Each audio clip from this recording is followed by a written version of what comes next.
Good evening. Gonna play some Syberia because I barely streamed all week because I felt like shit. Oh, wait, yeah, unmute.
Are those robots?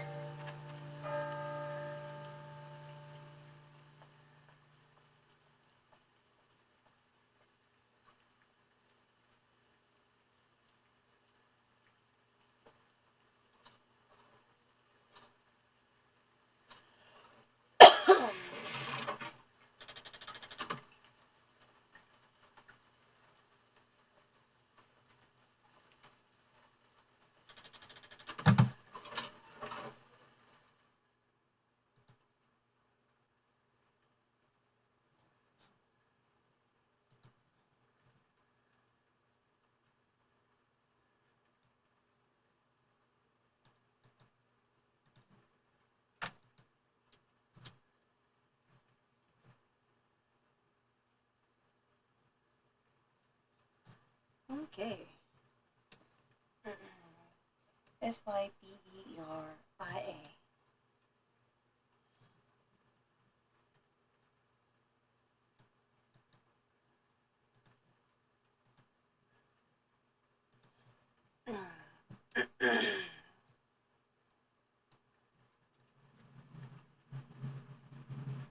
Alright. Let's see.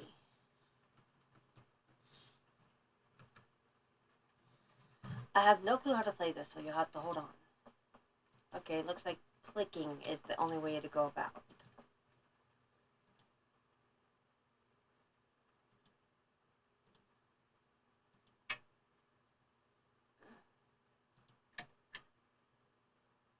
I need a key. Hold on, I just picked up.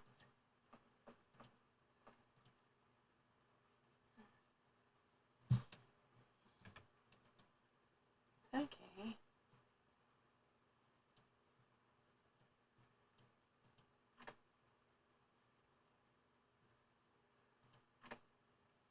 I need a key.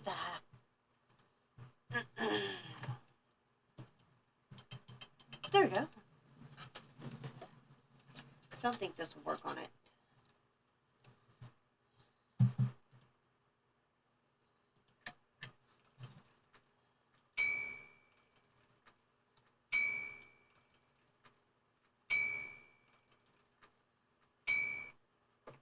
Okay, I'm coming.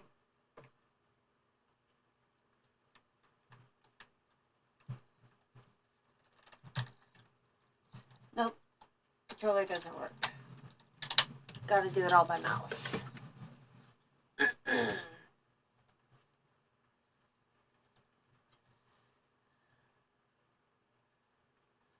Hi there. Hello there, ma'am.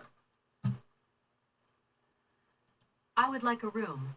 My company should have made a reservation in the name of Walker. The company is Marson and Lormont Associates. The name is Kate Walker. Of course, Miss Walker. You are in room 6 on the next floor up.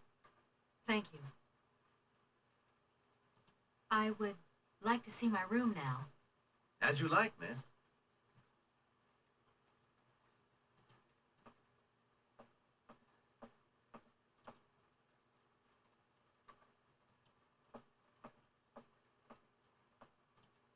Hi there. Hey, hi there. What are you doing? Can I see? No, too difficult. Momo's work very difficult. So, your name's Momo. I'm Kate. Momo do like Hans. He draw. Hans?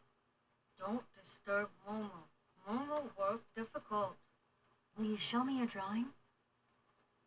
No, not finished. Go away. I guess I'll let you continue working.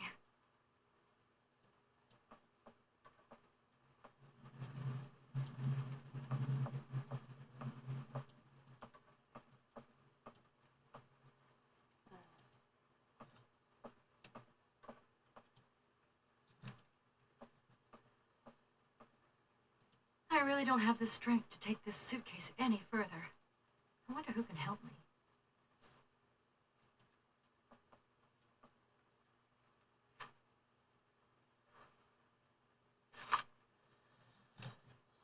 Welcome to Vandaville, the world capital of mechanical toys.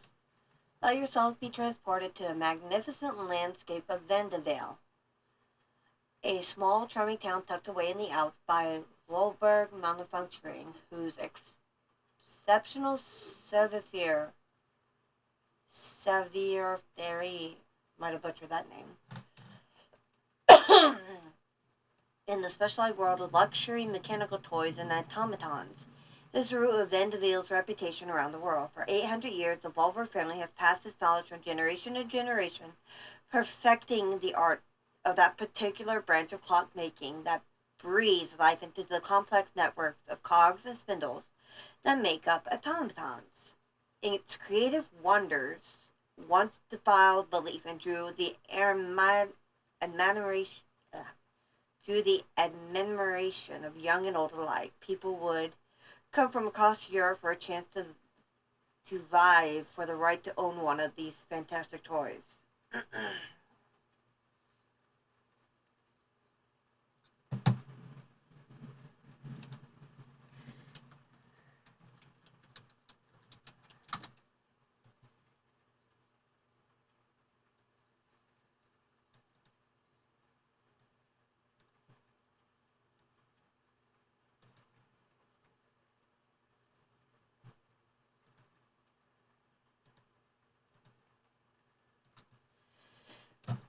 Unquelled Syberia, unequaled.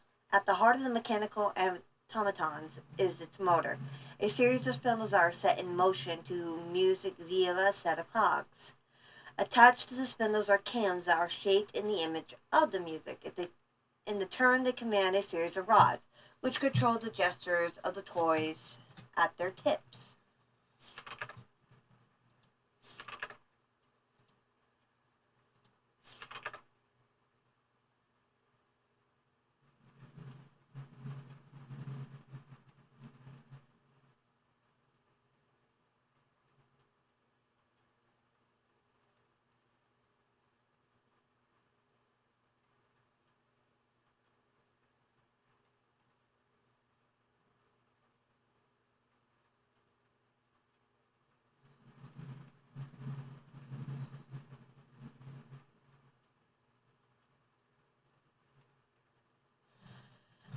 Automaton's construction takes place in three stages: modeling, mechanics, and casting. The process requires the participation of 20 different specialized trades. In the heyday, the Volberg factory employed over 100 craftsmen, mechanics, watchmakers, sculptors, tailors, and dressmakers working in separate workshops. Volberg automatons all have two distinguished features in common: their high precision mechanicism and their characteristic Volberg wind-up key. Devising and assembling each model is a meticulous process. Then their toys are constructed from local wood, while the most sophisticated ones use more precise resources such as ebony imported from Madagascar. Despite competition from Asia, the Volbergs never gave in, or into the temptation to produce electronic robots and chose to continue their exploration of the mysterious of perpetual mechanical motion.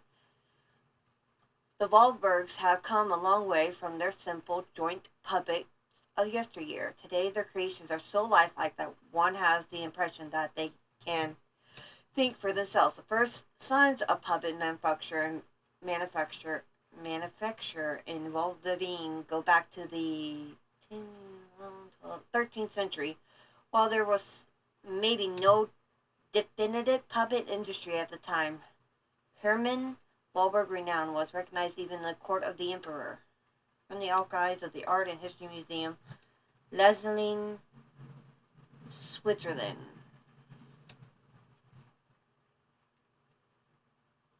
Leslin Persuade. Yeah, I can't read that. The artist in H. Robert was a servant presenting his puppets to the emperor. It was not until the 17th century that Charles Wahlberg founded the Wahlberg Mechanics Toy and Puppet Factory, and the industry active in the valley really took off. The reputation of the Valvine and its famous toys then just kept growing and growing. Charles Wahlberg was one of his creations. A large part of the production was devoted to producing theatrical puppets at the time.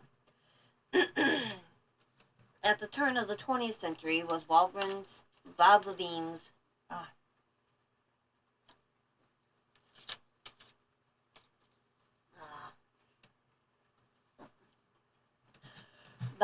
golden age, as expressed in the factory impressive agriculture and the main houses of the town. The Wahlberg reputation crossed the oceans, dispatching its fine precision mechanisms across the globe to delighted buyers who began to believe that Wahlberg automatons had a life of their own. This is Rudolf Wahlberg managed the business during the glory years of the Wahlberg factory. Since the end of the Second World War, the destiny of the factory has been in the hands of Rudolf's daughter, Anna Wahlberg, the last and sole descendant of the prestigious line of craftsmen. This inspiring figure negotiated the business through the end of the war. She breathed life into new production by creating works of art to appeal to experts and enthusiasts alike. Wahlberg automatons became rare collector items with highly innovative mechanisms of unequaled ingenious even to this day.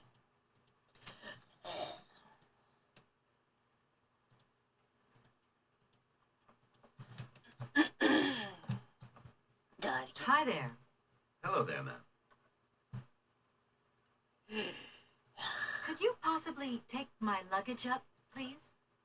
Please do excuse me, Miss Walker. We have been neglecting our duties.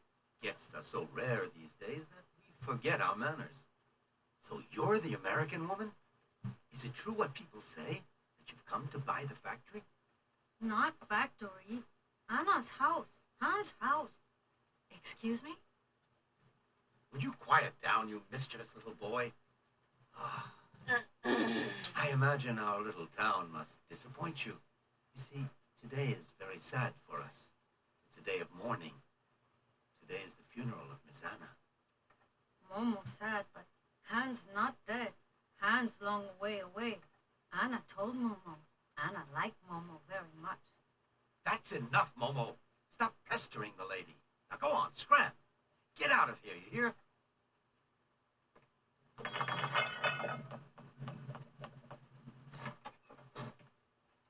What was I saying? Oh, yes, Miss Anna. Such a great loss for Valladolid, it really is. Because now that she's dead, the factory will close. But you're here to stop that happening, aren't you? Our future is in your hands, Miss Walker. What? Anna Wahlberg is dead?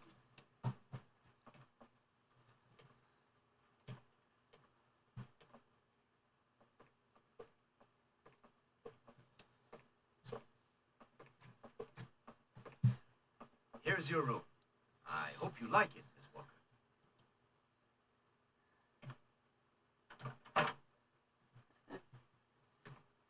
I'll leave you to rest for the time being. You must have a lot of work to do.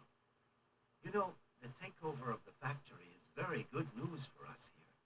It would make us very happy to see life return to our valley. If only you had seen Valadilen before. It was delightful.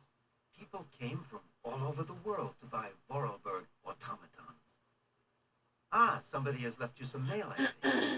Remember, if you need anything at all, we're not far away, Miss Walker.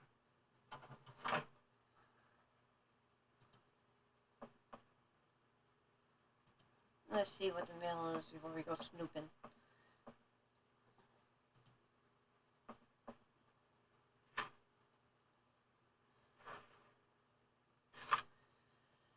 Fax to Kate Walker from Edward Marson. Dear Kate, our client, the Universal Toy Company, is more than eager to see conclusions from the talks with Waldorf Manufacturing with view to a takeover in the days to come, and we have received notification to this effect. We are counting on your undoubted qualities as a business lawyer to bring negotiations with Madame Anna Volberg, the current owner, to a close. Allow me to remind you that the Universal Toy Company is a multinational, which has a monopoly of the toy market. It is a Class A property client who is also presenting Madame Volberg with a golden opportunity to sell her factory. You should remind her of this fact in case she starts having last-minute second thoughts before signing the purchase agreement. I am under no doubt that you will live up to the great expectations that is in you, Edward Marson. I should tell Marson about the death of Miss Vorarlberg. I hope this isn't going to get too complicated. I can't see myself staying here too long.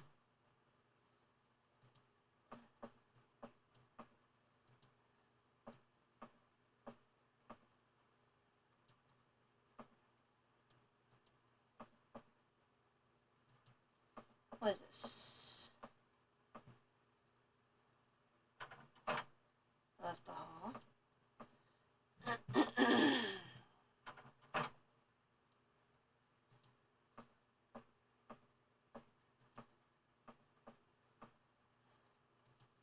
No need to go down there.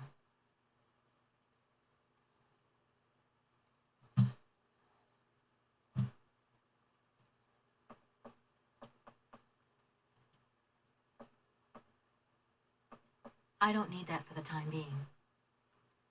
Okay.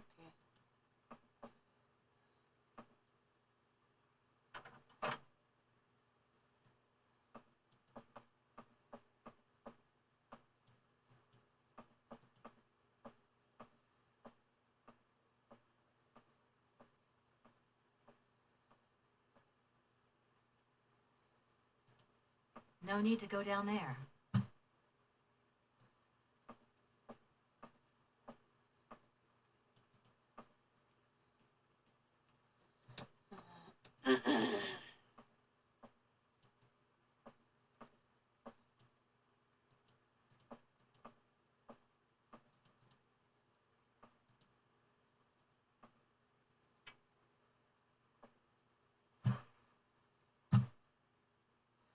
Eh.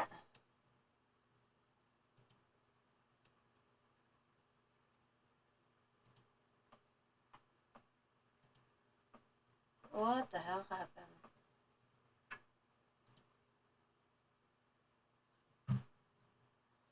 Give me a minute. Technical difficulties.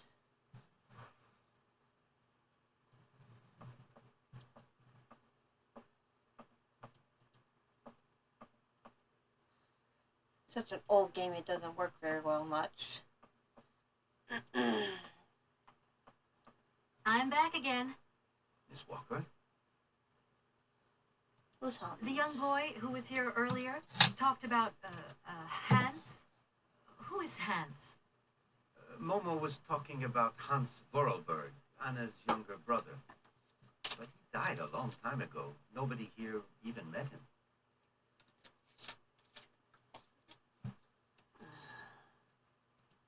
Who is the boy who was drawing here earlier? Is he your son? Heaven forbid. No, not at all. He's not a bad boy, no. Momo is just a little simple, that's all. What is his connection with Anna Vorarlberg? Momo is what you'd call the village idiot, and Anna took him under her wing. He must have reminded her of her younger brother, no doubt. And birds of a feather stick together, don't they? You're implying that Anna Vorarlberg was a little bit slow as well? Heaven forbid. No, no, not at all. She was a real loner. She kept to herself. That's all. I just love all these little mechanical robots. I've noticed there are tons of them here in Valadilen. Be careful what you say.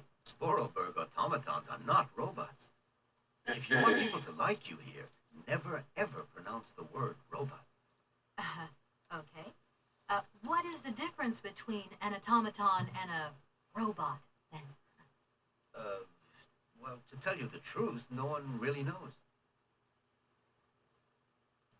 Did you know Anna Vorarlberg yourself? Oh, why, of course I did. I mean, well, not really. She was a very great lady. We loved her very much. May she rest in peace. I would like to see my room now. Certainly, of course.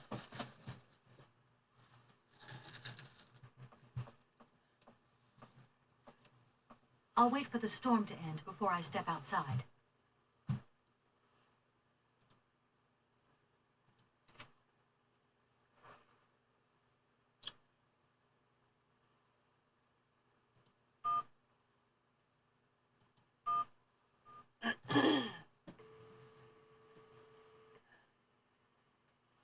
Martin and Lormont, how can I help you? Can you put me through to Mr. Marson, please? It's Kate Walker. Hold the line, please.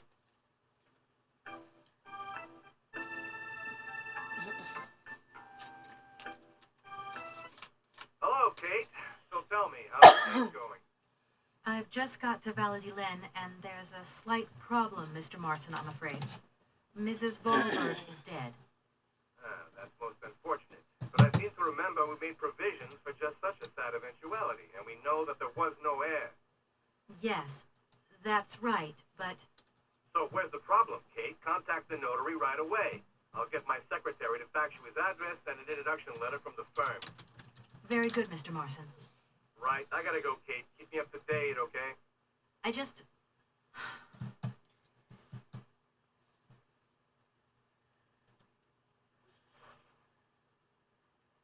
I'll wait for the storm to end before I step outside.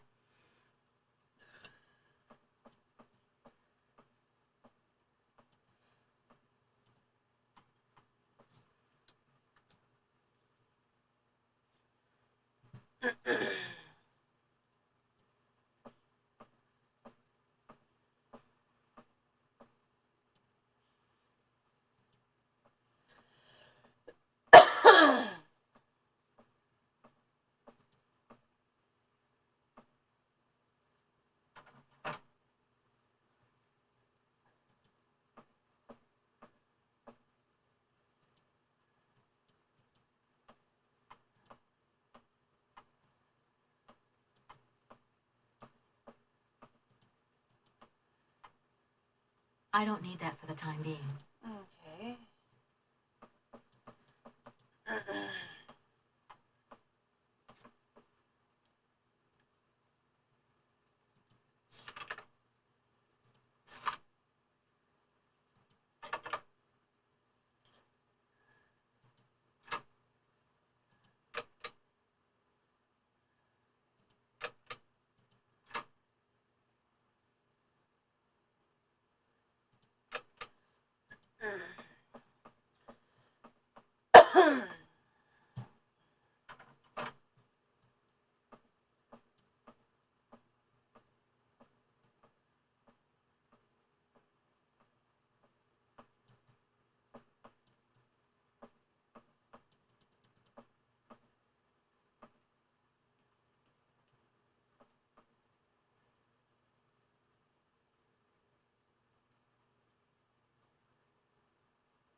I'm back again.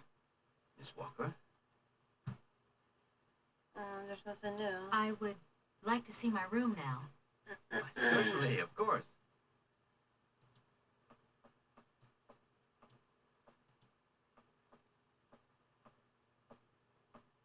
I'll wait for the storm to end before I step outside.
I'm back again.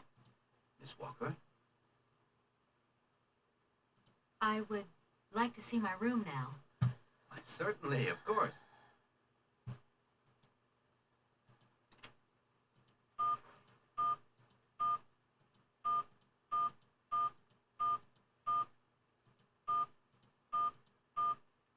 Hey, let's call her mom. Tell her we made it here live.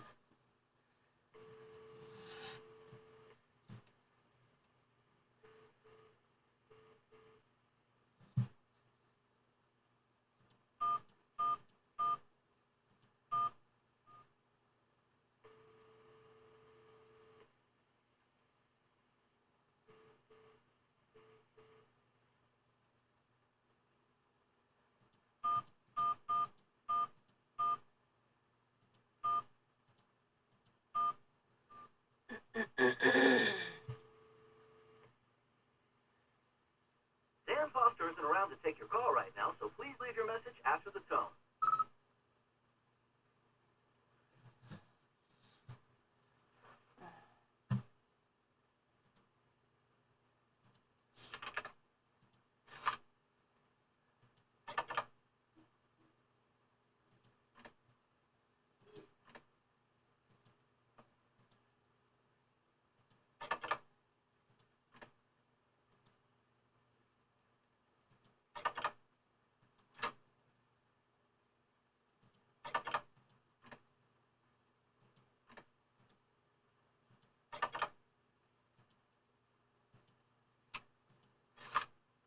Okay.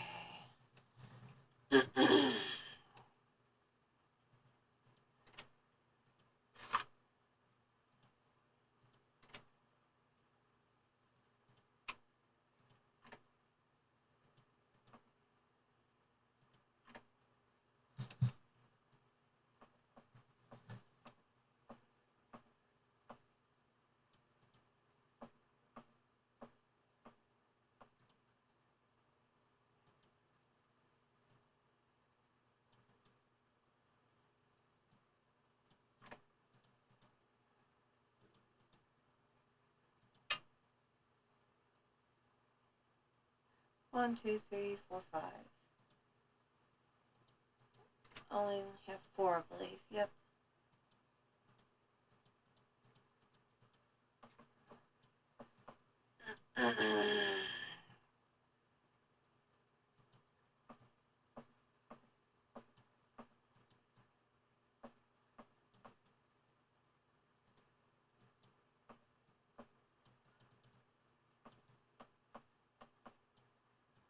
Gotta be something missing in my room.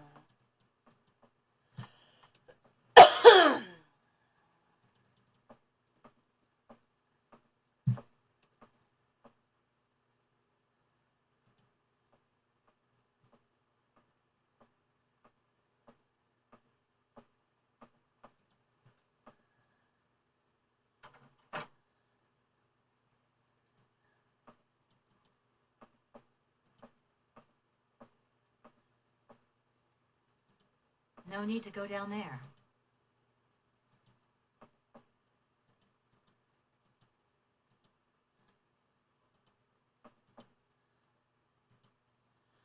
Oh, what do I do?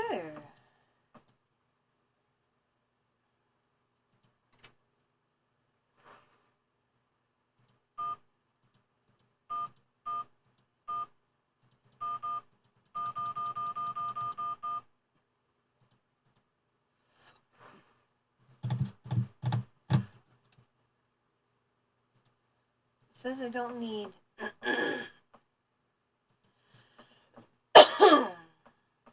I don't need that for the time being.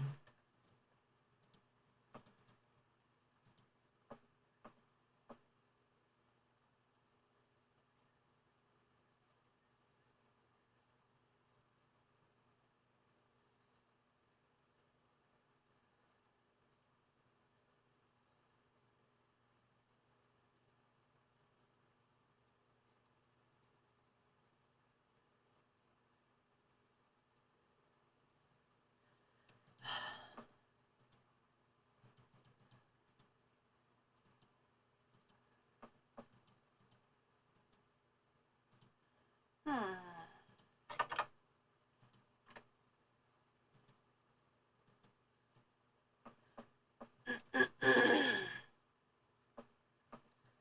Gotta be missing something in this area.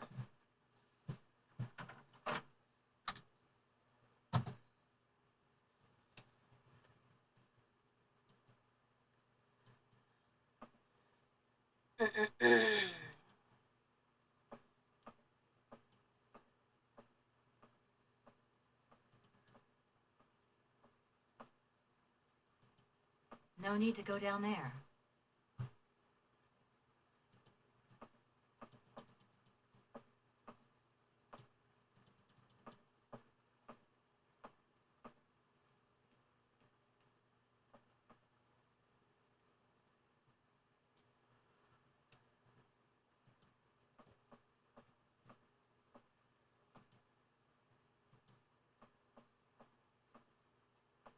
I'll wait for the storm to end before I step outside.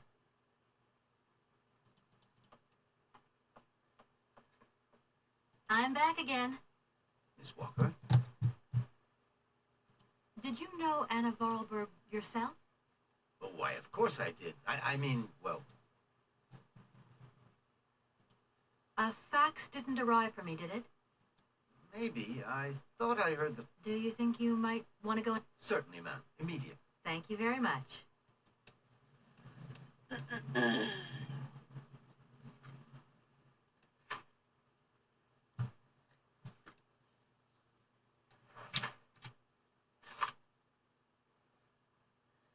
Dear Montalfa, you are no doubt aware of our practices charged with undertaking negotiations for the takeover of the ball bearing manufacturer by our client, the Universal Toy Company. It shows great sadness that we learned of the recent death of the manager and owner of the factory, Madame Bolberg, with whom negotiations have started.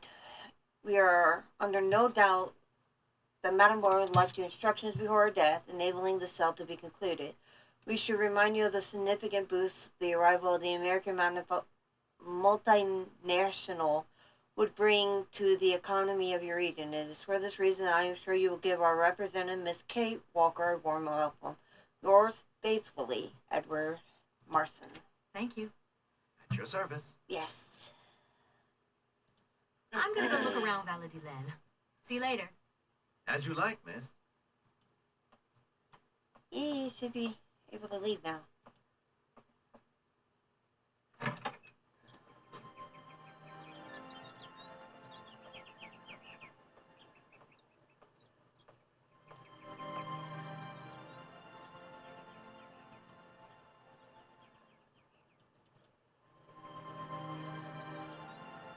No need to go down there. Okay, so we can't go that way. Let's go see what's in town over here.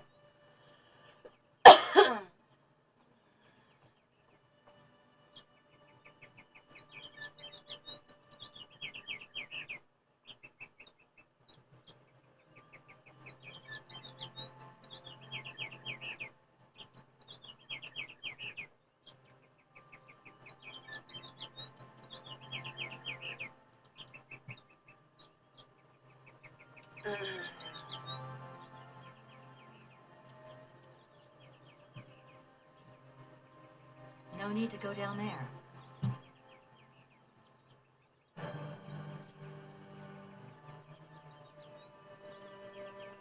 Good morning. Are you open? Can I buy something from your bakery? No, afraid not. Not possible. We're closed. I can wait a while. You can wait, but we're closed all day. Day of mourning. I'm sorry. Please accept my condolences. Don't worry about it.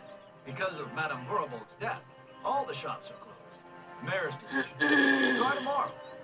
Tomorrow I won't be here. That's a pity.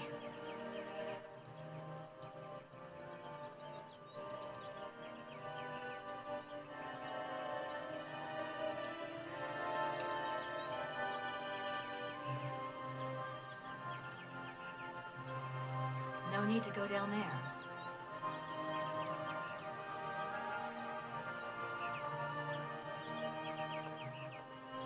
Who was that? Go there first.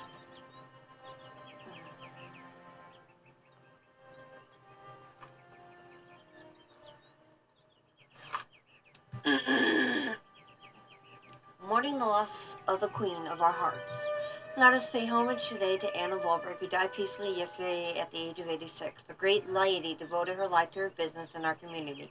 This formidable woman had an extraordinary energy, a force that allowed our automaton technology to develop and to make our valley continually proud. Her vitality was matched by her generosity and goodness, which has marked all of Valdavine's inhabitants. The mayor of the town has declared that today will be a day of collective mourning in honor of Madame Wahlberg. The funeral will take place this morning at 10 a.m. in the parish church officiated by the town's own priest. Ecology. The protest group Mountain Peace demonstrated yesterday near the site of the new Eastvian Dam. They claimed that the construction of the dam has damaged the blue whalebird's natural habitat. Intervention on the part of the forest ranger was necessary to disperse the demonstrators.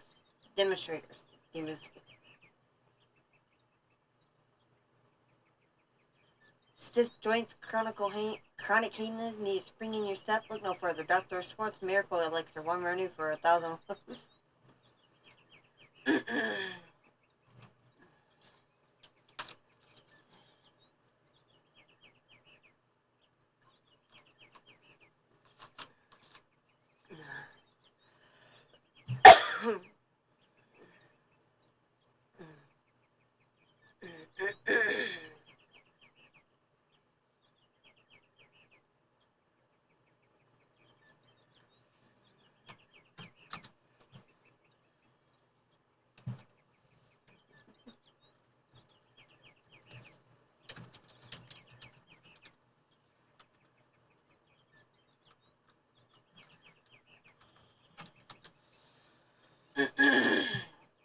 Editorial. Anna Wahlberg's death marks the end of an era in Valdivine. Madame Wahlberg was an outstanding woman who presided over Volvo manufacture for more than 50 years. Her death seems to bring further loss in its wake, and the death knell of our automaton factory, the comic heart of our town. It's impossible to view her passing without concern.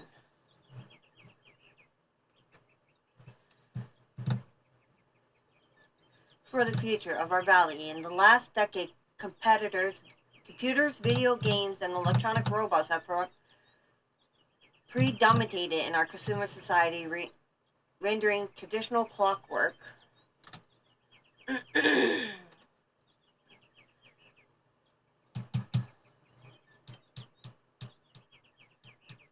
mechanicums obsolete. The age of the wind-up toy is over. Such technology cannot compete in the modern economic climate and has fallen by the wayside. It would have been definitely considered definitively consigned to oblivion if Wahlberg Manufacturing had not upheld its renowned Syberia, helping Vandaline to remain economically active. However, today the industry has lots of spiritual force, and the future looks bleak. Maybe the time has come to celebrate the prospect of American takeover of the factory, but what will be the cost to the soul of Vadavine?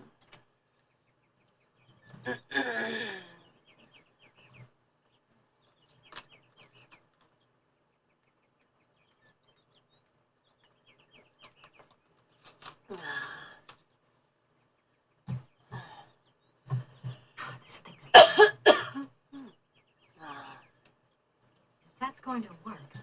Looks like something's missing.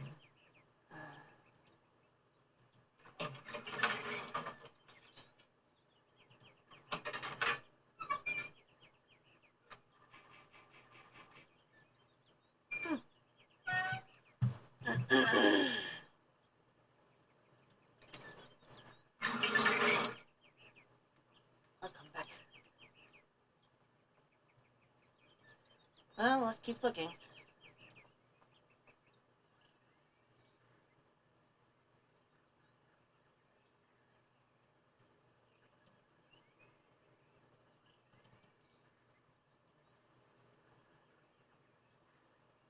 No need to go down there. Dang it.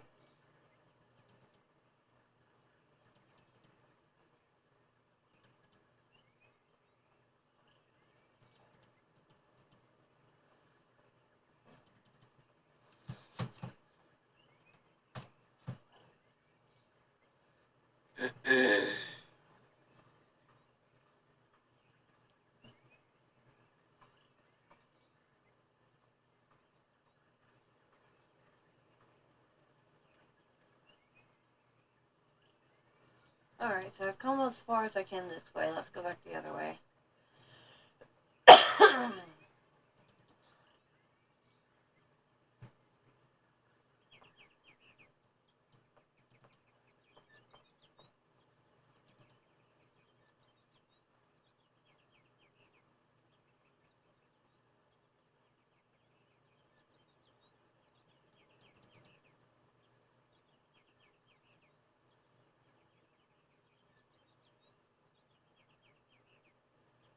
Come on, go to the next area.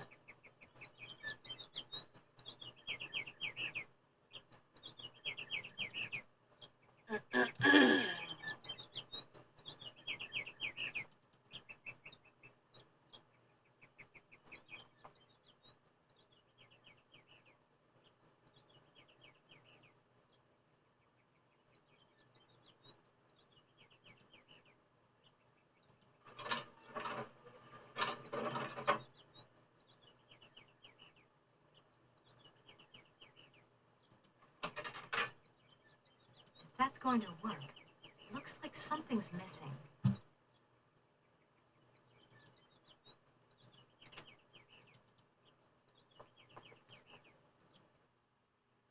Ah!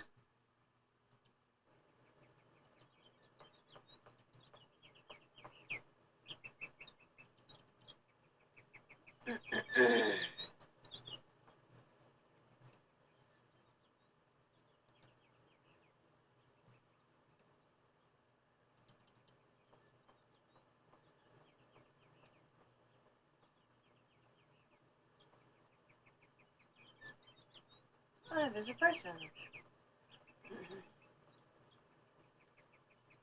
Good morning. Good morning. What a pleasure to meet such a lovely young lady honoring our aging streets. Please, please sit yourself down next to me so we can enjoy the air together. It would be a pleasure, but I'm afraid I don't have the time. Some other time, maybe. I hope so, miss. I remember when these streets were full of vibrant life. In those days, there was a charming encounter to be had round every corner. Our good little town of Valadilen is not what it used to be. It looks like things have changed a bit around here. Our children have all left the valley. They need to earn a living, don't they? Can't really blame them. You have to move with the times, don't you? And it's not at the Vorarlberg factory that they'll find jobs. Being excluded from the world is not an easy burden to bear, believe you me, miss. But it's such a pretty little village. I can tell you're not from these parts. I hope you enjoy the pleasures that we still have to offer. Good day to you. Okay.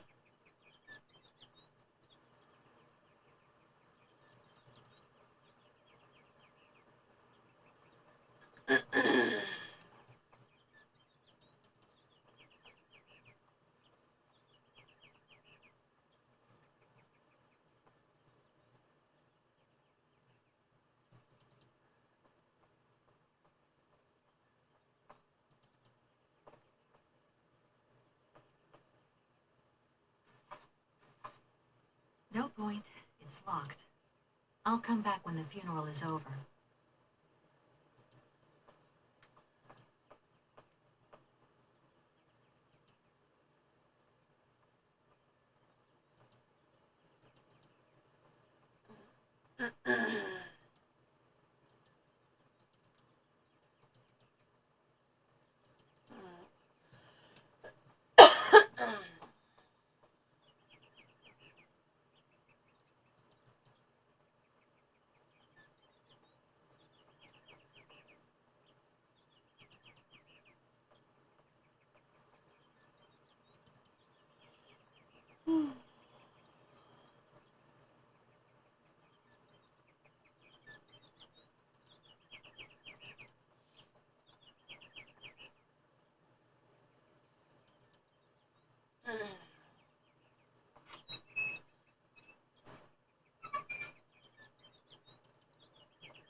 I'm back again. Miss Walker? I'm gonna go look around Valadilen. See you later. As you like, miss.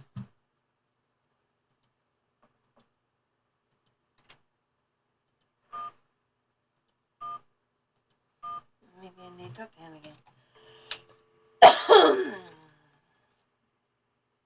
You have reached Martin and Mormon Associates.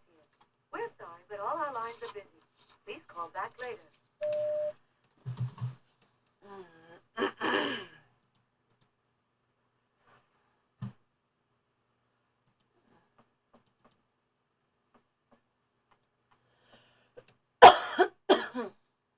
I'm so sorry.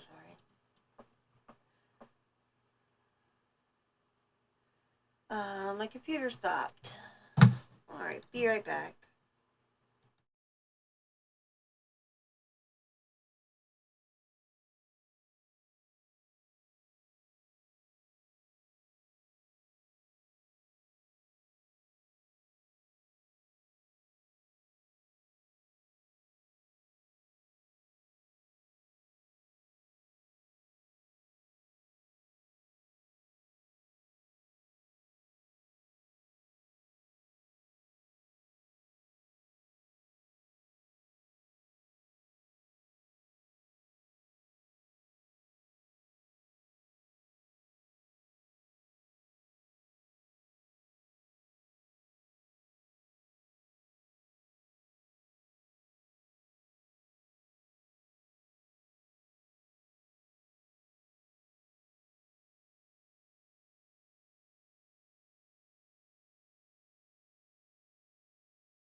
Sorry.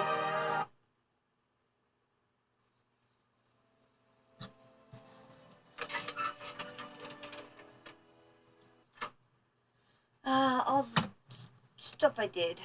Sorry.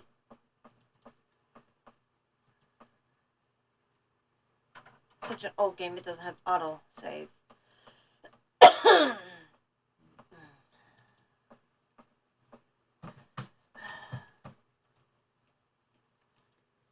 Forgot what time it was. I'm back again. Miss Walker? I think I'm going to need your help again. Are you leaving already, Miss Walker? Should we bring down your luggage? No, I'm not leaving yet. It's just that... We would love to help, but just think what would happen if the telephone rang, or if a fax arrived, or if a customer came through the door. We only have 5 minutes rest here. I'm sorry. Oh, it's okay. No biggie. I would like to see my room now. Why, certainly, of course.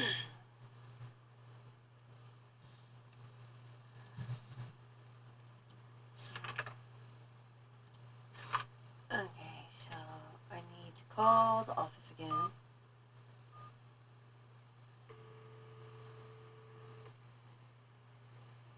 You have reached Martin and Mormon Associates. We're sorry, but all our lines are busy. Please call back later.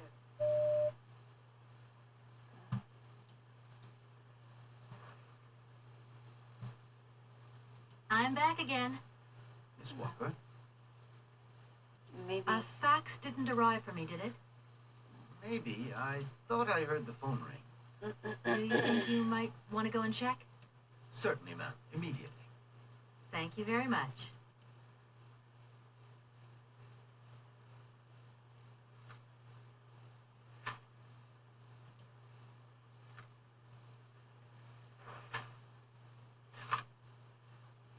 Thank you. At your service. I'm gonna go look around Valadilen. See you later. As you like, miss.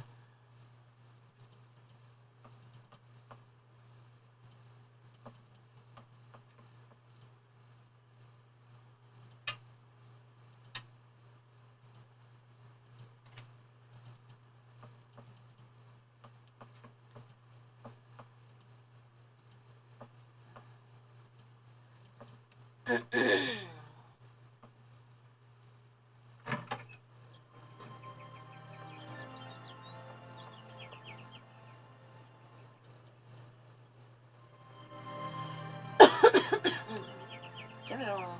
I really hate coffee. Good morning. Good morning. What a pleasure to meet such a lovely young lady honoring our aging streets. Please sit yourself down next to me so we can enjoy the air together. It would be a pleasure, but I'm afraid I don't have the time. Some other time, maybe. I hope so, miss. I remember when these streets were full of vibrant life. In those days, there was a charming encounter to be had round every corner. Our good little town of Valadilen is not what it used to be. It looks like things have changed a bit around here. Our children have all left the valley. They need to earn a living, don't they?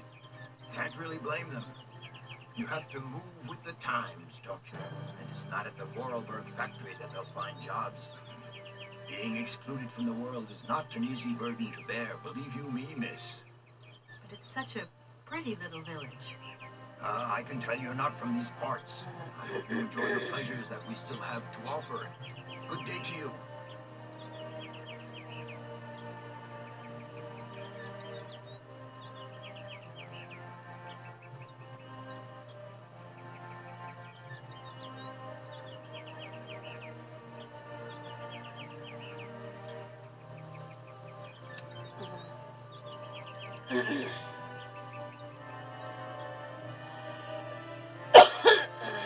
Yeah, sorry about the coughing.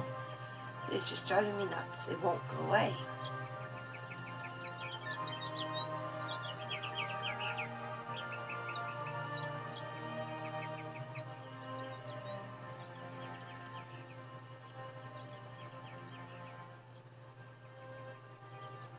Good morning. Are you open? Can I buy something from your bakery? Oh, afraid not. Not possible. We're closed. I can wait a while. You can wait, but we're closed all day. Day of mourning. I'm sorry. Please accept my condolences. Don't worry about it. Because of Madame Vorobald's death, all the shops are closed. Mayor's decision. Try tomorrow. Tomorrow I won't be here. That's a pity.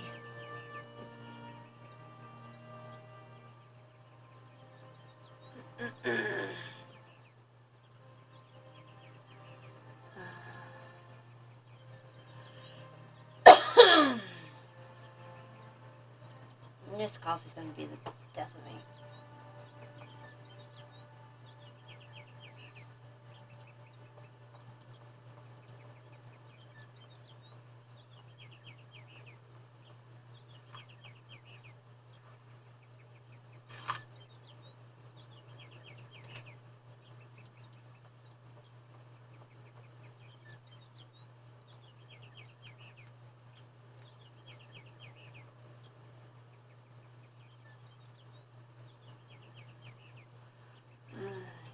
Let's see. Personal file. View the facts. No. Not view. No.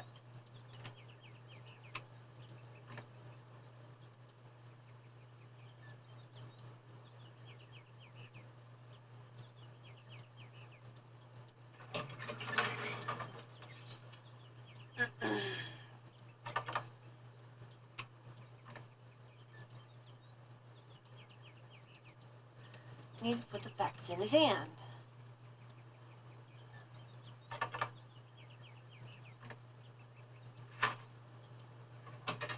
There we go.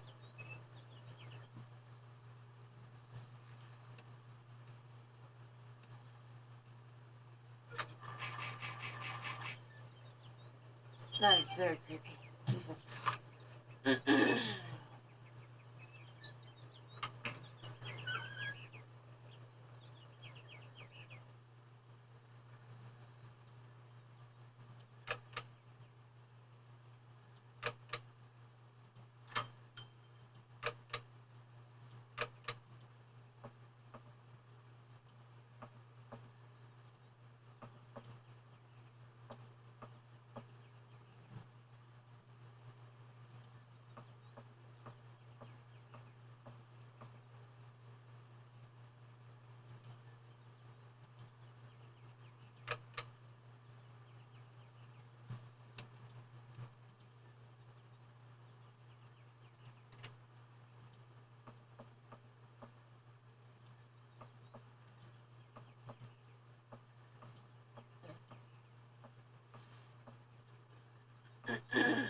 Hello. Miss Walker, I presume. Have you had a good journey? Everything went very smoothly. Thank you. Do take a seat, Miss Walker, please.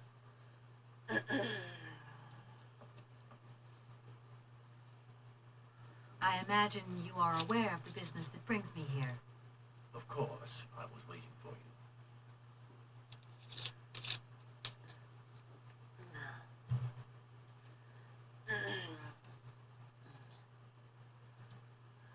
Miss Walker, I am afraid that the sale of the Vorarlberg factory is not as straightforward as it first seemed. Whoa there. Everything was agreed. We'd obtained Anna Vorarlberg's consent, and her death does absolutely nothing to invalidate that.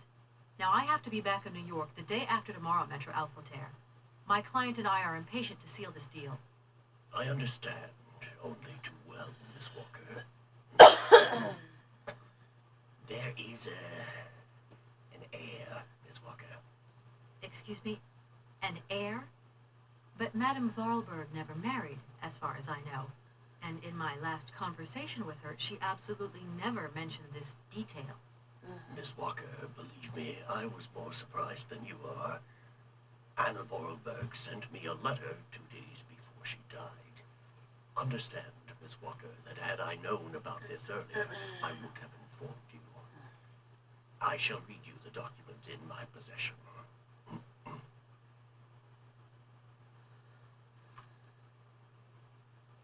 I am so very old. It seems that today life is slipping away from me more quickly than I imagined, and I fear that I will not be of this world to sign the takeover contract for my dear factory. So, I must make this confession to you now. My brother, Hans, is still alive. It would not surprise me if you find this difficult to believe, but it is indeed the truth. You must remember his death, his funeral, too. Even though you were very young at the time, it was but a sordid charade dreamt up by our father. To him, the very idea that his only son should wish to leave Valadilen and abandon the family business was unbearable. When Hans left, he preferred to think him dead and make everybody else believe this too. He obliged me to bear this terrible secret as well. I repeat that Hans is still alive, so when I die, it is he who becomes the sole and rightful heir of our factory. Okay, I see. If Hans Vorarlberg is not dead after all, then I just have to sign the contracts with him. I suppose you've already contacted him? Where can I reach him? The second half of the letter informs us that Hans Vorarlberg is somewhere in Syberia. I will leave the document in your hands to read it at your leisure.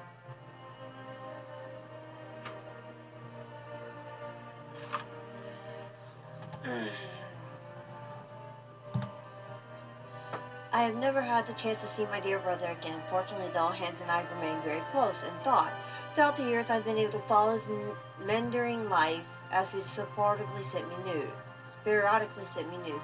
On occasion, he would write me letters, but they were rare, as my brother, since his unfortunate accident, has maintained a phobia for the written word. However, he has sent me several plans of automatons that I eagerly had made up for the factory, and I will admit they have largely contributed to the success of all of our creations. Hans has always had a marvelous gift of breathing life into the objects through clever combinations of cogwheels and springs. My little brother is a genius in the true sense of the word. Let us return to the matter at hand. Rest assured of my personal conviction that my brother will not object to the slightest to the sale of the factory. If I already passed away when you come to read this letter, it is to him that the matter should be addressed. I received his last letter 6 months ago, posted from the north of Syberia. I regret to say that I have received no more recent news. I am aware of the difficult situation in which my confession and lack of further details leave you, but I wish to die with a clear conscience. I am grateful, dear Montemia Altaflo, if you could inform the American law firm with whom I have been dealing of these developments. I have grown so old, so tired, so I will pay my respects with final greetings. Anna Volberg. Anna Vorarlberg had no further information to add? Unfortunately not, Miss Walker. I have told you as much as I know. The situation in legal terms is now clear. If you want to conclude this sale, you have to find Hans Vorarlberg. Apparently, there is a body lying in the town cemetery. There also seems to be some ghost wandering around Syberia. It seems you have your work cut out for you. Believe me, Miss Walker, when I say that I am most sorry for this regrettable setback. Most sorry. Great. What now, then? Perhaps you will find out more in the Vorarlberg factory archives. You will find the key in the waiting room. My role in this affair finishes here with the reading of this letter. And now, if you'll excuse me, I must rest. You see, my health is not excellent at the moment. My doctor forbids me from working for too long. I will not detain you for any longer, Miss Walker. Do not forget to close the door as you go out. Goodbye, sir. Well. Yeah, take the letter. Take the letter.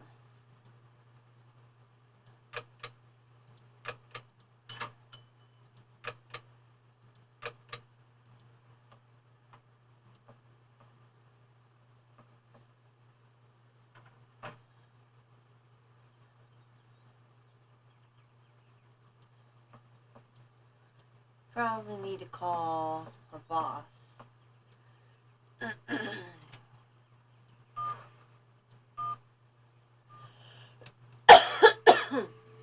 I'm so sorry about the coughing. You have reached Marston and Mormon Associates. We're sorry, but all our lines are busy. Please call back later.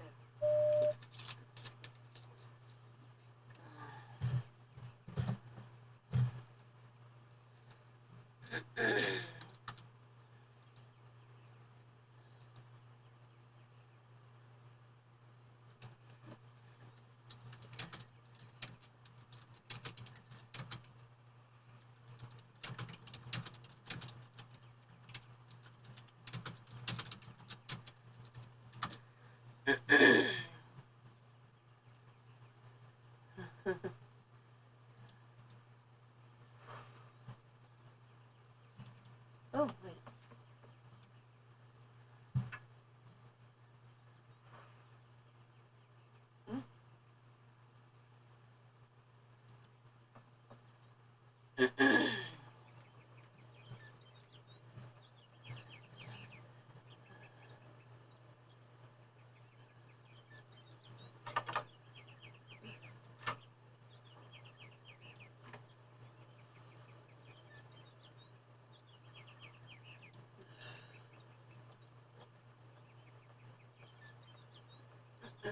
No need to go down there.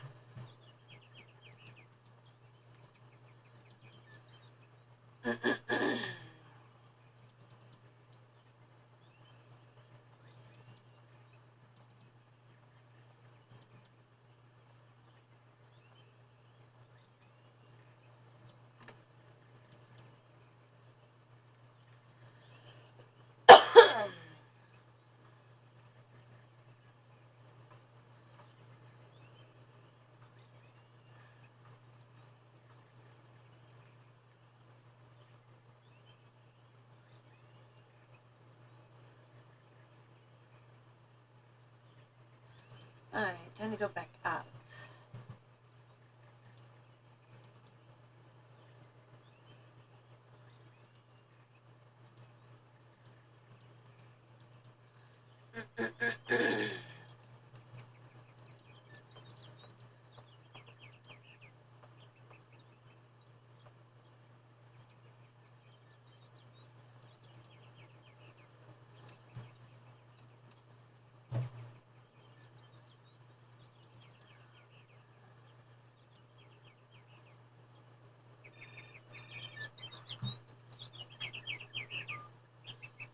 Hello? Kate, Dan, I'm so pleased to hear your voice. how are you, honey? Did you have a good journey? Have you settled in? It was long, tiring, damp especially, but I'm okay. Especially, Everything going as planned? yeah, I mean, well, not really. It's not exactly what I thought it would be. You know, everything's so different here. Actually, while we're on the subject, I managed to free myself up tomorrow lunchtime. I'll come and meet you at the airport. I hope the flight from Paris won't be delayed. We're expected at the Goldbergs about 8 o'clock. I hope you have the time to take a shower and change, my poor honey bun. Dan, I don't think the Goldbergs tomorrow night is really on. Don't worry, Kate. You'll be as perfect as ever. Anyway, you never have to wear much to look really great. Dan, I'm going to have to extend my stay here. There's one or two complications. You understand? Kate, honey, what are you talking about? It's only a measly toy factory. The sale isn't going through as expected. I've got to stay a bit longer. Dan, you don't mind, do you? But Katie, you can't do this to me. I mean, it's the Goldberg contract. There's millions of dollars on the line here. I know, I'm sorry. You go ahead. Don't worry about me. I'll get back as soon as I can, I promise. Okay, I've got to go. I'll call you back soon. Love you, honey.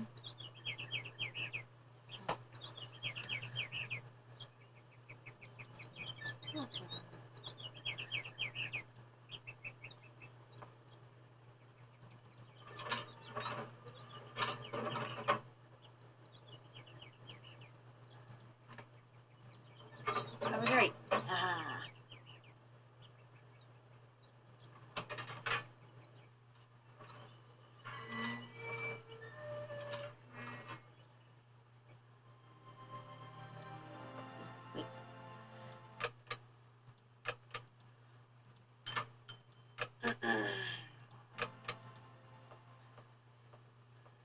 old games like this don't have autosave like much of the newer games.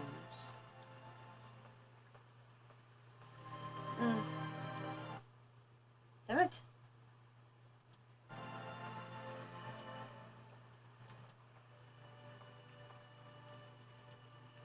Click to the other side, or out the window area, and it does that.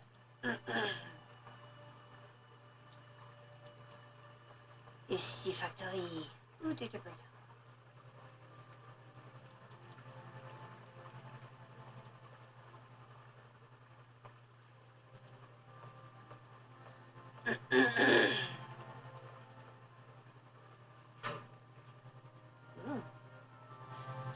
What can we get in the else?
Train maybe?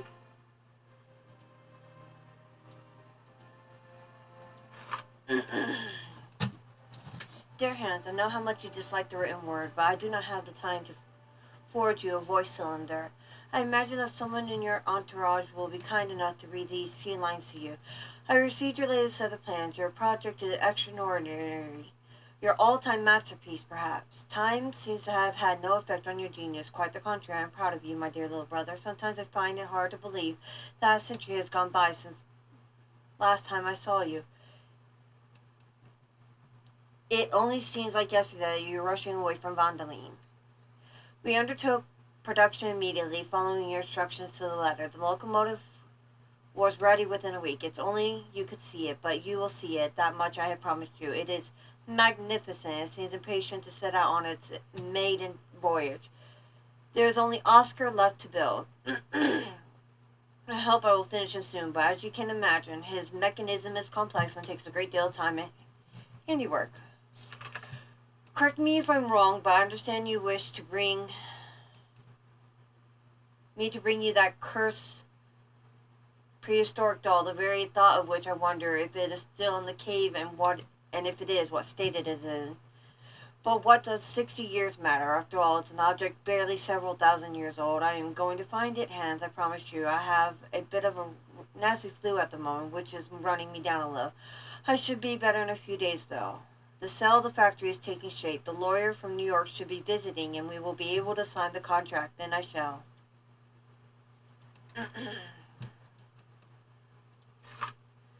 Madam Boyberg, Madam, you will receive several warnings from my office concerning penalty charges incurred of unpaid invoices from the company Lacan. The total debt which you are responsible currently stands at 47,742 and 7,800 47,782 and 46 Francis. I strongly advise you to equate yourself to this debt by sending the necessary funds to our payment center. In the absence of such a response on your part, I will be obliged to take legal proceeding against you to recover the outstanding funds. Yours faithfully, Blanchard Bailiff.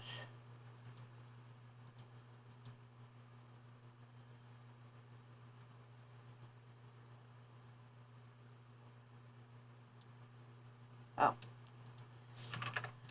Madam, despite numerous follow-up letters on our part, we notice you still owe the sum of 80,210 francs, corresponding to the invoices dated January, February, and March 1998, including investments for late payment, increasements for late payment. We're asking you to resolve the situation by return of post. In case of non-payment, we will be obliged to suspend all supplies and refer the matter to relevant legal authorities. We will trust you will hear from you soon. Dear Anna, Guinevere, January 4, 2002. Dear Anna, I find myself under the obligation to undertake certain procedures against your company, a situation I find particularly painful given our special relationship our bank has enjoyed with your company over the years. You yourself admit that for some time, Volberg Manufacturing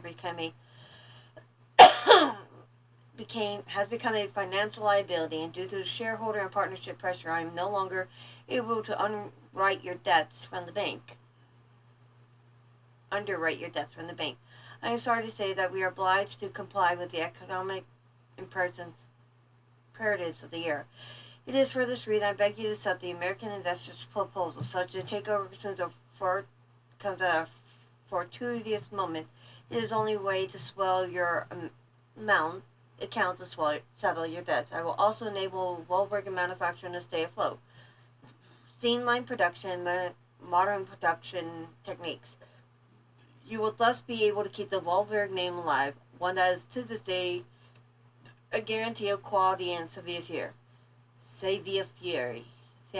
Please believe me, Anna, when I say that I offer this advice not just as a banker, but also as an old friend who desires nothing but good for you. I know such a decision cannot be taken easily.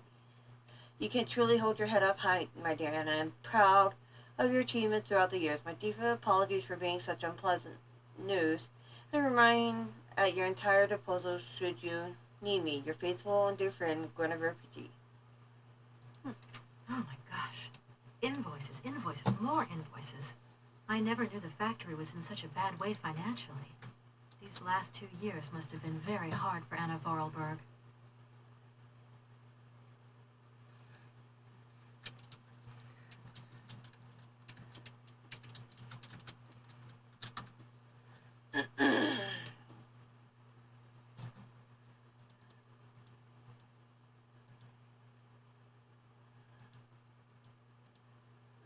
Okay.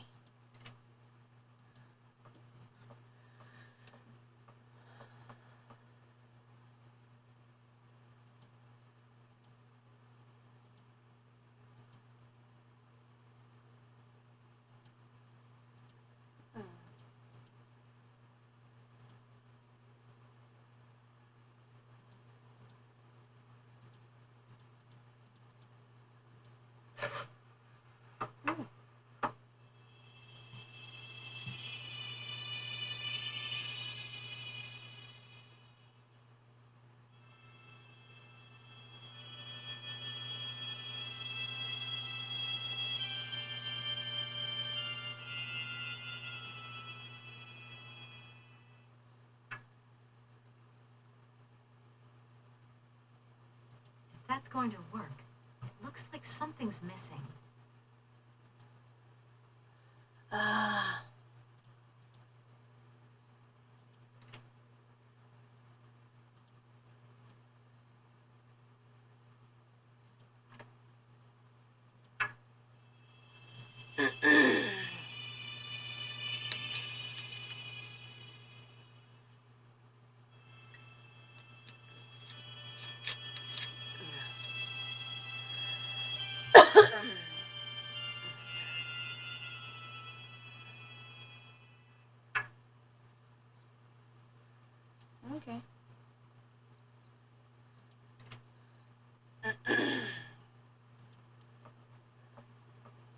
like there might be something here that I need to find.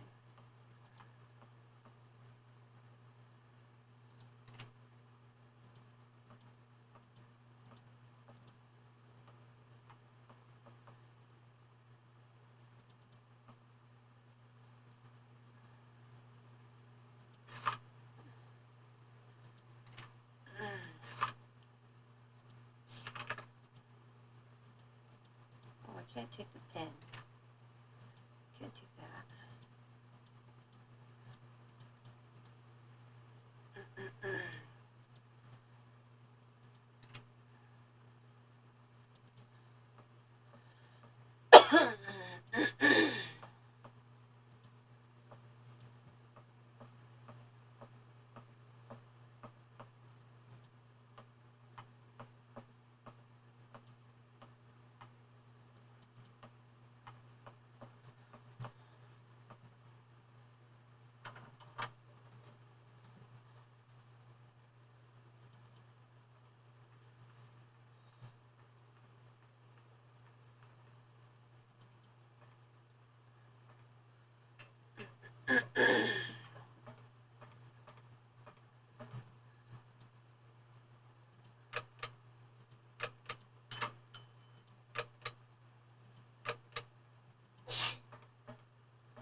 Doesn't look like that works.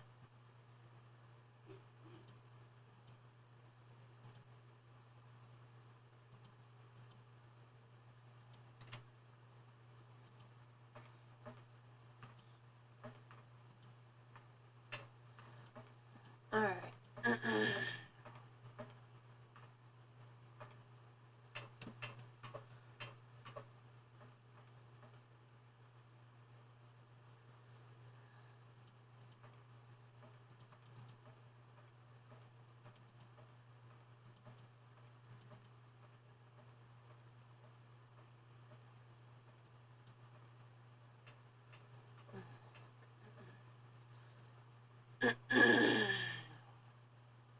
Looks like I did all I could do in here for now.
I don't know what that thing did, so we'll come back.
No need to go down there.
Oh, person to talk to.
Ooh.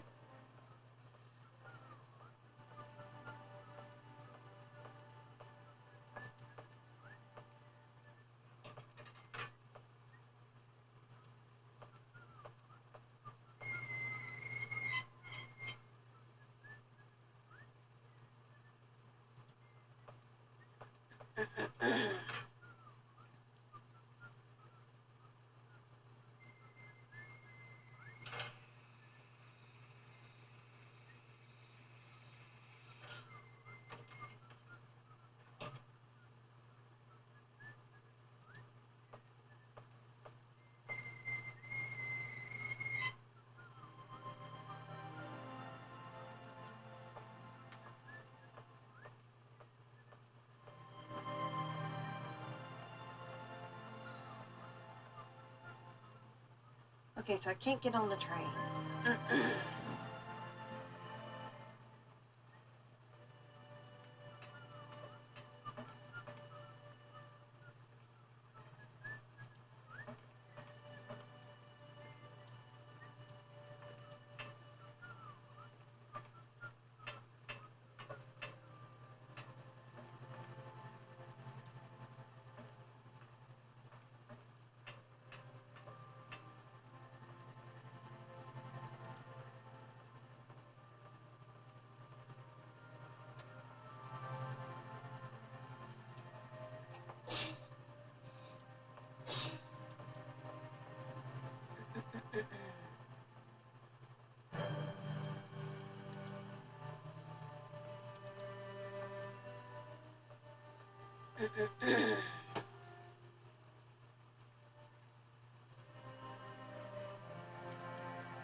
A ladder, maybe?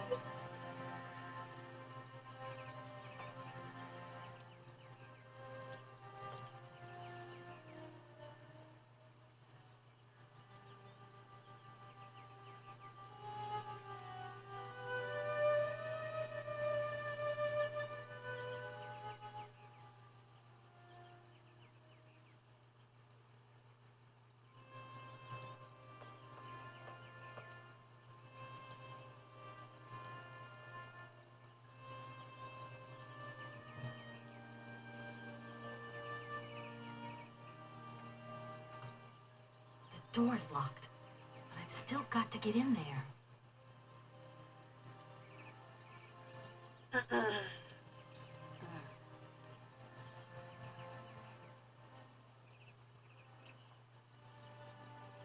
There's a maze. Let's not explore the maze yet.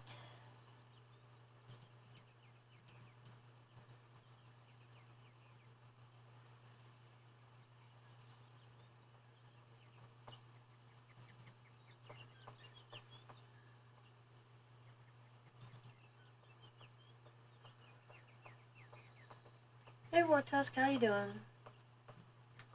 Oh, you make me take off my hat? You're so mean.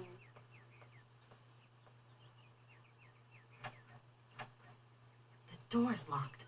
Yeah, I've still got to get in there.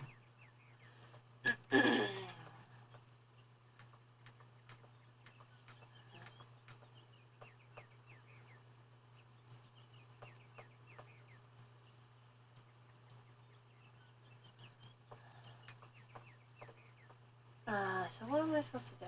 Maybe that ladder thing.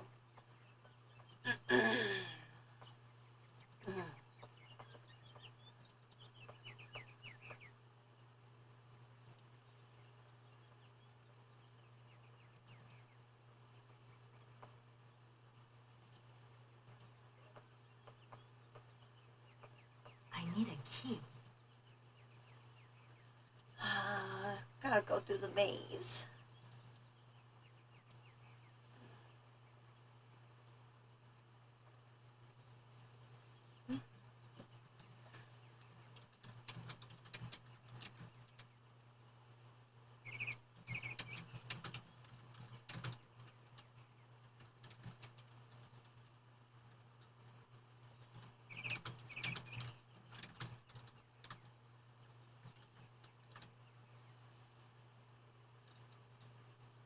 Alright, let's save before we go into the maze and I get lost for all eternity.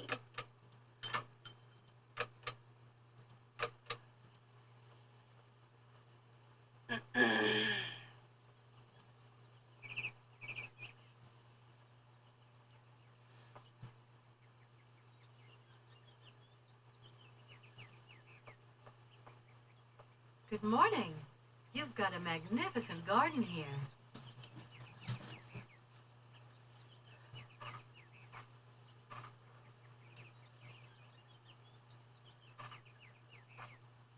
Oh, please, don't talk about it.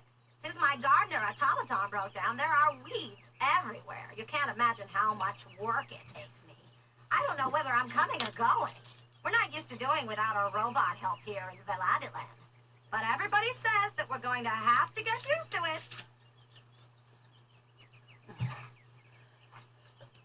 it. Well, cranky much?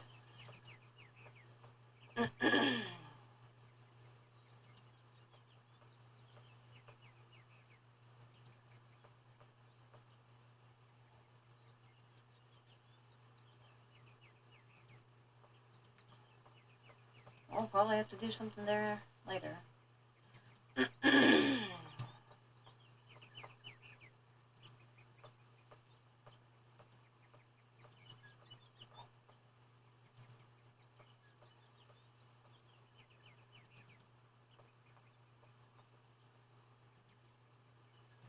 Ah, key.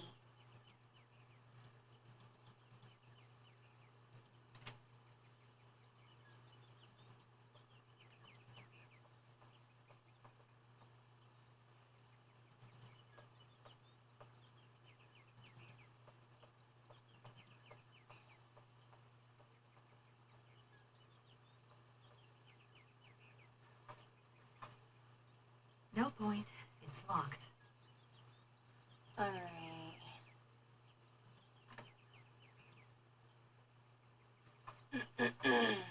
No point. It's locked. Hey, maybe this goes to the door.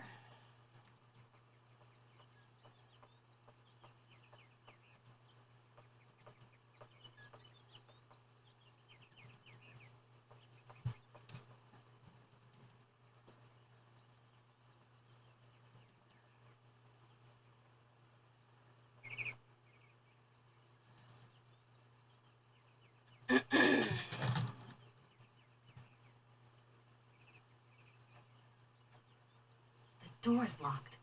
But I've still got to get in there. Maybe the key goes here.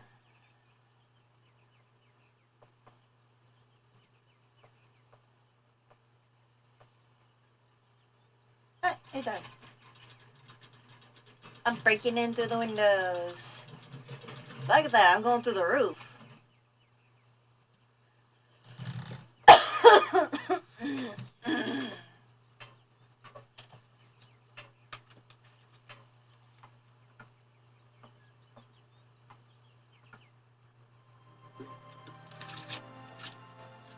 Breaking in.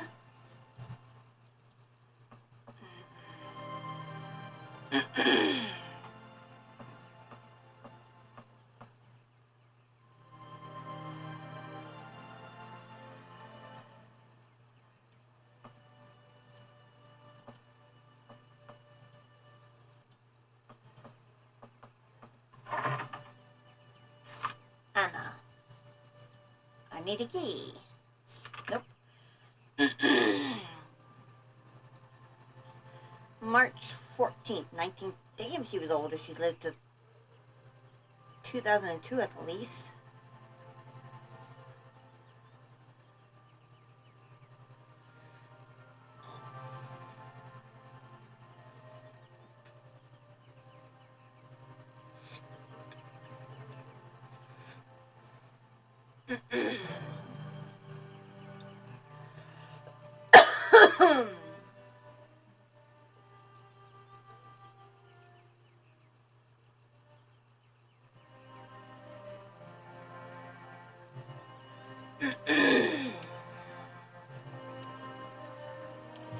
Yesterday, something terrible happened. I do not know who to turn to, who to talk to, so I decided to write it down.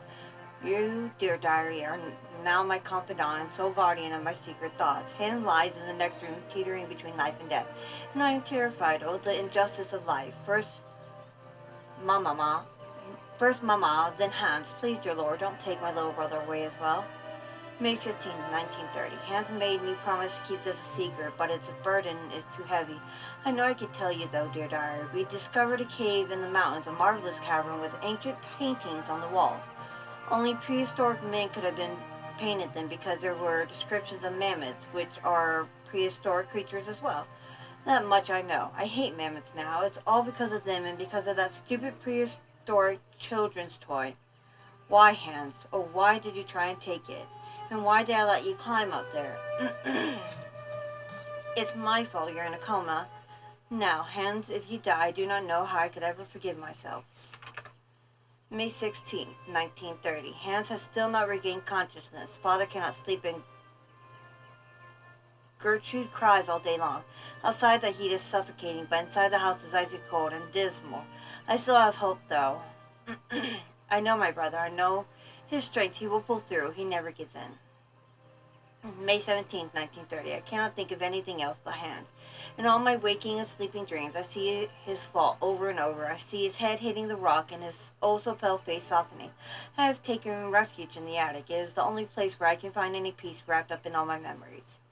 May 18, 1930. 5 days have passed since the accident. Hans still not opened his eyes. To see him like this is unbearable. Please, God, protect him. Take my life, not his. May 19, 1930. I feel so desperate, so alone. I want to snuggle up in Father's arms, but I dare not. He is just so impassive. Oh, Hans, don't leave me here. May 20th, 1930. It has happened. Hans has come back to life. He opened his eyes and uttered my name. My name. Do you realize this is the happiest day of my life? I want to take to the streets and sing to proclaim my joy to the world. Thank you, oh, thank you, God. May 22nd, 1930. How wonderful, how beautiful life is. Gertrude and I cannot stop breaking into uncontrollable fits of giggles. Hans even wolfed down his meal today. I knew he was tough, my little brother. Even Father smiled at me today when he said good morning. May 25th, 1930. I don't know whether I'm coming or going. I'm totally absorbed in Hans' recovery. I have scarcely 5 minutes to myself and return to my refuge and scribble down these words. May 29th, 1930. I was very curious whether Hans is hungry, thirsty, or he wants something. He cannot stop saying my name. He cannot bear it when I leave him even for an instant. Gertrude thinks that I should move my bed into his room to help him sleep better. I hope that Father will agree. June 2nd, 1930. Today was the first day that Hans has left the house. We went for a short walk in the garden, but Hans is still very weak. The doctor said we should be patient and shouldn't rush him. It was hard, though. I hope so much that life can return to how it once was. June 20th, 1930. Hans has been out of his coma for a month now. He still doesn't say much and has difficulty moving. He sits motionless for long periods of time, his eyes wide open as though lost in thought. I've often had to call his name several times before he reacts. Then he will smile, and when he does, the moment is magic for me, and I cannot possibly be happier. June 22nd, 1930. I had to talk to him. The burden was too great. I asked Hans about the accident in the cave to find out what he could remember. He could utter only one word, mammoth, and his eye glowed so strangely when he said it that he frightened me. September 15th, 1930. I go back to school today, and for the first time in my life, I'm dreading it. I am afraid of leaving Hans alone. Despite Gertrude's kindness and attention, I have the impression that Hans is much less nervous when I'm there. October 20th, 1930. While I was doing my homework yesterday evening, Hans crept up on me so quietly that he made me jump. He took a pencil into a black sheet of paper and curiously started drawing. It was the first time since the accident that he had done anything but daydream. October 28th, 1930. Hans scribbles almost obsessively. It is all he will do all day long. I feel it annoys Father. Nobody else understands, but I can see that Hans is trying to draw mammoths.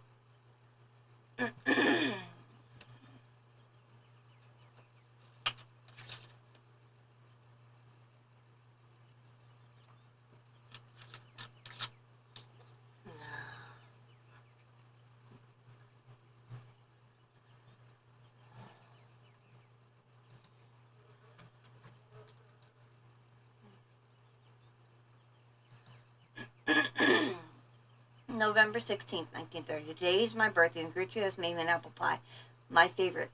But Father has not returned home for lunch, and Han doesn't want to leave his room. The best present I could ever have is to see Hans back to his way on his to see Hans back on the way to recovery. December 25th, 1930. Snow is falling. It is so beautiful. January 10th, 1931. The doctor visits his examined Hans.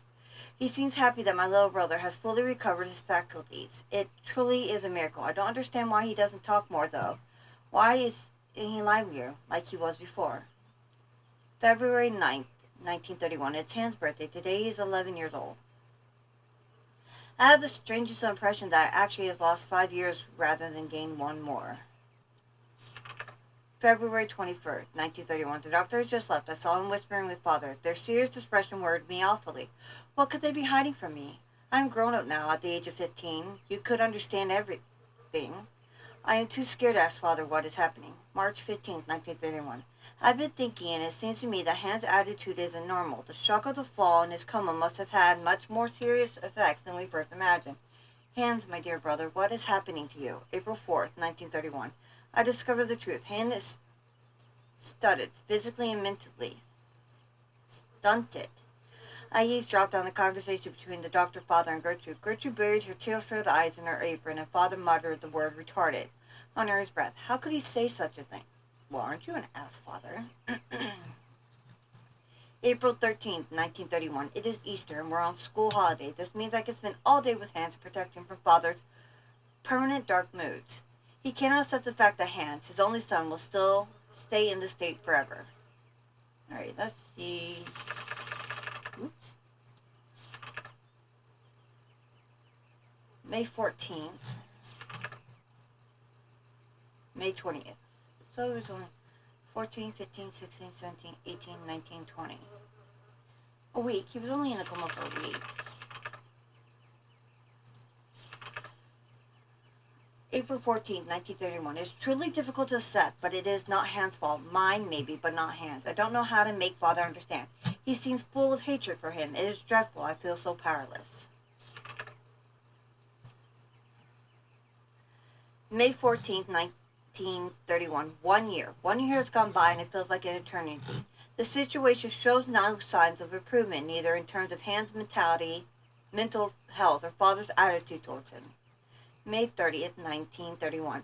Extraordinary. Father has decided to take Hans to Paris for new tests. He says that only in the French capital will he find truly competent doctors. We must make Hans ready for the great expedition. June 6, 1931. No news from Father and Hans, but I remain hopeful. I am sure they will take good care of my little brother. July 15th, 1931. They have returned. Hans rushed into my arms and started crying. It took me a long time to calm him down and get him to sleep. Father still as taciturn as he was before he left. The French doctors have confirmed the diagnosis. Hans will remain physically and mentally impaired. I am stunned. August 28th, 1931. The summer is coming to a close. It has been less stifling than last. The sun has put color in Hans' cheeks.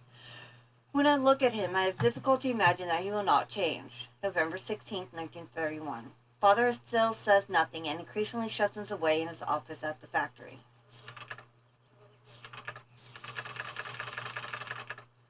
Shit, there's so many more pages to go.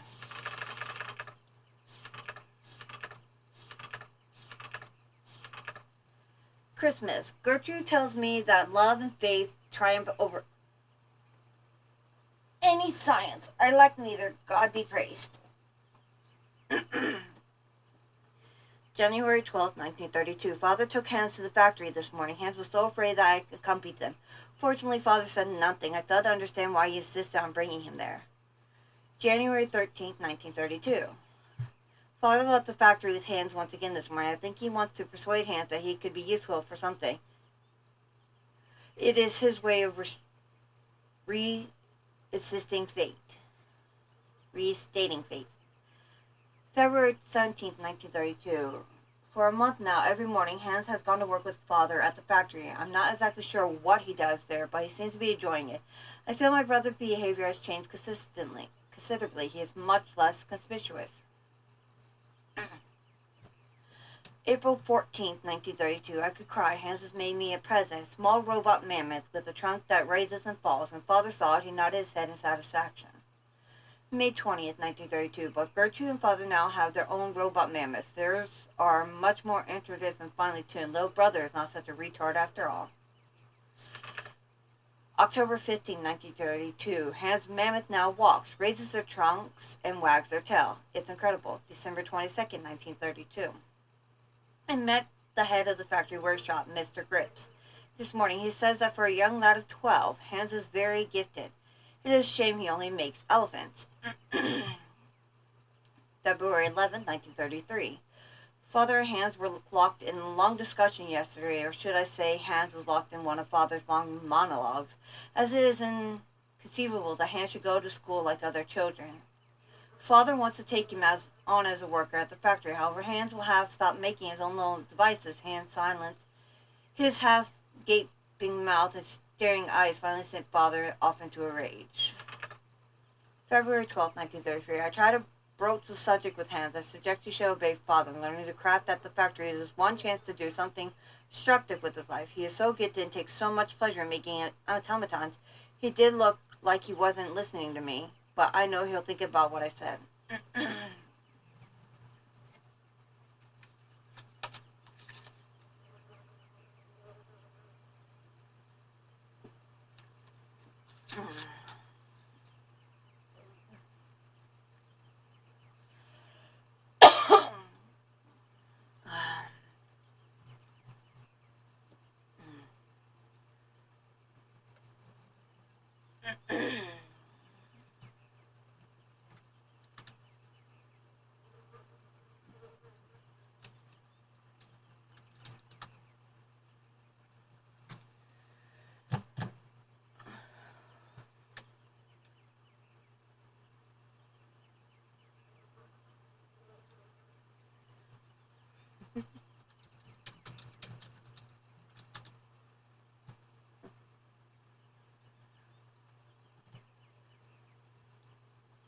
February 20th, 1933.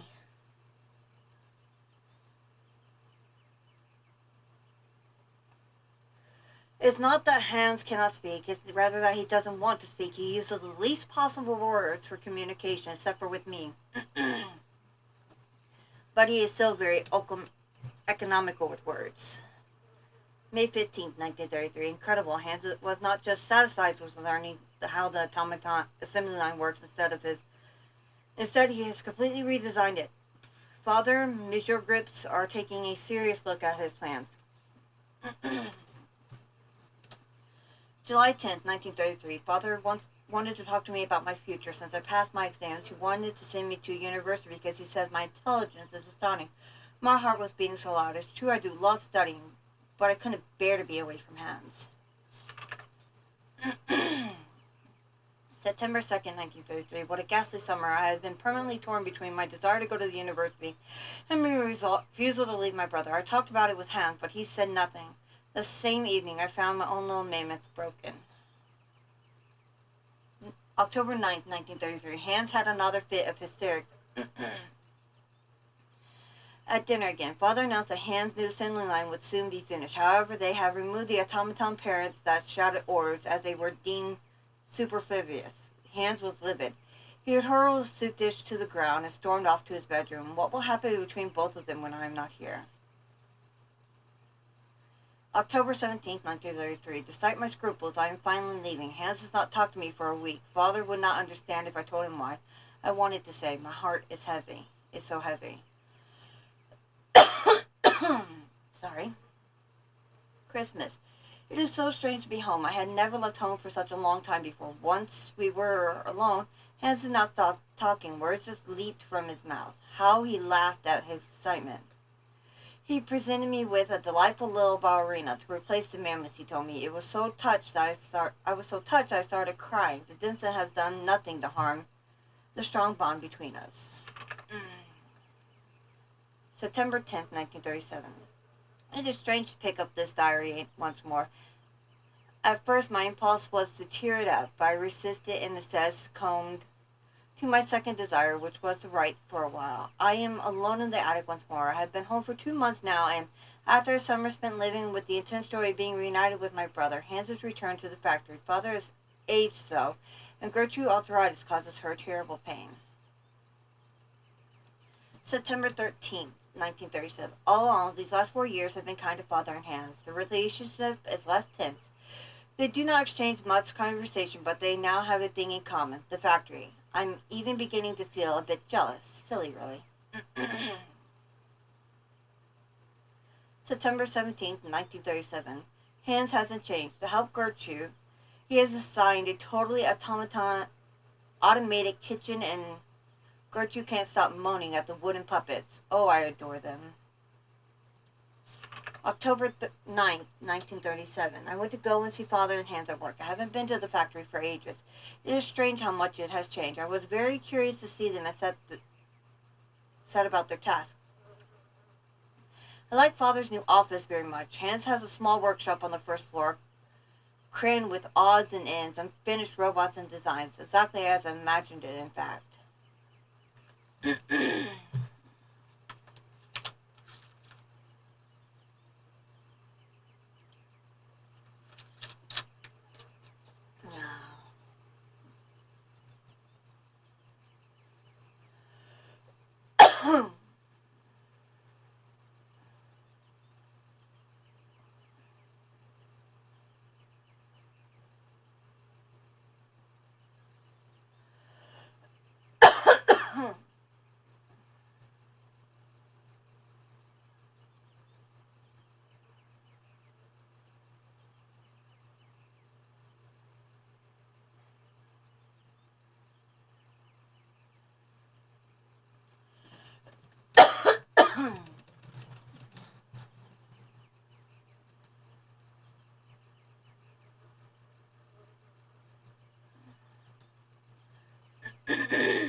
October 15th, 1937. The factory is working very well. Orders for toys keep coming in, spurred on by the run up to Christmas. When I was at university, I said my name was Von Berg. People would ask me if I had any relation to the Valentine factory. Now I know the effect that Hans' genius has had on the factory's renown.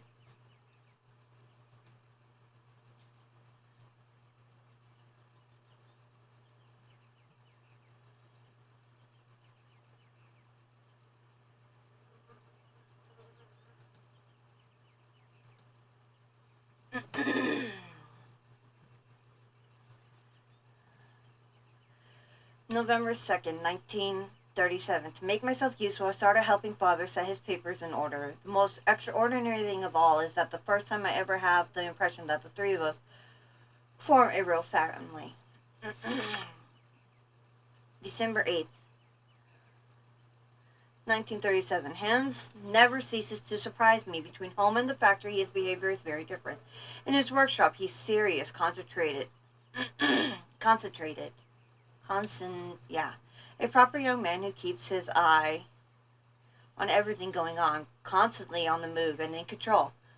One has the impression that each single toy is his very own infant. At home, he turns back into a child once more and is either moody or a happy-go-lucky buffoon.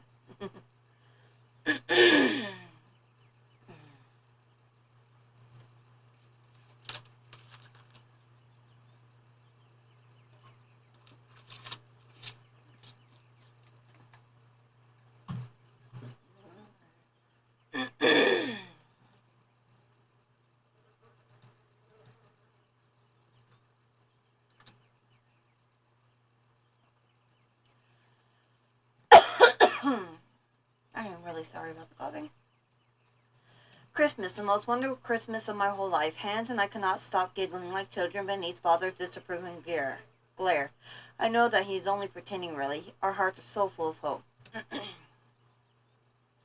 January 5th, 1938. Hans came to see me in my bedroom yesterday evening. I felt terribly awkward, terribly at ease.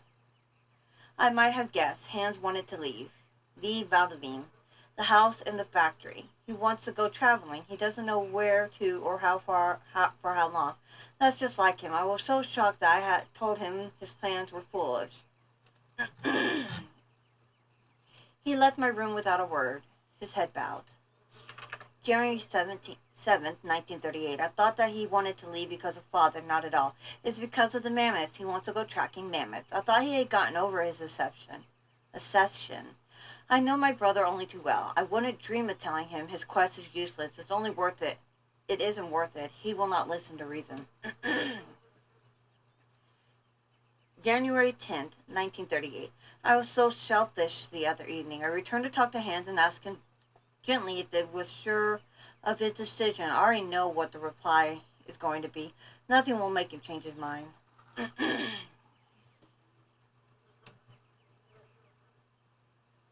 January 19th, 1938. Despite my profound sadness and despair,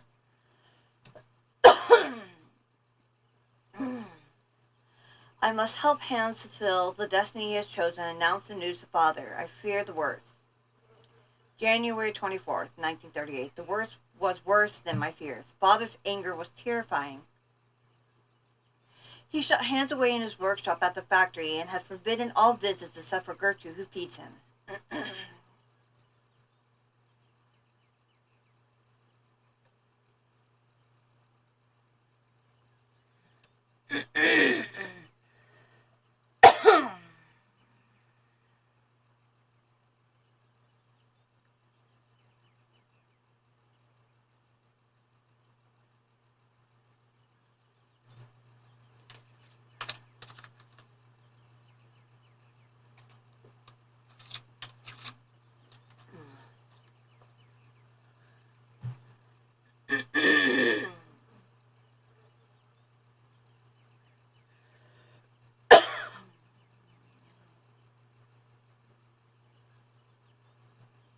February 1st, 1938. Father has decided that Hans should remain locked up for as long as it takes him to abandon his infidel decision. Gertrude tells me that Hans is very despondent, yet highly resolute. The worry is driving me mad. February 6, 1938. As soon as Gertrude returns from the factory, I listen to get news of my little brother. He doesn't say anything. He just fiddles with bits and pieces. She replies every day with a sigh. I try desperately to reason with father, but I know I'm just wasting my breath. February 19th, 1938. Hans is 18 years old today, and he is all on his own for his birthday. February 20th, 1938. In secret, Gertrude delivered to me a small robot from Hans. It's a robot of us as children. It works with a small cylinder punched with tiny holes. I quivered with emotion as I turned the key. The message he gave me was simple. He was telling me he loved me very, very much. February 21st, 1938. Gertrude gave me a different tiny cylinder for today's toy. Hans is truly incredible. He has found a means of communication between us and us alone in total secret. February 27th, 1938. My days are spent eagerly awaiting Hans' message. He has resolved to run away. He is preparing his escape like it was a game. Okay, only 2 more pages.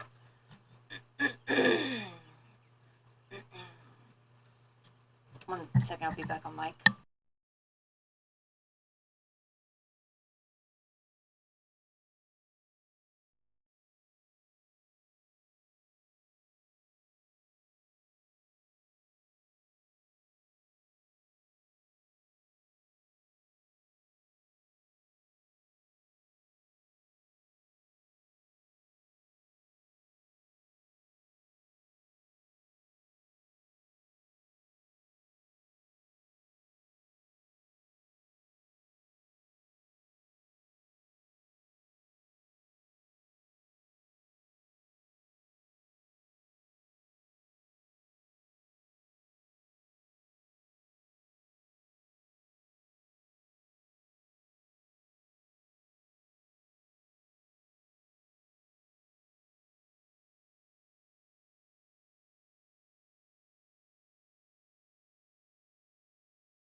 Sorry about that. Alright. March 16th. 1938. Gertrude has returned and she is beside herself. Hans has disappeared. Father has not even decided to return to the workshop where he locked up his son, nor find out how he managed to escape. He just gave me a black look as if he knew we were up to something behind his back. March 27th, 1938. March 7th, 1938. It is beginning to dawn on me that Hans is gone. I miss him so much. Lord, please protect my little brother and watch over him for me. March 11th, 1938. With Hans gone, Father now locks himself away night and day at the factory. The house is so gloomy now. March 12th, 1938.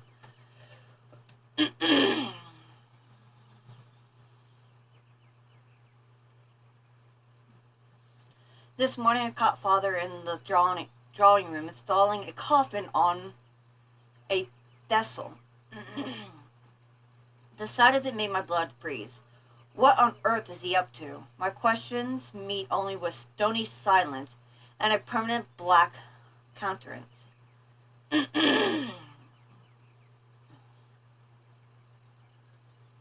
March 13th, 1938. Behind closed curtains, the drawing room with the coffin, surrounded by huge candles, has become a veritable funeral chamber.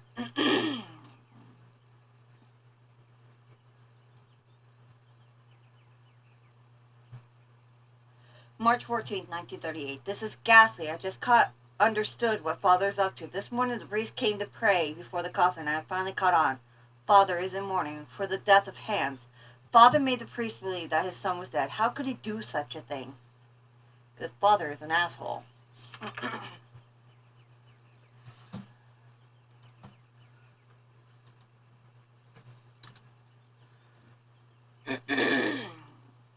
March 16th, 1938. In the madness occasioned by his grief, my father grows even more cold and calculating. He contacted his old friend Dr. Samuel, who duly drew up a bona fide death certificate without ever seeing the body. I dare not imagine what yarn he spun.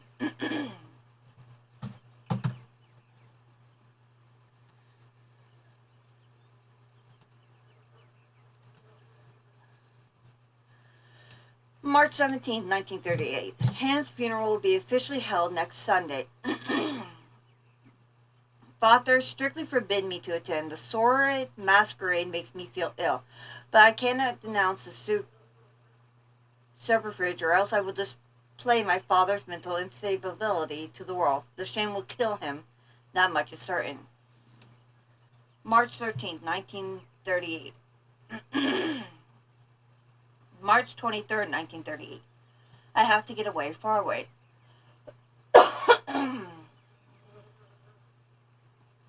April 23rd, 1938. No, I will not leave.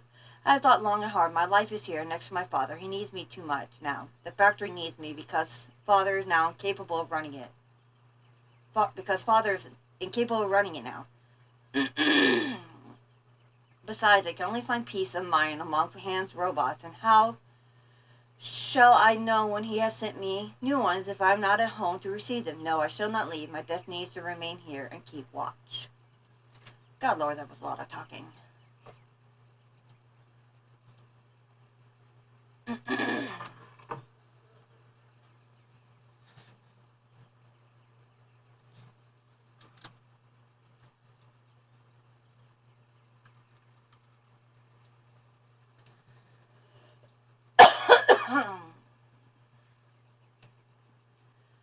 Ooh, that was a lot of talking.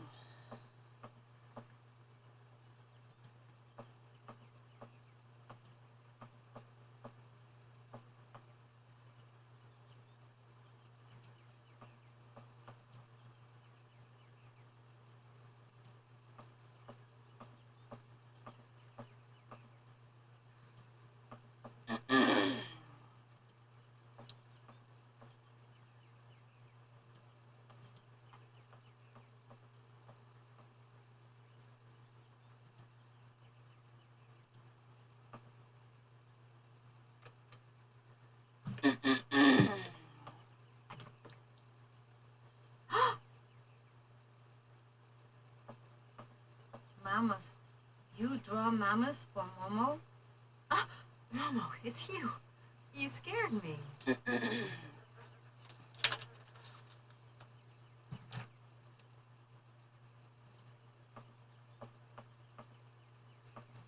What are you doing in here?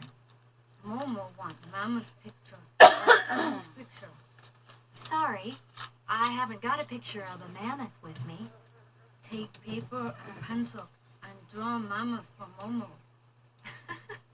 You don't give up easily, do you?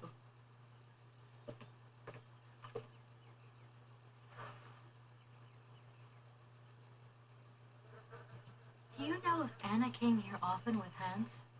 Momo want mammoth picture. Like Hans picture. Tell me, Momo, did you come here a lot with Anna? Mm-hmm. Anna like Momo. Anna like Hans. Anna on journey. It must be fascinating to live in a village full of automatons. Automatons made by hands. Difficult work. When Momo big, he do like Hans. Momo friend of automatons.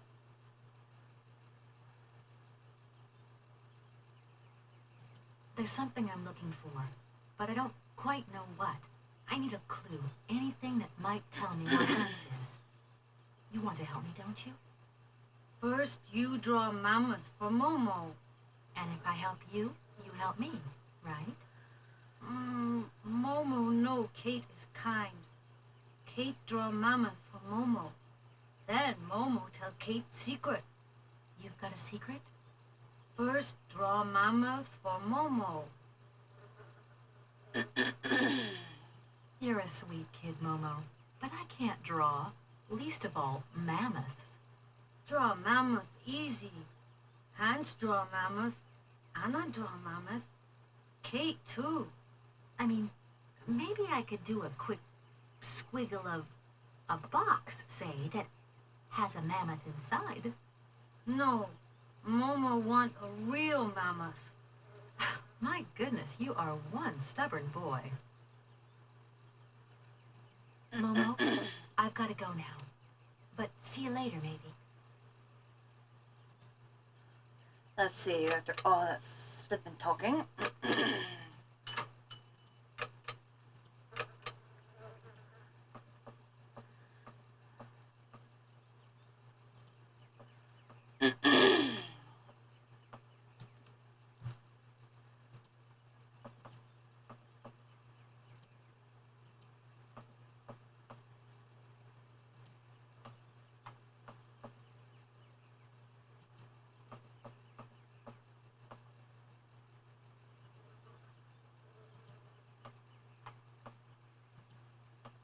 Oh wait, there's a mammoth, so...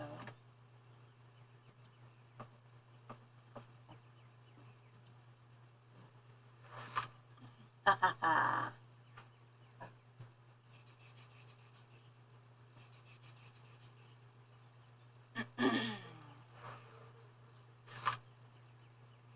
It's good.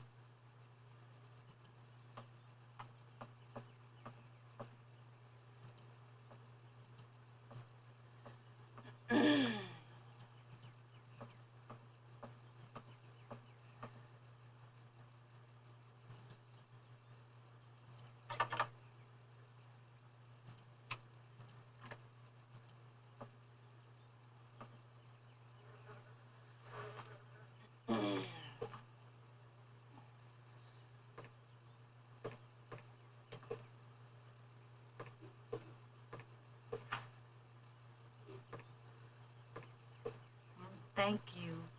Momo happy. Now follow Momo. Momo show his secret to Kate.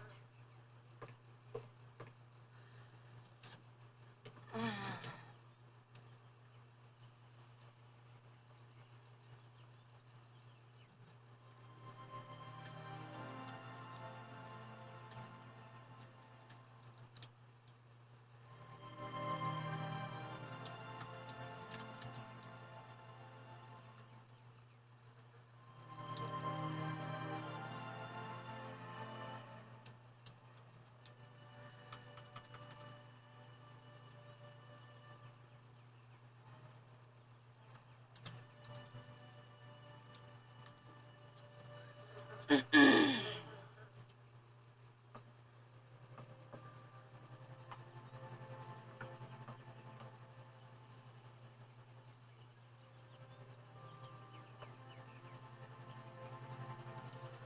he in the maze?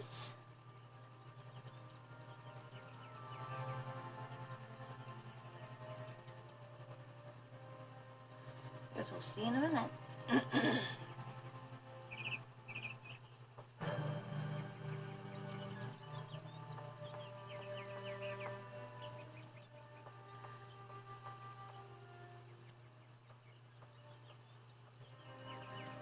No, Momo's not here.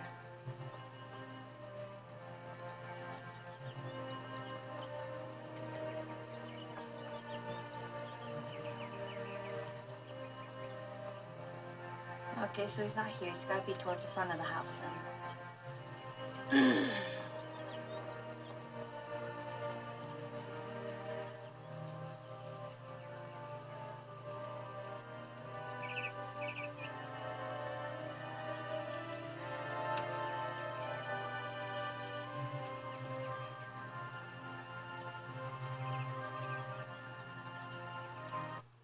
Dang it!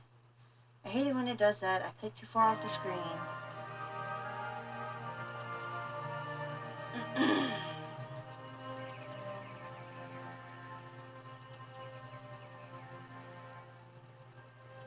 When I click too far off screen, everything's gone.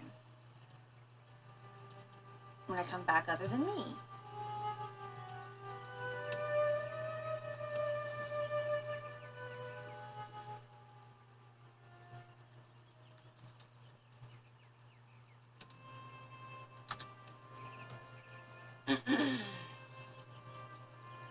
Cannot leave this area.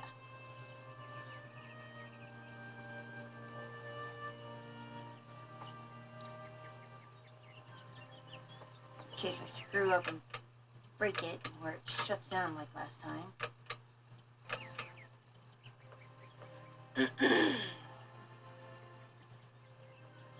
Where the hell are you, boy?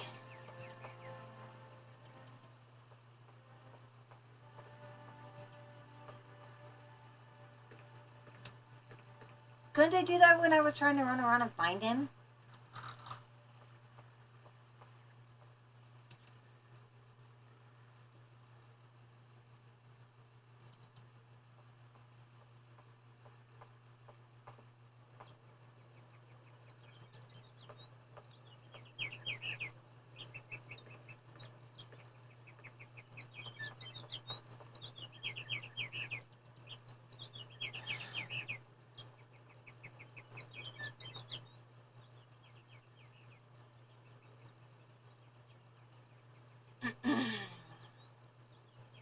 Yeah, almost screwed up.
For such an old game, they really did really good with the artwork.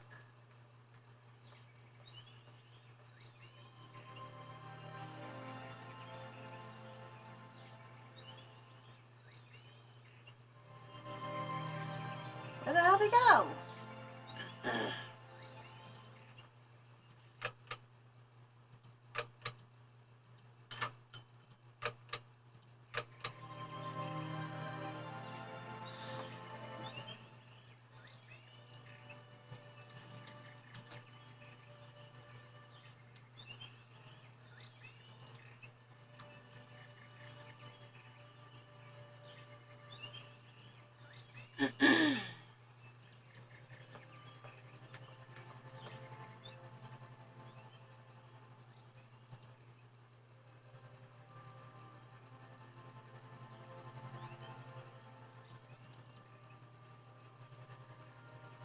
Where the hell is he taking me into the woods? He's gonna murder me.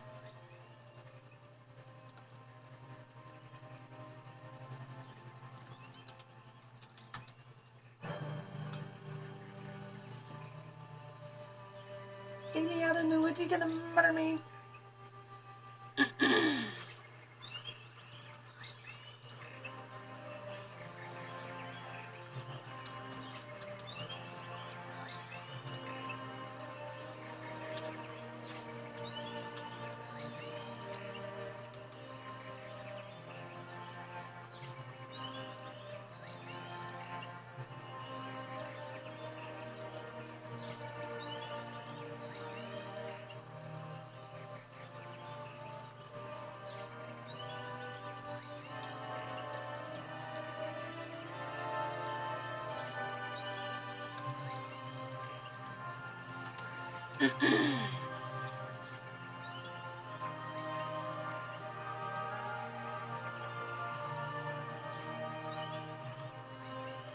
Where the hell is he taking me?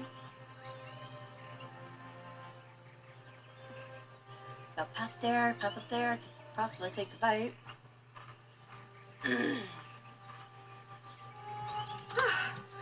There you are, Momo. This is some walk you've taken me on. I've got to say, though, it sure is mighty pretty. Momo come here often. Momo like make splash in water.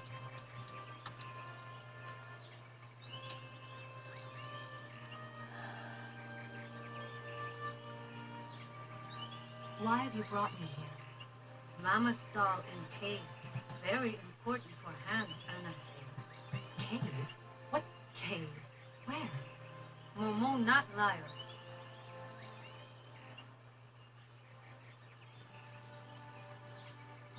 Right. Now we're here. What do we do? Kate and Momo throw stones in water. Momo, we're here because of the cave. Something to do with the cave. Momo and Kate, friends.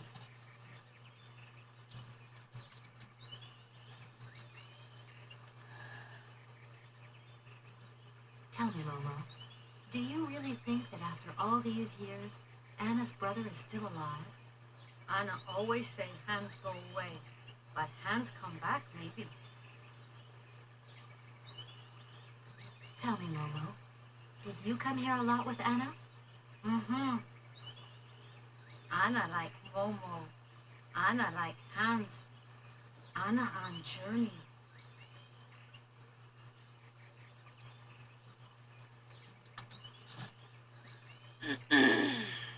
Momo, I've got to go now.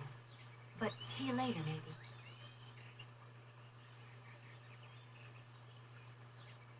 Alright.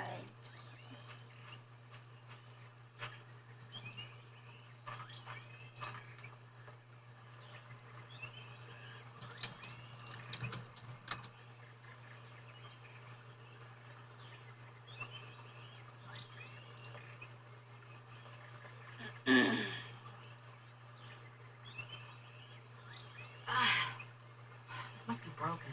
I've got to get a helping hand here.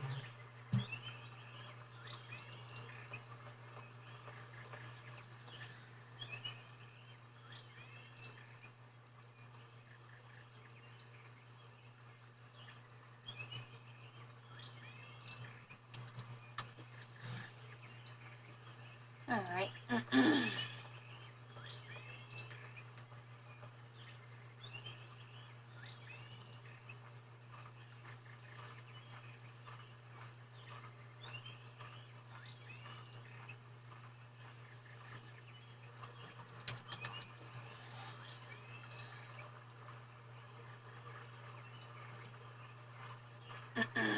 Can't go that way. Okay, so now I have to find...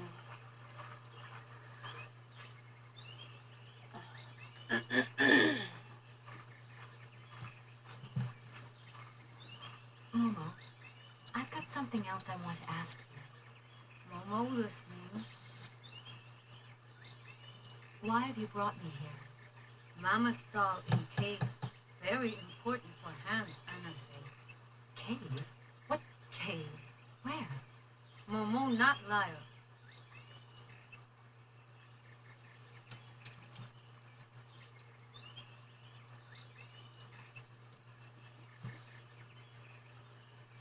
Can you help me, please?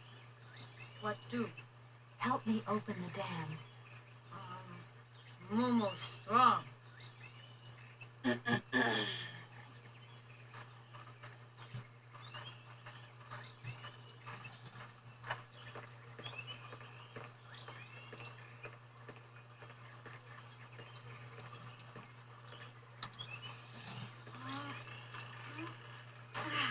Uh-oh, it broke. Oops.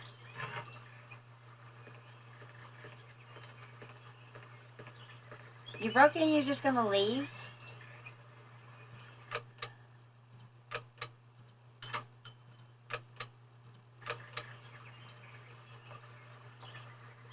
That looks broken.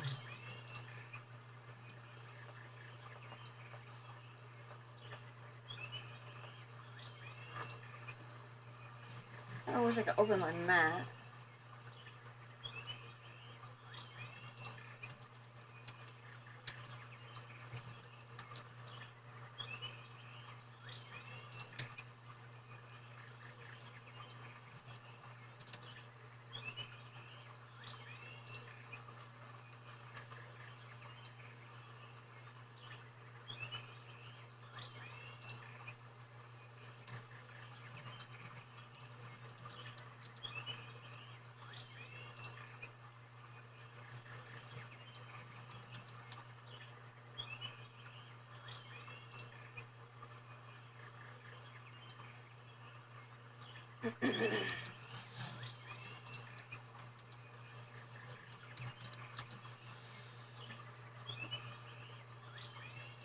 Alright, let's go back to town. Gotta figure a way to fix that.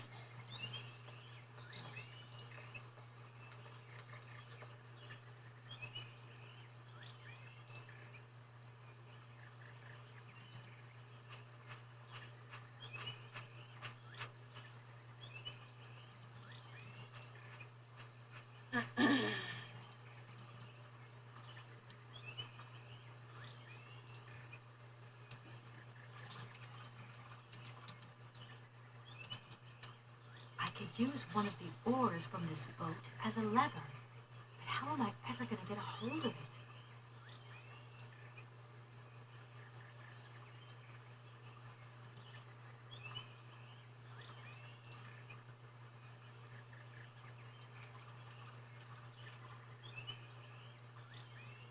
I could use one of the oars from this boat as a lever. But how am I ever going to get a hold of it?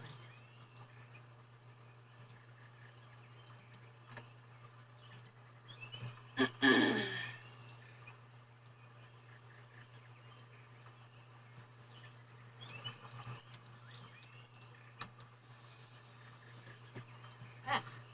that oar is all dirty and wet. Ugh, that oar is all dirty and wet. Am I seriously gonna have to go back to town to find something just to pick that up?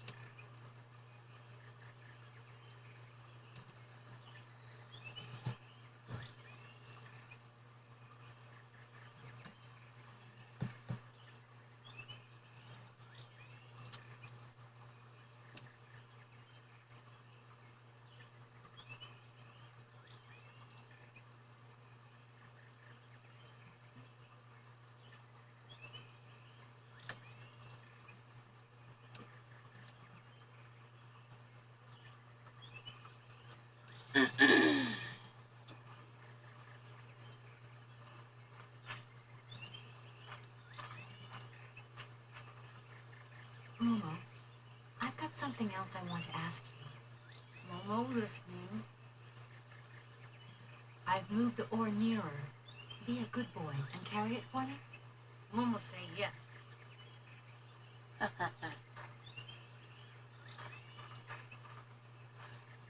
Get the boy to do your dirty work.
Momo, I've got something else I want to ask you. Momo listening.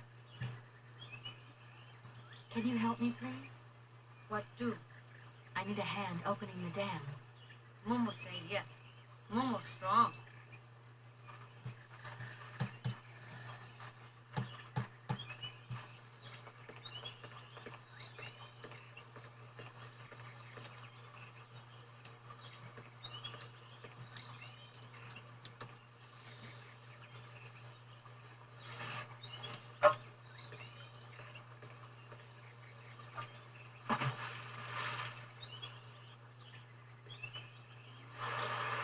Nice. Momo very strong. Thank you, Momo.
Nope, that's it. Can't get in.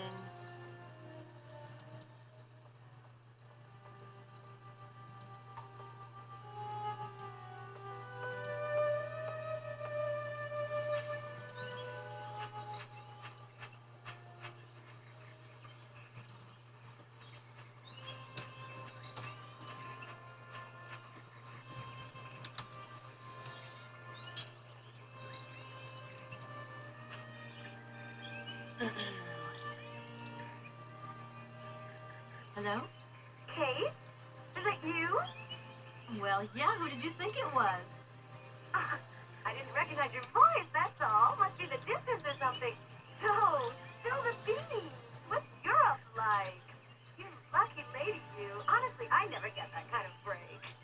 Well, so far all I've seen of Europe is this tiny village, and frankly, they're not very hospitable. The whole case is getting really complicated. There's this surprise heir I've got to find. No. I talked to Lynn who bumped into Jock and she had coffee with the head honcho this morning. He didn't sound at all happy. The client's meeting him tomorrow, and when Marston tells him that the sale's not even gone through yet, well, you're gonna be pleased you're on the other side of the ocean when that bomb goes off. Yeah, I get the picture. But so, how about yourself? What's up at work? We lost the Sarah Lou trial. I worked 5 months on that dumb case. I remember. So, for a bit of therapy, I went to Boomie's. The sale started yesterday. Wow, lucky. It was absolutely crazy, Katie. Absolute mayhem. You know that blue silk top I wanted? Guess how much I got it for? I don't know, 250, 200? $140. Just get yourself back here and I'll go down with you. Like it's my choice. Look, I gotta go. Call me soon, huh? I want a blow-by-blow account of every moment of your great adventure. Get out of here. Look after yourself. You too. Yeah, I will.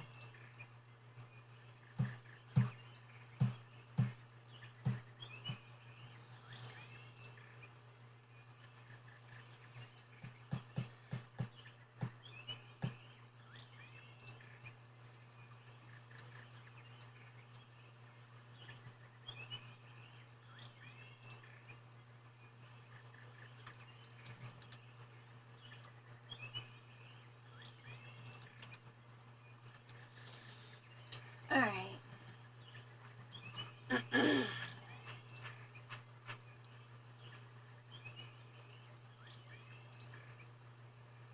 Is he still up by the dam?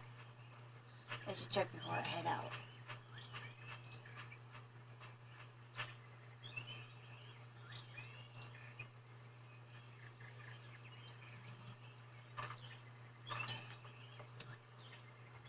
Nope, he's gone. Alright, back to town I go.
Well, what am I supposed to do now?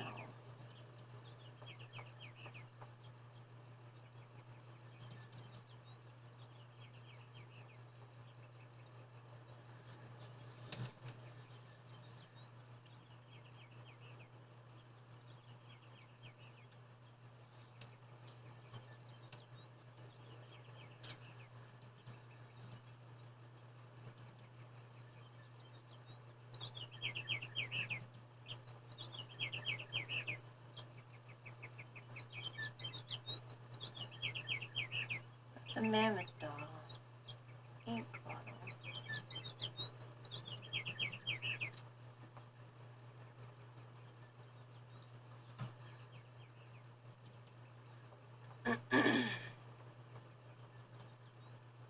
Maybe I try calling the office again.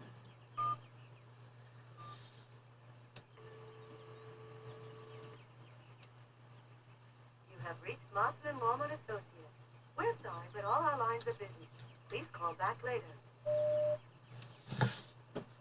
What am I supposed to do? Talk to him?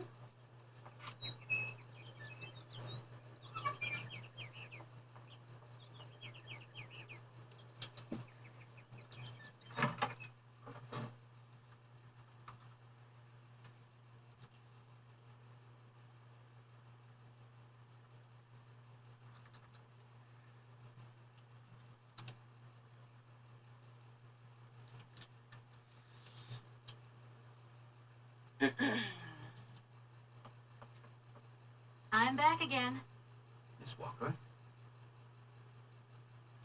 I'm going to have to extend my hotel reservation. Stay as long as you need to. Really, it's no trouble. We're delighted to have a little bit of life at the inn. How many extra days will you be staying? I really can't say. I'm just not used to this sort of situation. It's so unexpected. First the alive person dies, next the dead person comes alive. It is indeed a very unusual situation.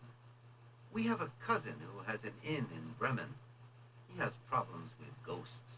Imagine, the ghost refuses to leave his room. The only way to move him was to give him a bed in the attic. It seems that the ghost I'm looking for hangs out in Syberia. Well, that is very unusual.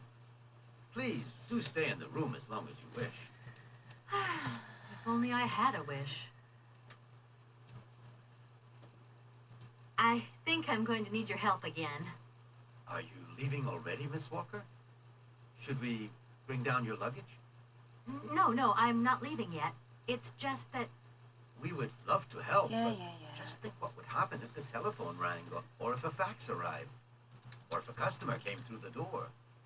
We don't have 5 minutes rest here. I'm sorry. It's okay, no biggie.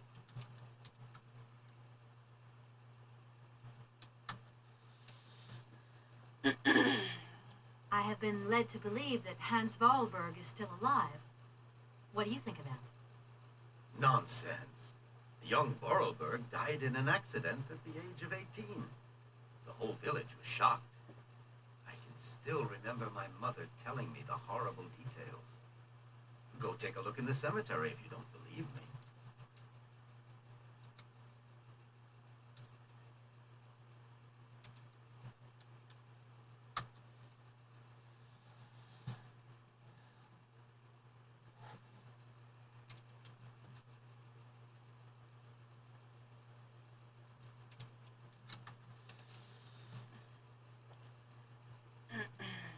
Did you know Anna Vorarlberg yourself? Oh, why, of course I did. I mean, well, not really. She was a very great lady. We loved her very much. May she rest in peace. Alright, I need to go to... I'm gonna go look around Valladolid. See you later. As you like, miss.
Another phone call?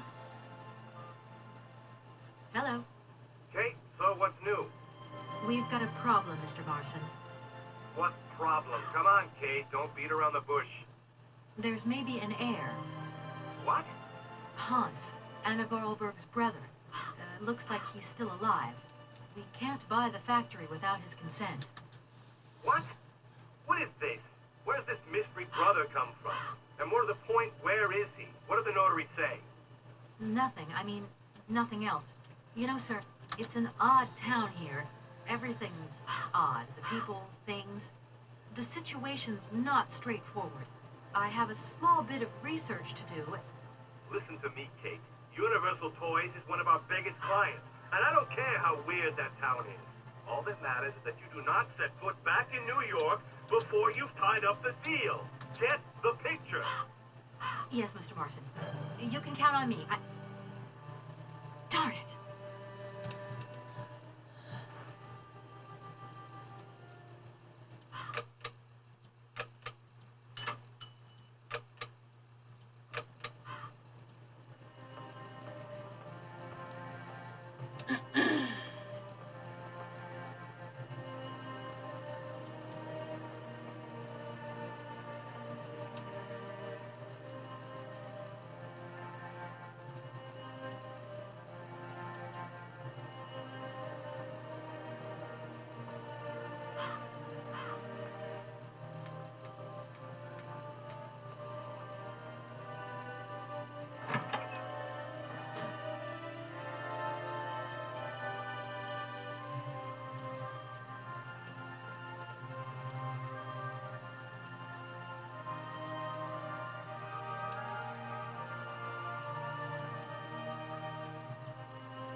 This thing's jammed.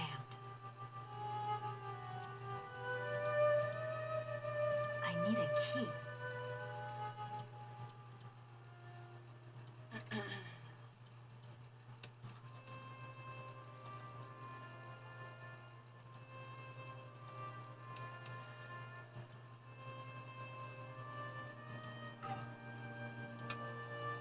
Yeah, that was kind of given.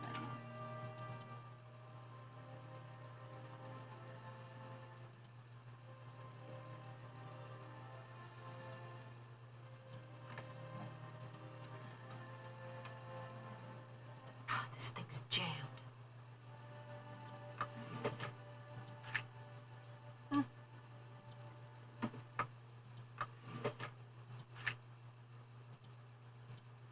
I'm going through a priest's closed door.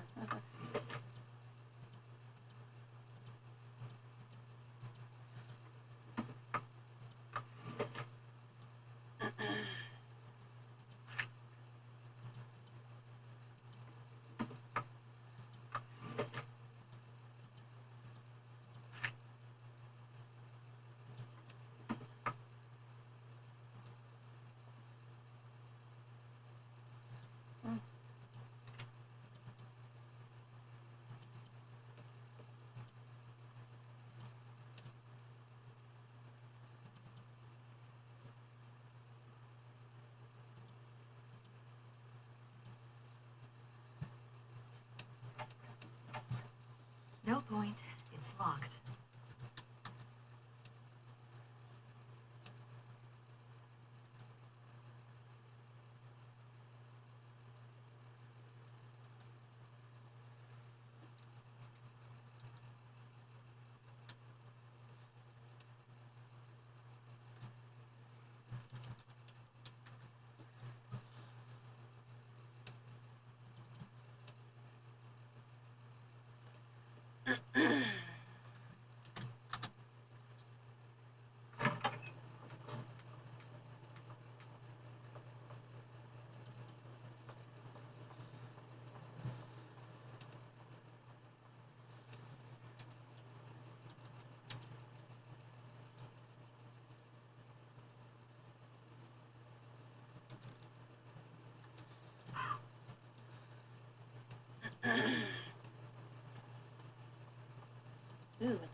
Uh-huh.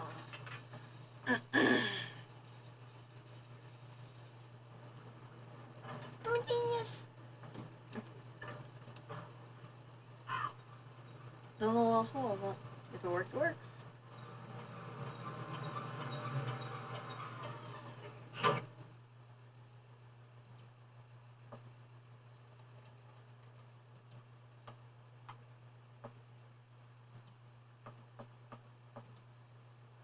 Let's save in case I fall out the window.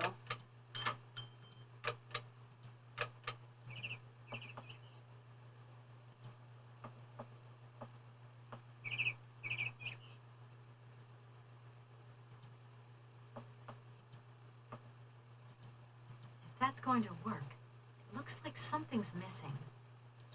Ooh.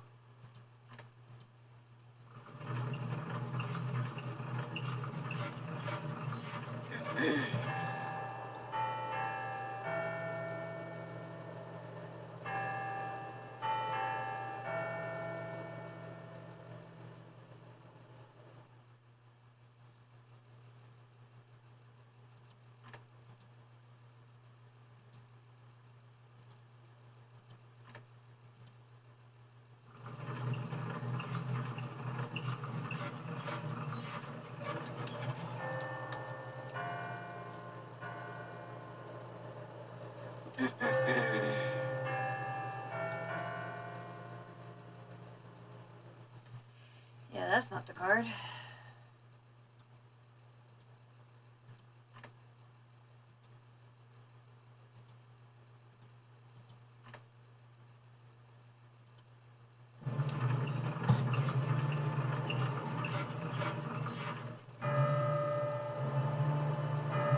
That's a creepy sound.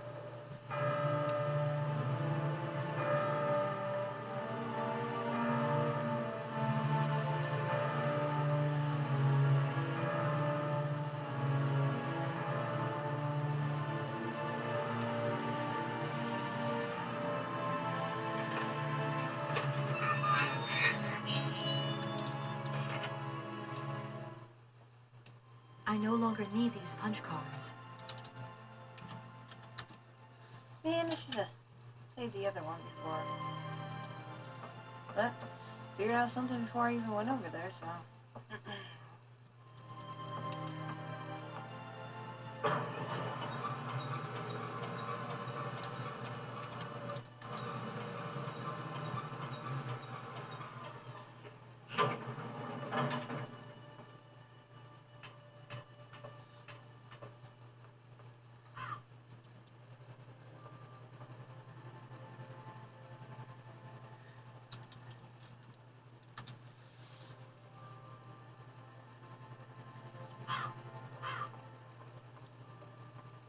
I'll come back and go in there.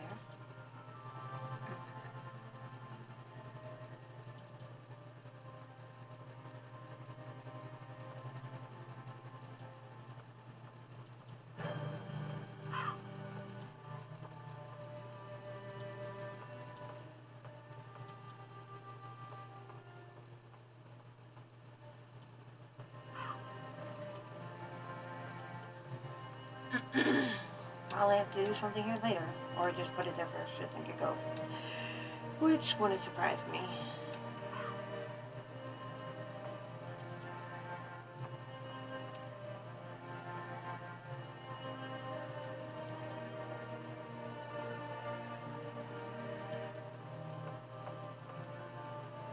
I need a key.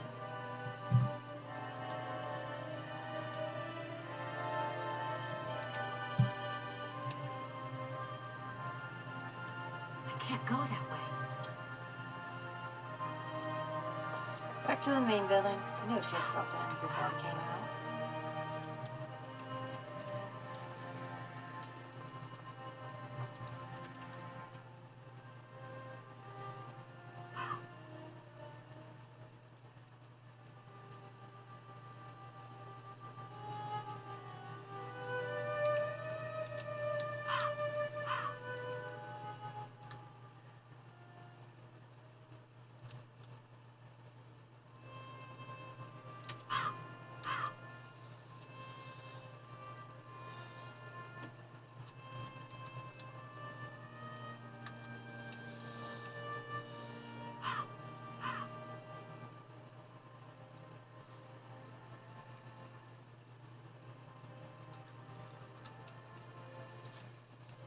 Alright, let's go in here.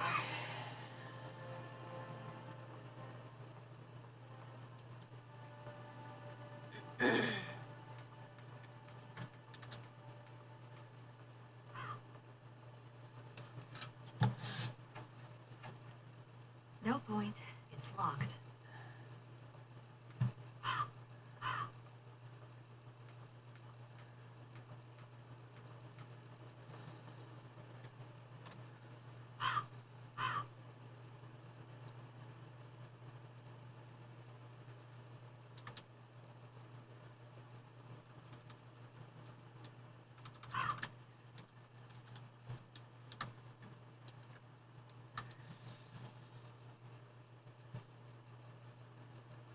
Alright, so where would the key be? No, let's go check the other sides.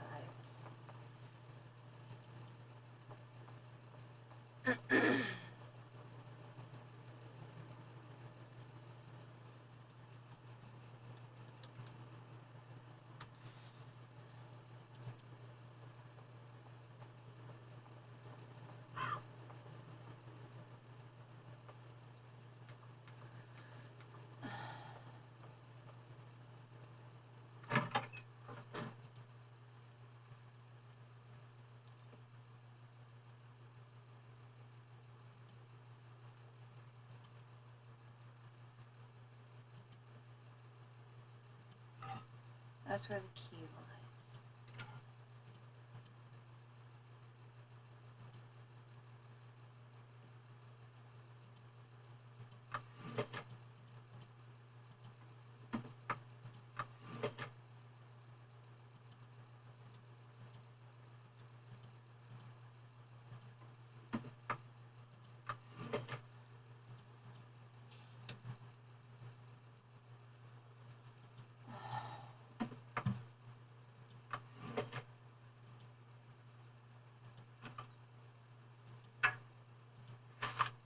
To my successor, the Valdemy parish priest, to the sanctity of confession is a sacred vow.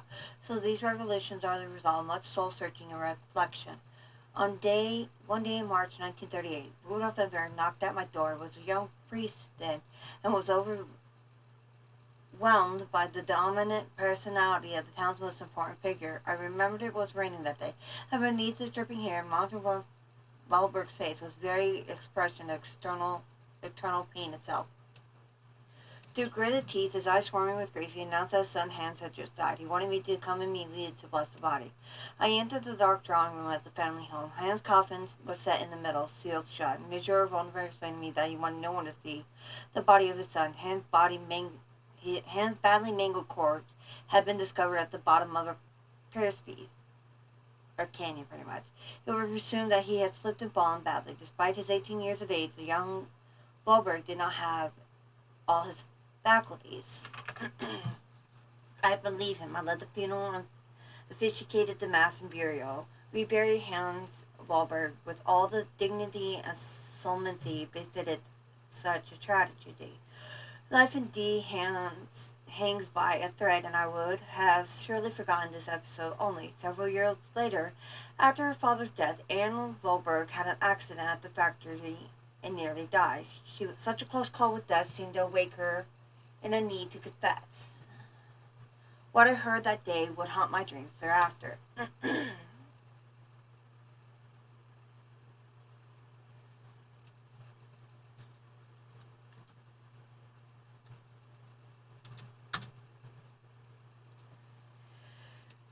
She told me that the body of her younger brother Hans was not at rest in the family tomb for the simple reason that he was still alive. I had blessed and sanctified an empty coffin. I had assisted and sanctioned a masquerade staged by Rudolf Amberg himself to exercise the blind hatred he felt for his son. His son had left, and he felt betrayed. A man who preferred to believe and make others believe his son was dead rather than accept the truth has shamefully deceived me. What kind of priest was I, and what kind of priest would I become? Oh, merciful Father alone will be my judge. It was my duty to inform you that one of your flock is still unaccounted for. I leave this terrible secret in your hands to do with what you will. Leon Bonnard Priest.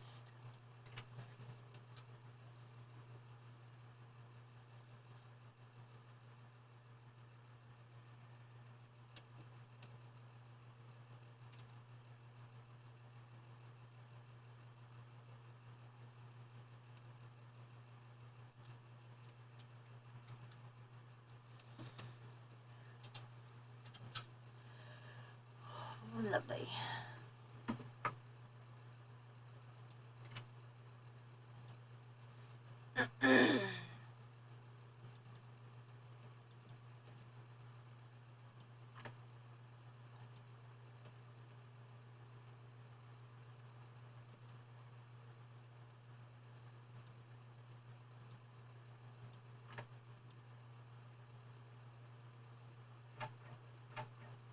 No point.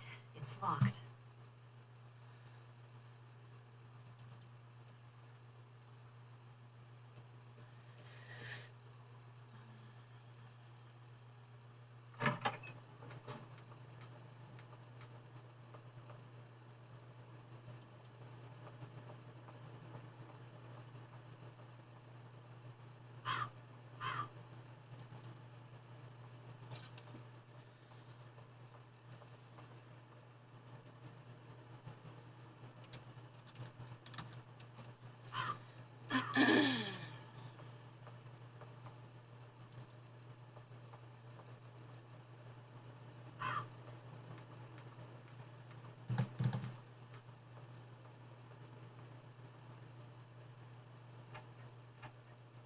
No point.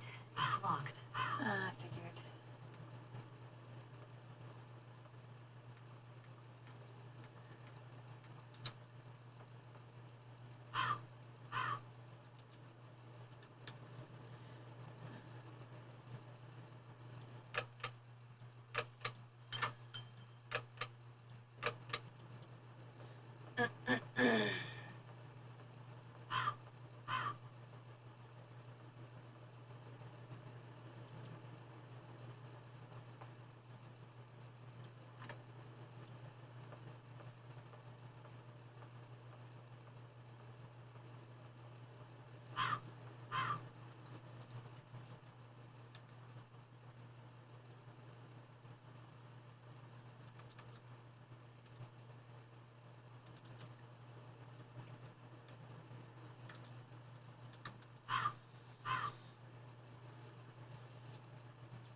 Down into the creepy hole.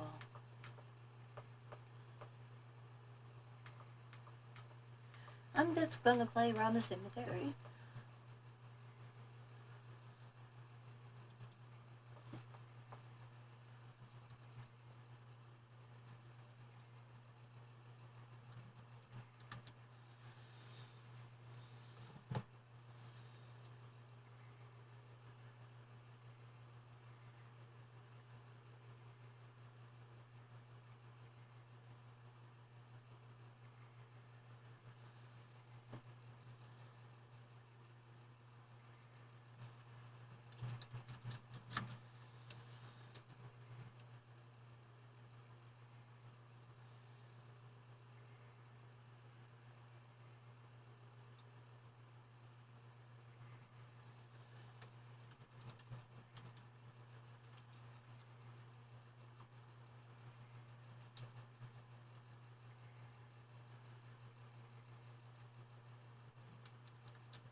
Because something screams a trap.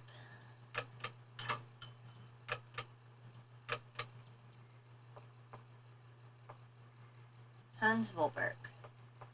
I'm just gonna play around in your tomb.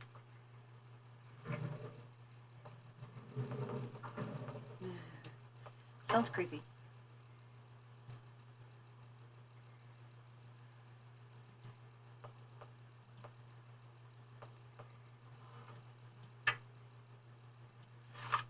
Mountain kills local figure. The Valenberg family was struck by tragedy yesterday. Rodolf Valenberg discovered the lifeless body of his son's hands at the bottom of a Ferris peak. Loose rocks and poor visibility occasioned by the morning mist were probably the cause of the young man's fall.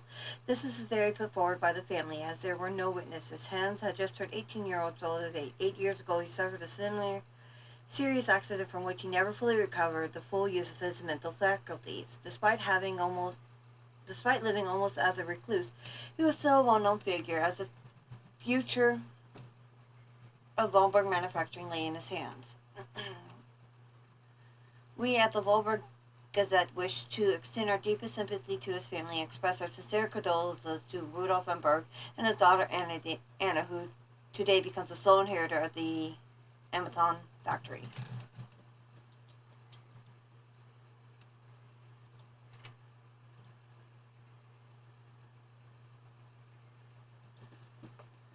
I gotta go all the way back to Anna's workshop and listen to that thing.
father notices you've stolen one of his lanterns.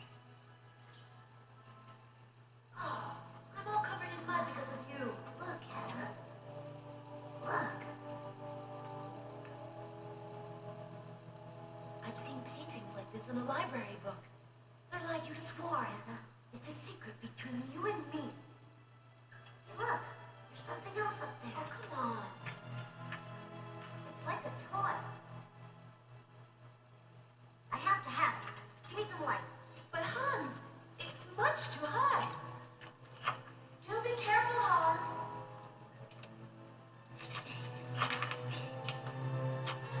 Hans, be careful.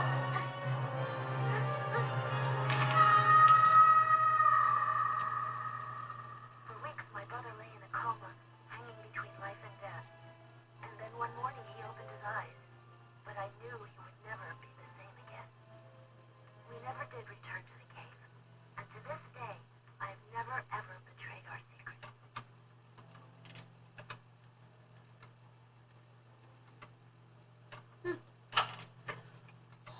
Look, you have the scared, eh?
Well, I'm at a loss what to do.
Alright.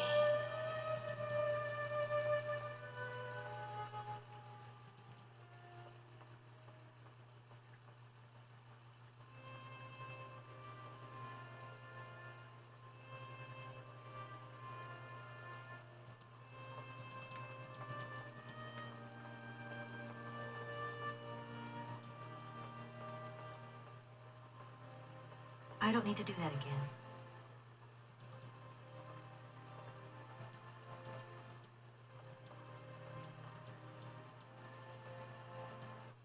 Dang it, I'm sorry. Went too far over to the side, I know.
Well, I'm stumped.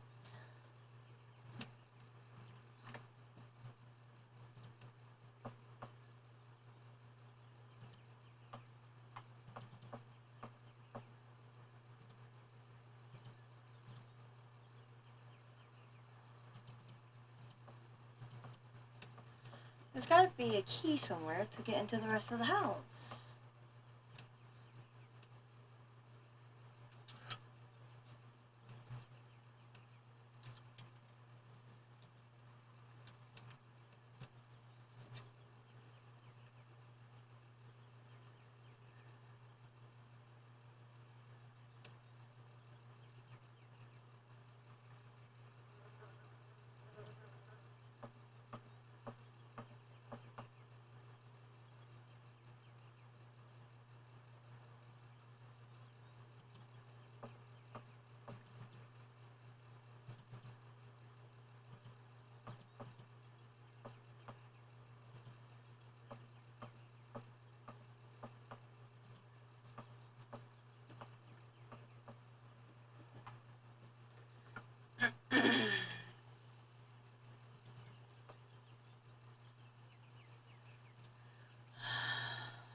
The door's locked, but I've still got to get in there.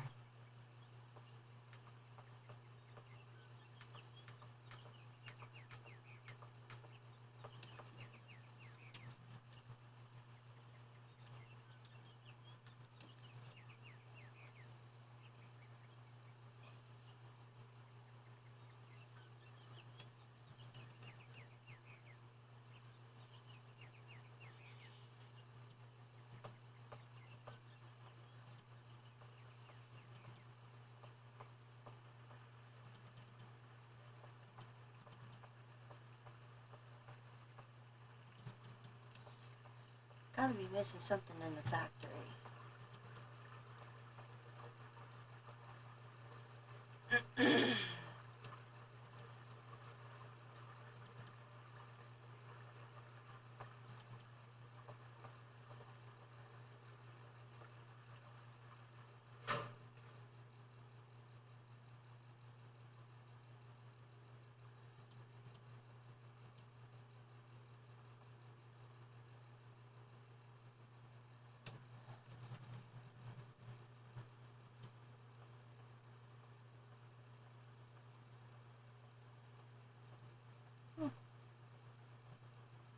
Didn't know I could go back there.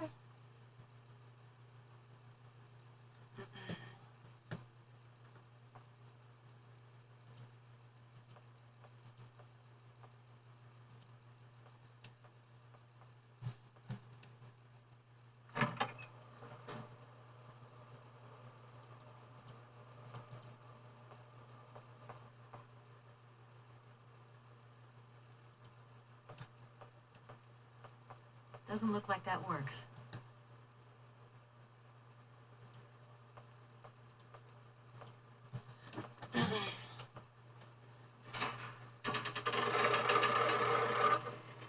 That's a cranky.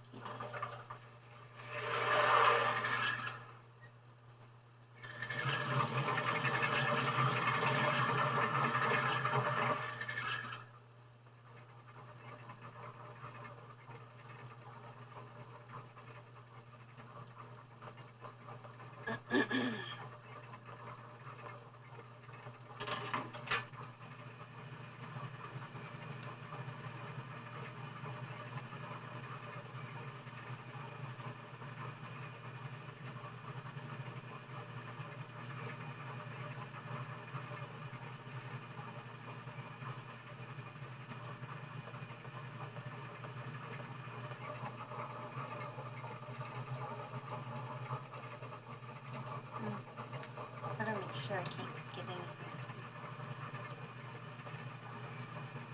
I don't need to do that again.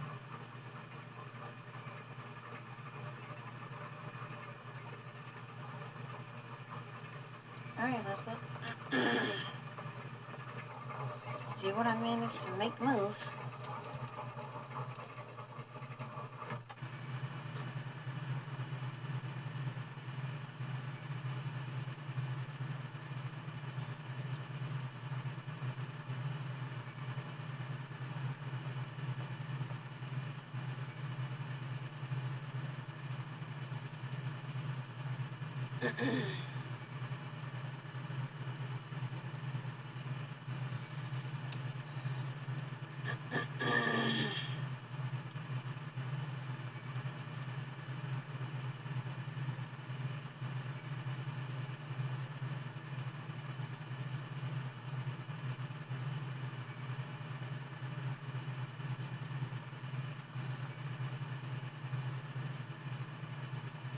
Alright, let's go out.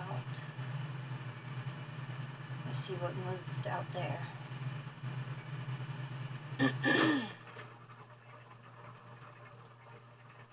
Let's see.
What did it do?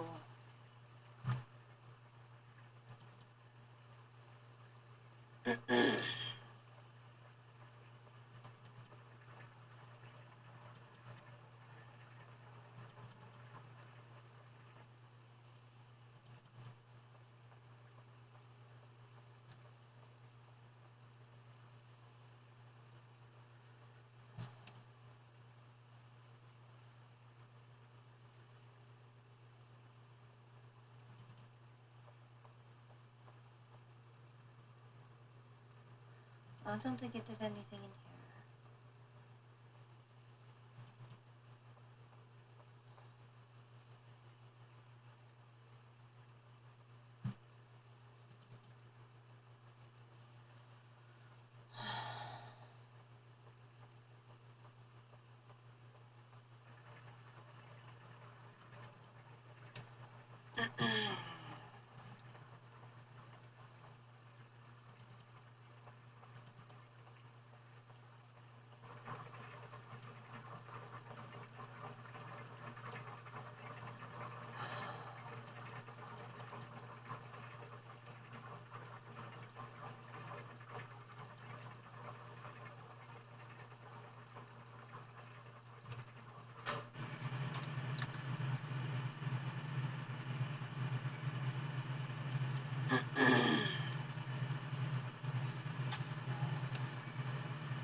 Doesn't look like that works.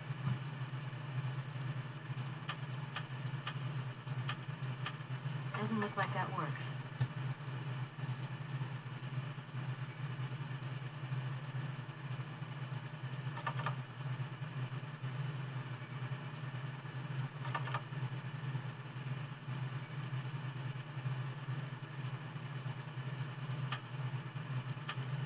Doesn't look like that works.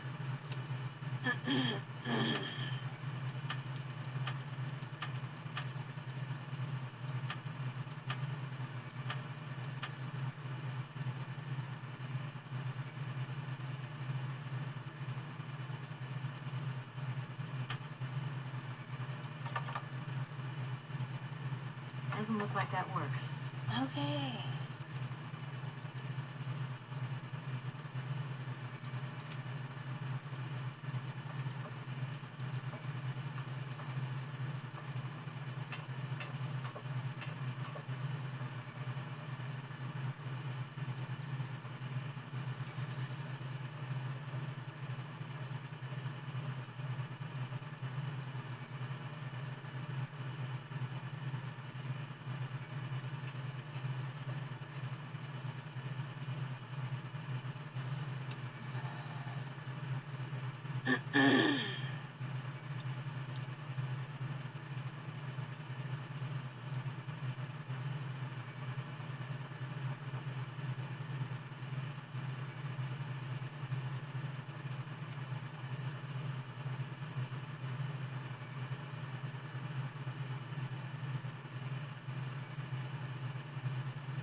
Don't need to do that again. I don't need to do that again. See the windmill turn. I'm gonna hit that. This goes out there.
Stay still.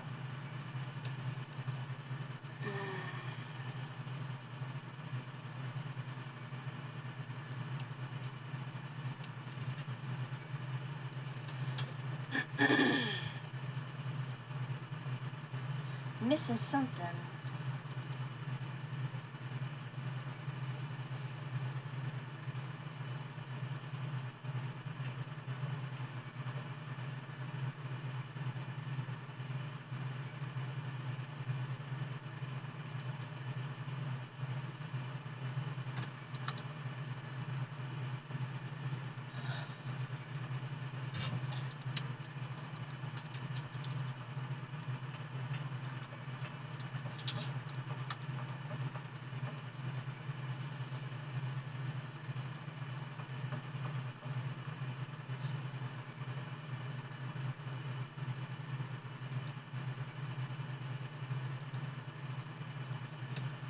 Alright. That's going to work. Looks like something's missing.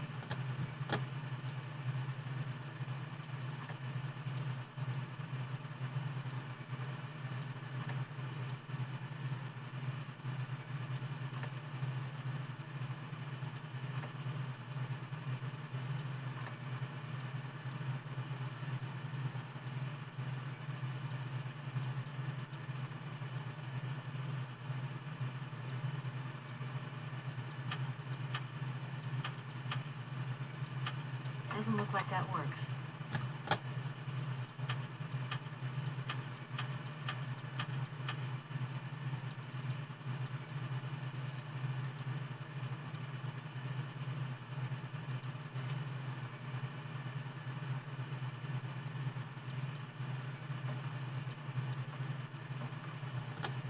Cannot figure out.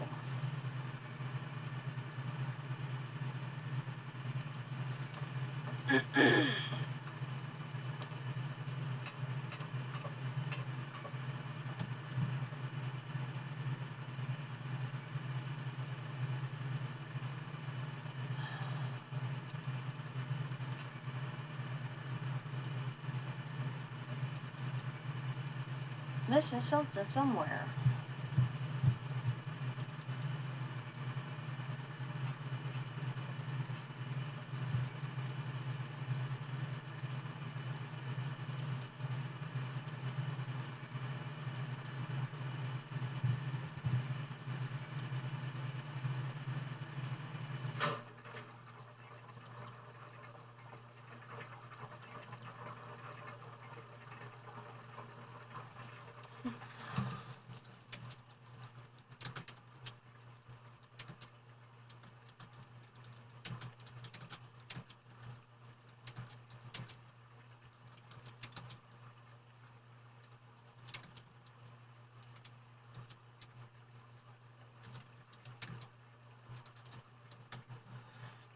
Alright.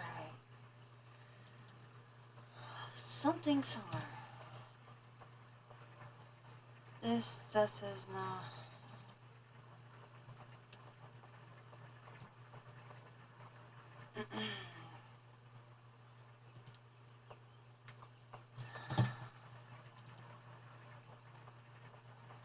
Missing something.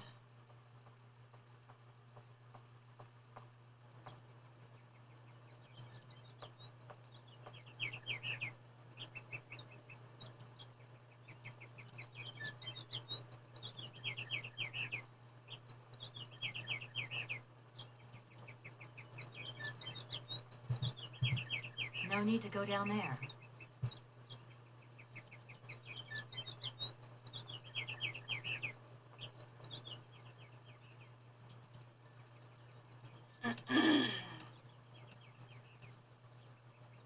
We're closed. Try tomorrow.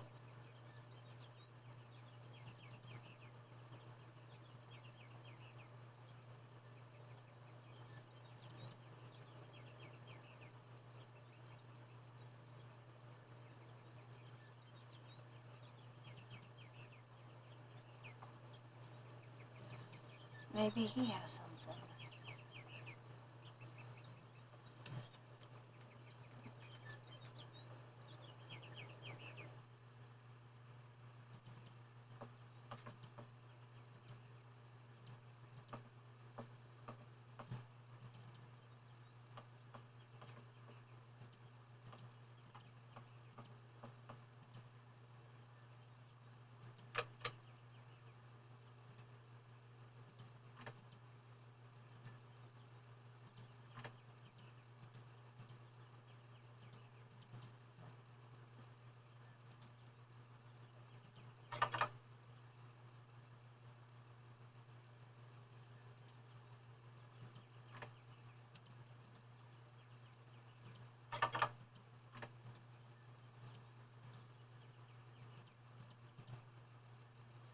Something somewhere I'm gonna need approved. Oh no, I forgot the notary will be resting. Need to know the resisting.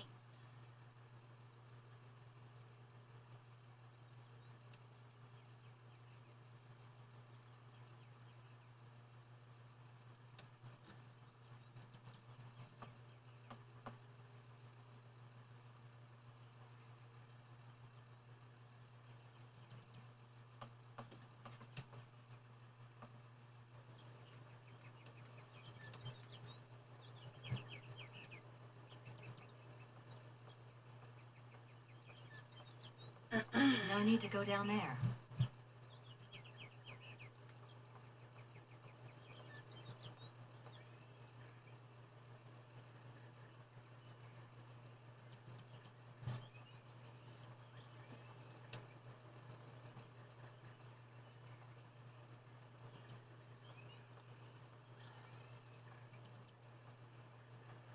Nope.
Hello again. If you have 5 minutes to sit and talk, I could tell you a thing or two about the olden days. I am sorry. I really am in a hurry. It's a pity.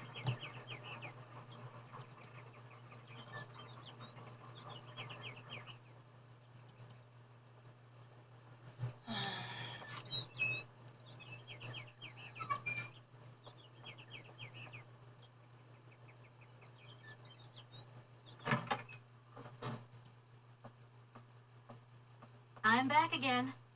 Miss Walker?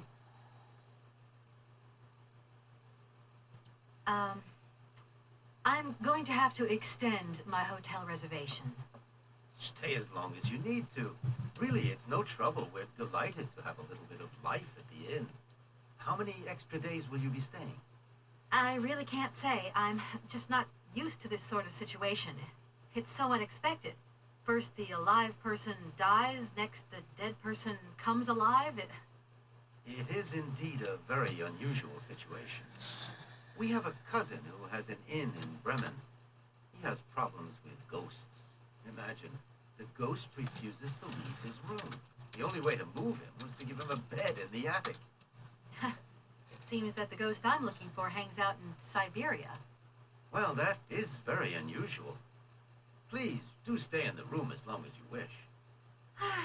If only I had a wish.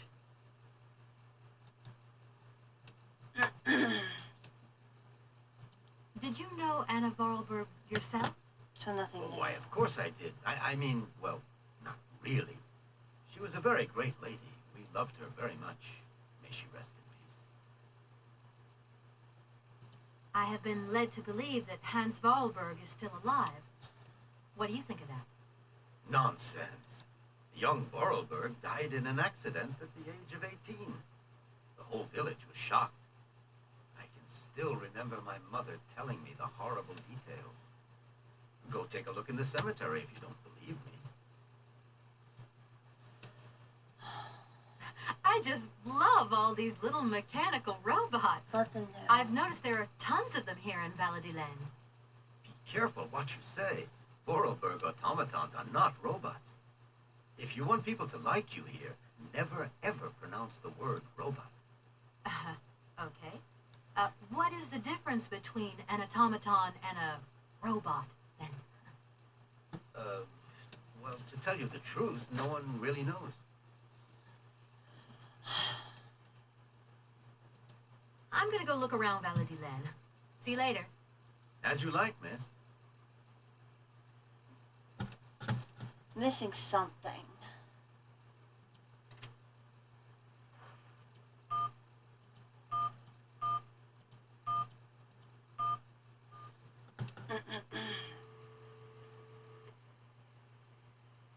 Hi, just finishing off a good facial. Be with you in a mo, bright and fresh. Bye. You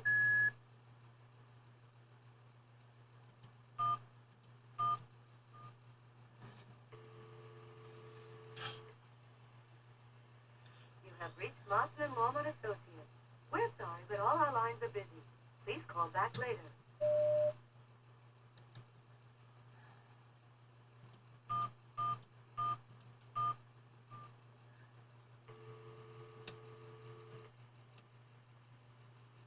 You have reached Olivia Parker. I'm sorry I cannot take your call.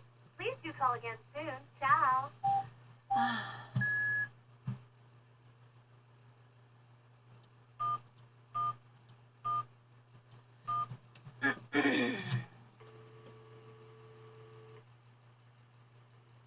Dan Foster isn't around to take your call right now, so please leave your message after the tone.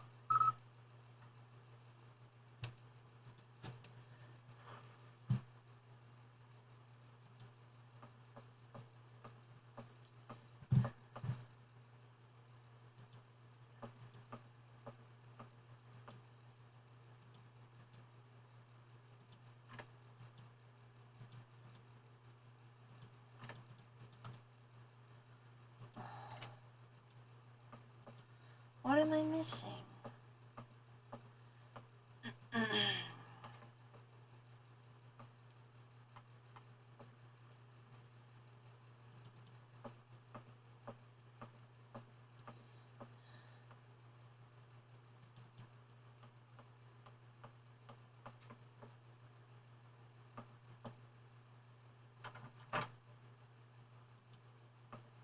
I don't need that for the time being.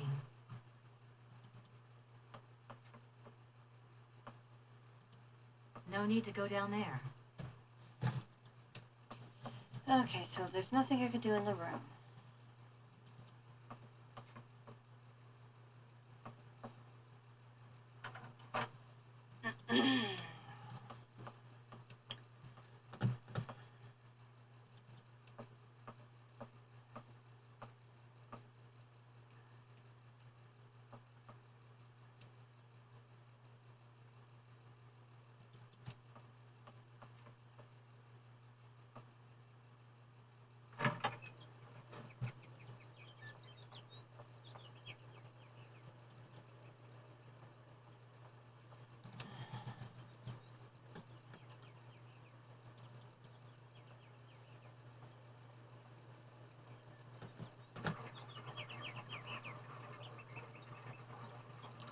Well, I'm 100% lost.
Yes, hello?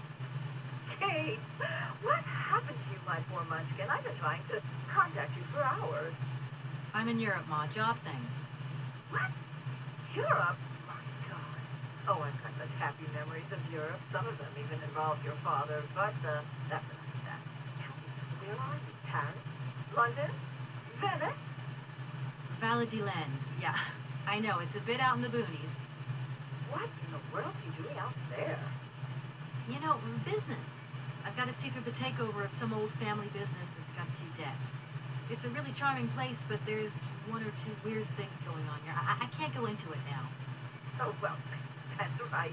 Your own mother's too dumb to understand. You really do take after your father sometimes. Mother. Hey, you'll never guess who I saw yesterday? Ma, I haven't got a lot of time, you know. Frank! Ma, please. I've got to go. Frank! Frank Malkovich, the Russian opera singer. Well, maybe you don't remember him. He was quite a star in his day. Listen, Ma, I really don't have the time. I'll call you back. He is as charming as he always was. We spent the... Mom, I really have to go. I'll call you back. I promise. Lots of love. Kate!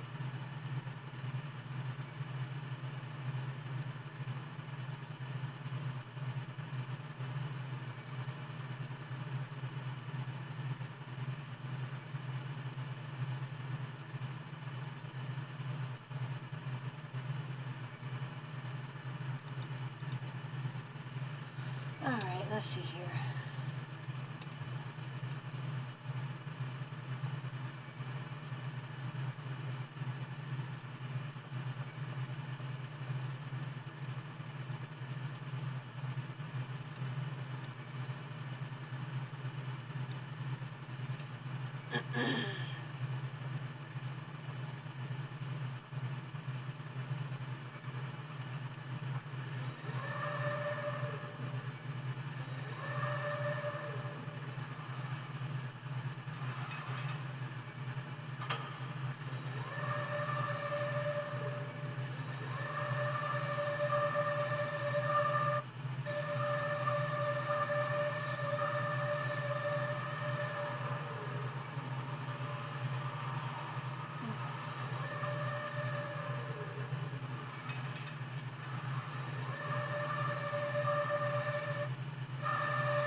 I don't need to do that again.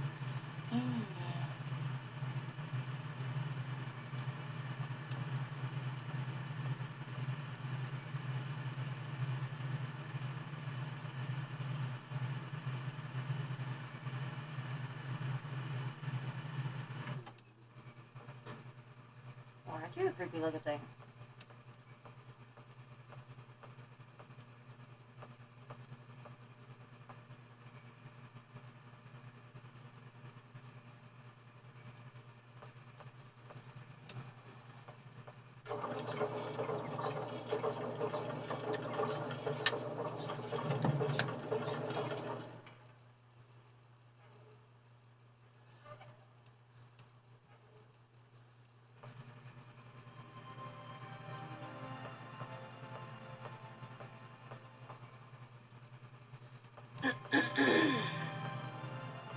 Oh, many thanks indeed.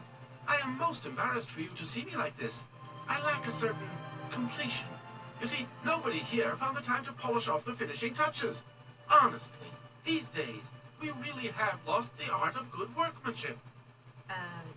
Yeah, maybe. With whom do I have the honor of speaking? Could you please state your identity, articulating clearly? My name is Kate. Kate Walker. Allow me to introduce myself. I am Model XZ2000. My common name is Oscar. I represent the technological zenith of this factory's production. I have been designed to drive a locomotive. A touch messy, but an essential task.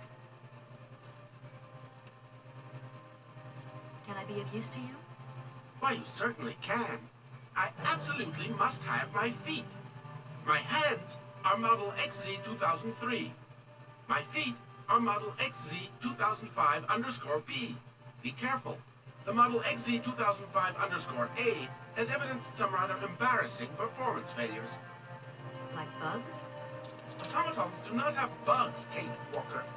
They simply display functional idiosyncrasies. I'm sorry, I didn't know. What do I have to do to get you a pair of feet? Use the assembly line to construct them. You will need a production punch card on which is recorded my body design data. Here is my own punch card. Okay, I'll give it a go.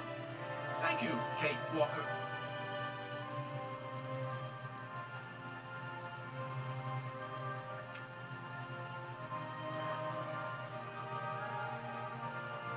Has it been a long time since you last saw Anna Vorarlberg? 72 hours, 32 minutes, and 20 seconds to be precise. This regrettable absence explains the delay in my production process. Anna Vorarlberg is dead, Mr. Oscar. What do you mean by the notion of death, Kate Walker? Broken. Disactivated. Worn out. Damaged. Unplugged. Oh, that really is most bothersome. I'd rather counted on finishing my production.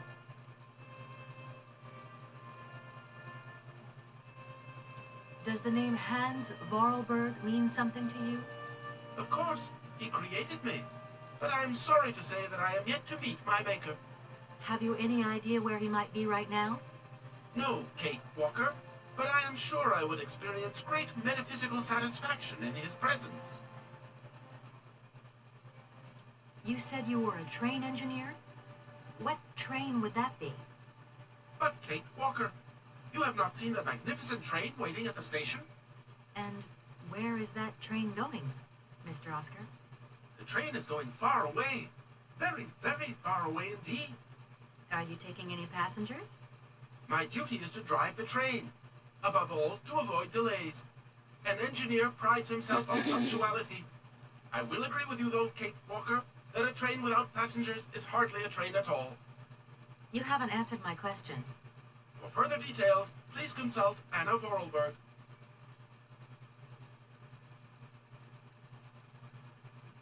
As bizarre as it may seem, I have the impression you are the only person who can help me.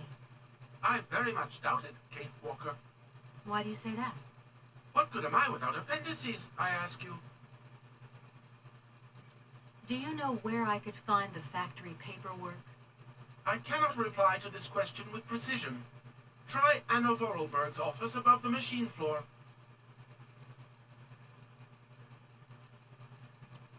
You are a very strange robot.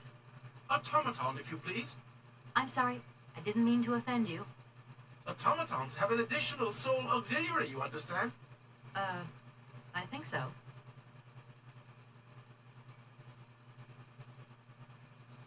Oscar, I am delighted to have met you. See you again soon, I hope. Yes, Kate Walker.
Legs are too real life.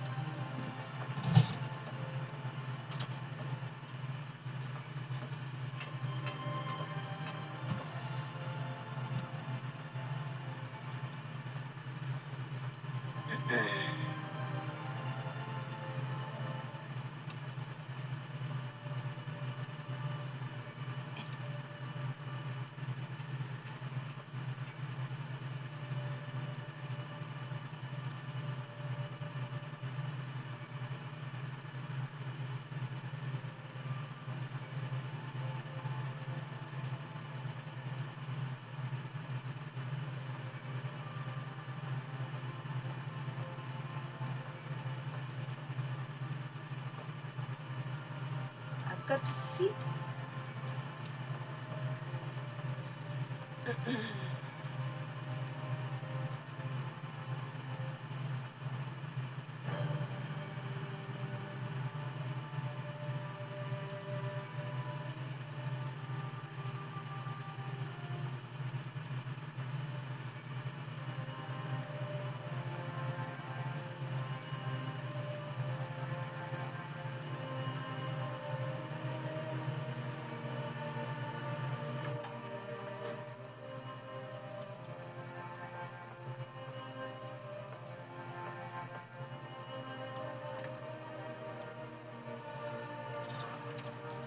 Here are your feet, Oscar.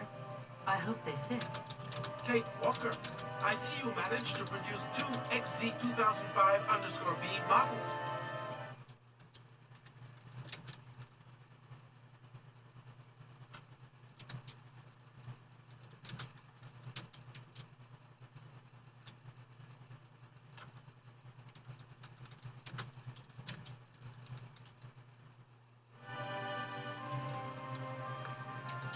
Allow me to express a real feeling of joy, Kate Walker.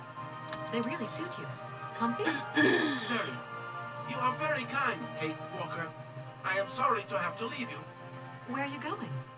I must find my train. Its departure is imminent.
Where was this train? Gotta go to this train.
You go to the other side.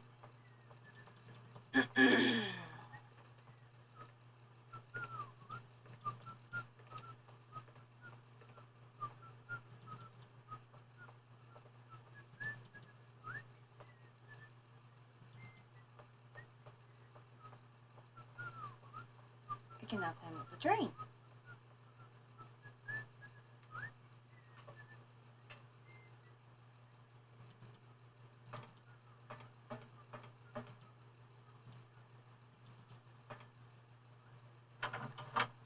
Oh, bloody hell, you scared me. Hey there, Oscar. My functions do not permit me familiarity, Kate Walker. Even if you are my first and only passenger. Me? Your passenger? Yes, you, Kate Walker. Is it not for that reason you completed my production process? If you say so. I have decided to come along for the ride, Oscar. Ready when you are. Your ticket, please? My ticket? What are you talking about? The rules clearly state, Kate Walker, every passenger of this train must possess a ticket. Okay. And where do I get hold of a ticket? Only the ticket vendor may issue tickets. You are in luck. The ticket office must be open now. You should go there immediately.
But it's you? What can I do for you, madam? But Oscar, it's me, Kate Walker. Correct. Your name is indeed Kate Walker. What can I do for you, Kate Walker? A train ticket, please. Why, do you sell anything else? The only function of this ticket office is to issue tickets. You are requested to accelerate operations. The office closes in exactly 3 minutes. What can I do for you? A ticket, please. 1 ticket? Yes. 1 ticket. What is your final destination? I don't know. It's you who told me I had to get a ticket. A ticket to travel, then.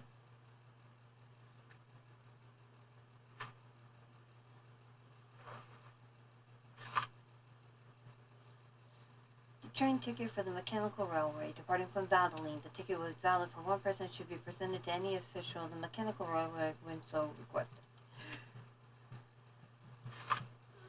Authorization for access to all or part of the mobile and immovable estate consulting part of the hearings.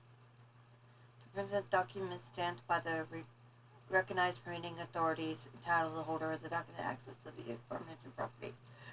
There you are. Do not lose it. This office is not entitled to produce duplicates. This advice also applies to the accompanying documentation.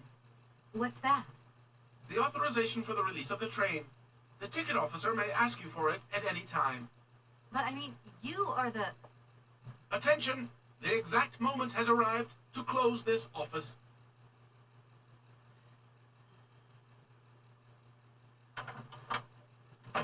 He was annoying. That document, I need to go get it stamped.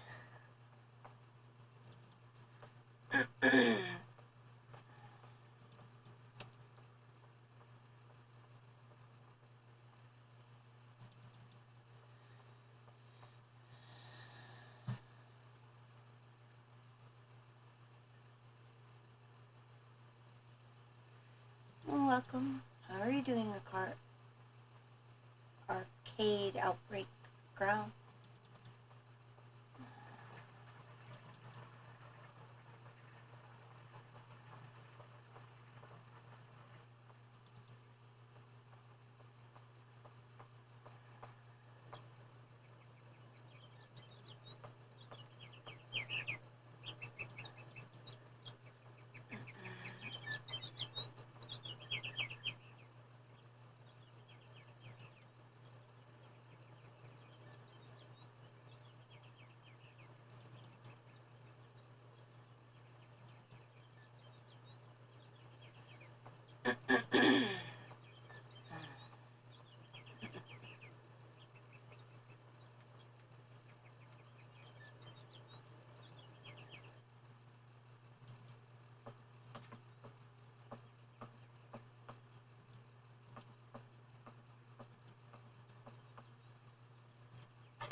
Gone.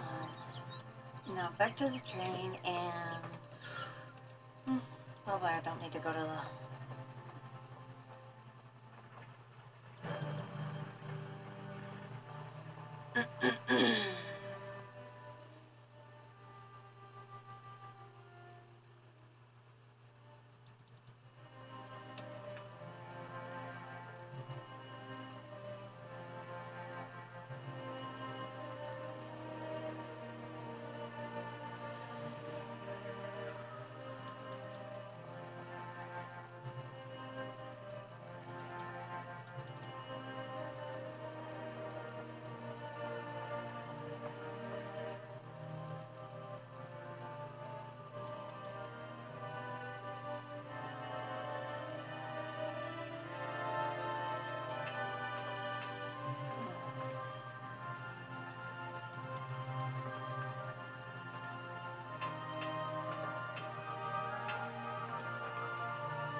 Kate, it's me again. Dan, I was gonna call you. Yeah. Are you mad at me? I've just called Martin and Lorma. They told me you weren't expected to return this week. Oh, yeah. So when are you coming home? I don't know. There's nothing I can do about it. The situation is kind of tricky, you know. At the beginning of next week, I hope. Yeah, whenever. Dan, please. Just hang in there, okay? The stakes are higher than I thought. And you know how much I love this job. I suppose it's neither here nor anywhere to you that the Goldbergs are going to... It is. I mean, it isn't. I mean, Dan, this really isn't the moment. You know I'm thinking about you. I love you, sweetheart, and I'll give you a call when I have some news. I promise. I've got to go now. I've got kind of a train to catch. A train? Where are you off to now? This is crazy, Kate. To tell you the truth, I've no idea. Love you, honey. You know that. Kate!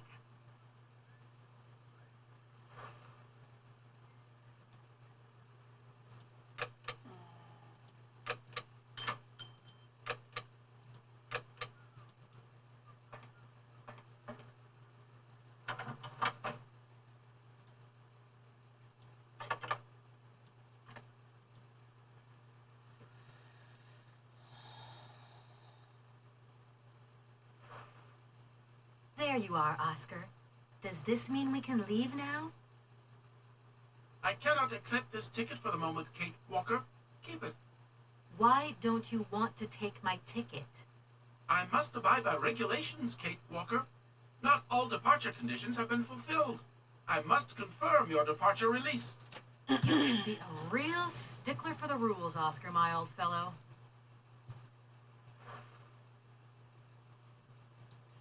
Luckily, I went and got that.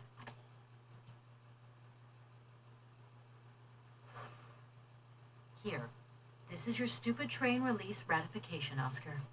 Thank you, Kate Walker. That is perfect.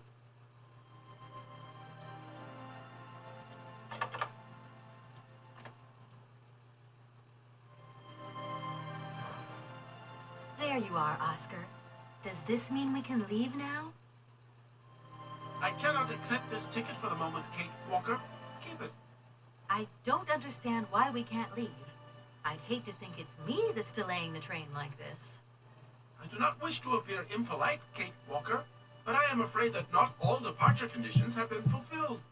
If that's a joke, Oscar, it's not very funny. I really need to find Hans Vorarlberg as quickly as possible. I have strict instructions to obey. There are 3 spaces in the luggage compartment that are designed to accommodate 2 very important objects. The train can only depart when they are in place. Please excuse me now.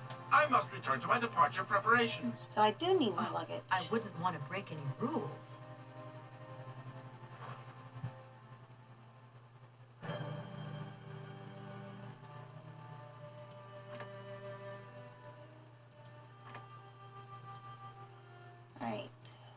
time to go to the bar or in the hotel. I need a drink. I'll be right back.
Alright, I'm back. Sorry.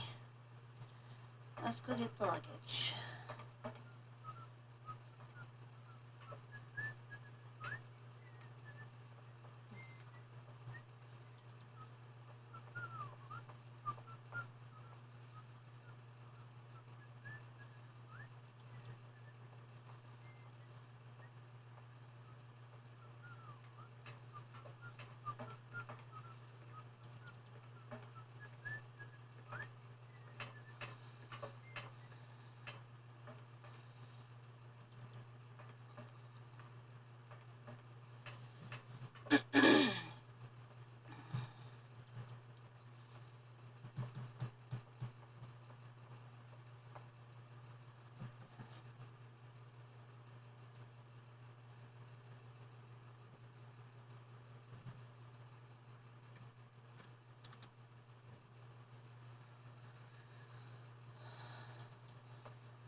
Alright, let's go. Running, running, running, running, running, running, running.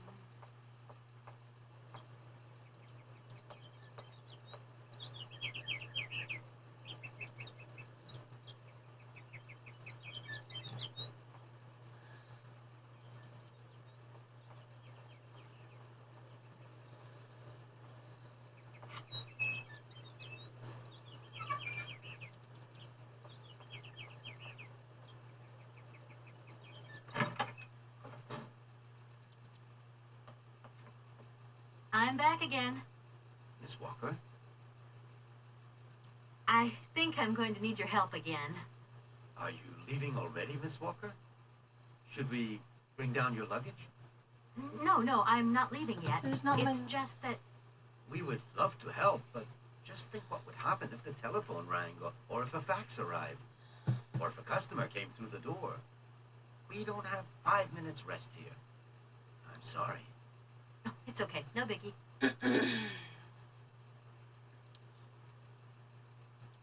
There's a train at the station platform. Can you tell me where it goes? No idea. We don't even know if it works. I thought it was some kind of prototype.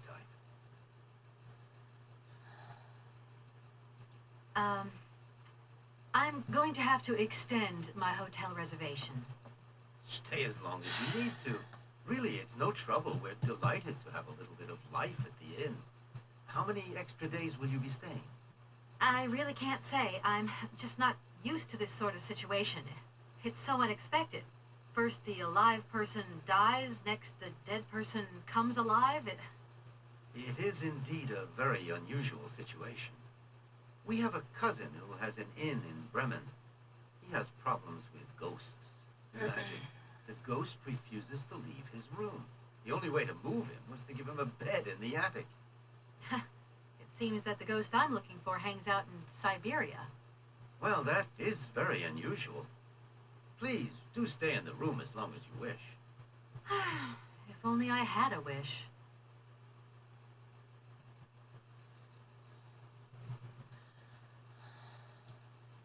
I'm gonna go look around Valladolid. See you later. As you like, miss.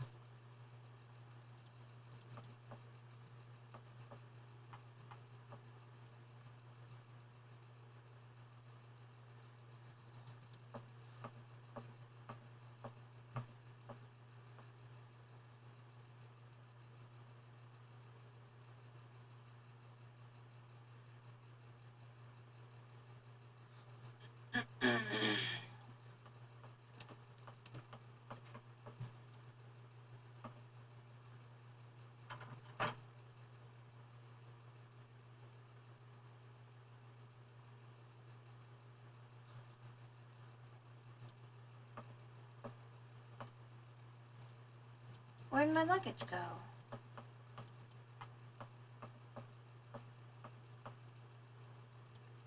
No need to go down there.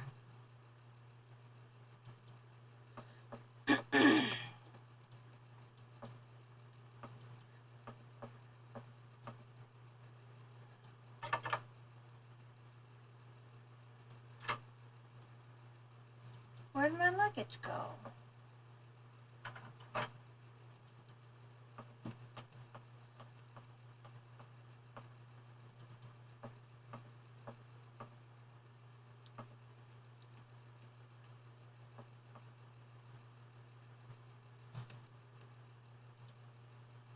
I'm back again.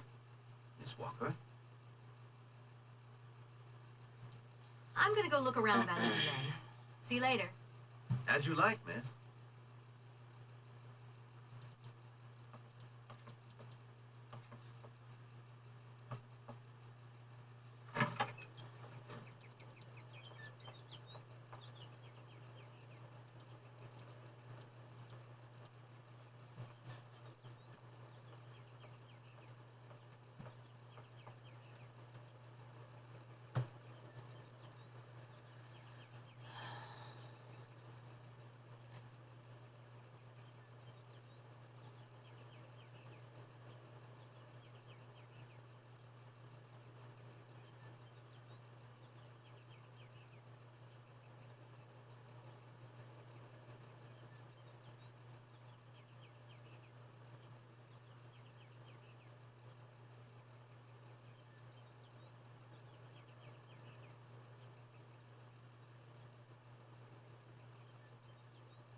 There's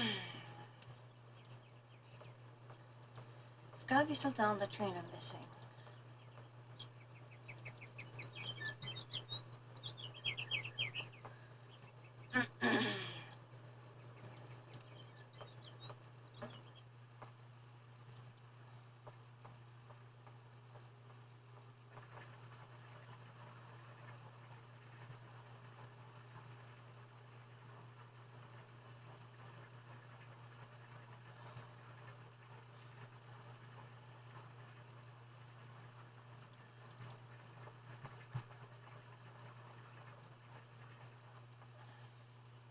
Gotta be something on the train I'm missing.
Alright.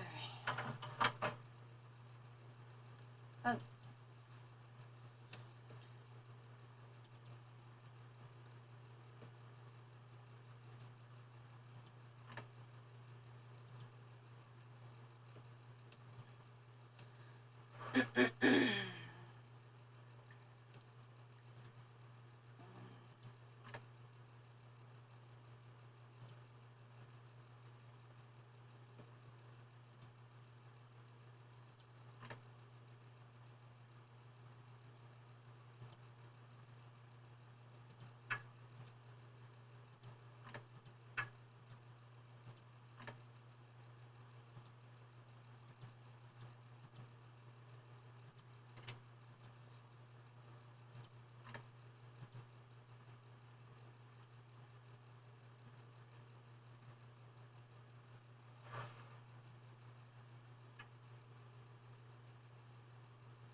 Right, everything is in order then. The train is finally ready to leave. I am most terribly embarrassed. Such ignorance on my part is inadmissible. I hope you still have confidence in my abilities, Kate Walker.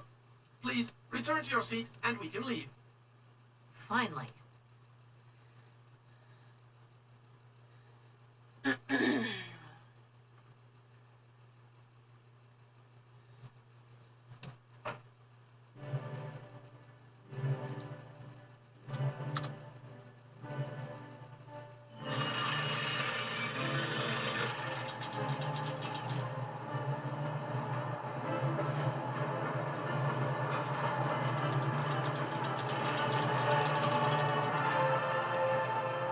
Not like loud.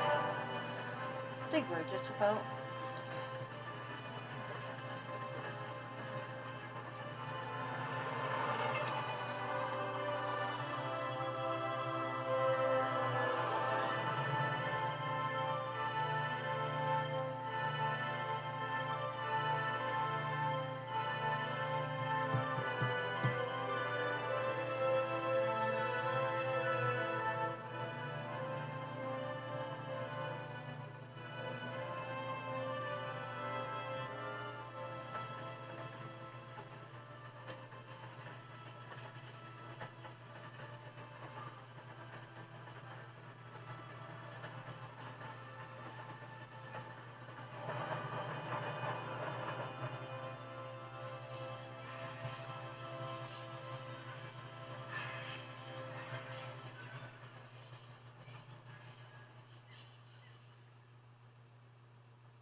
Krogstad University. And do we really have to stop here? The situation is incompatible with the pursuit of our journey. What are you waiting for then? Wind them up. Find a way. Must be some sort of train winding thing just laying around in this weirdo station. I have seen nothing that fits that description, Kate Walker. I guess we'd better find out then. I do not like this station. The atmospheric humidity is detrimental to my sophisticated wheel workings. I will wait for you inside the train. Wimp.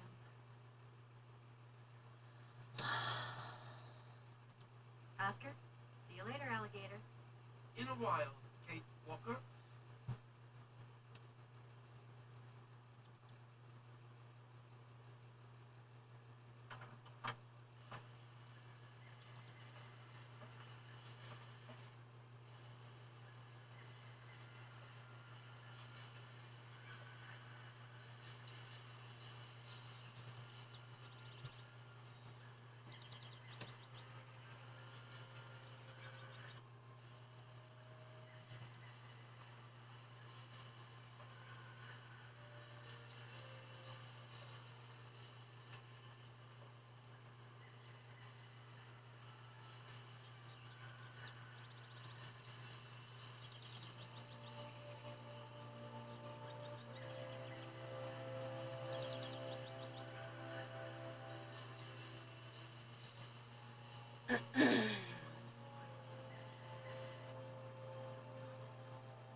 That looks broken.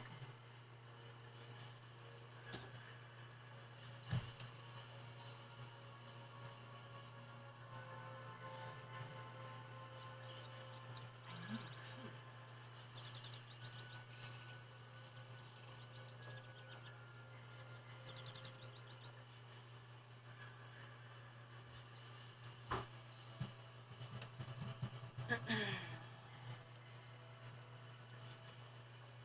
Can't read what that says.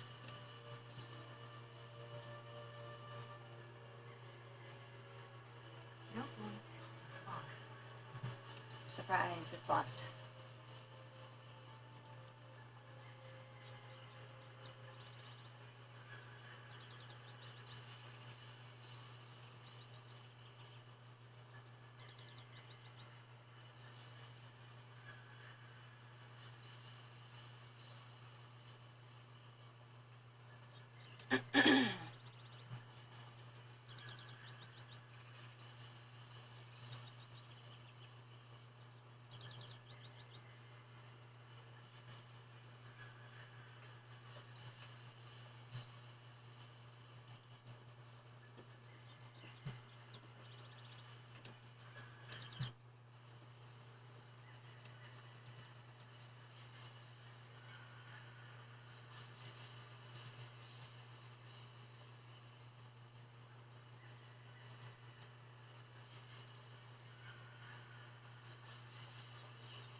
Can't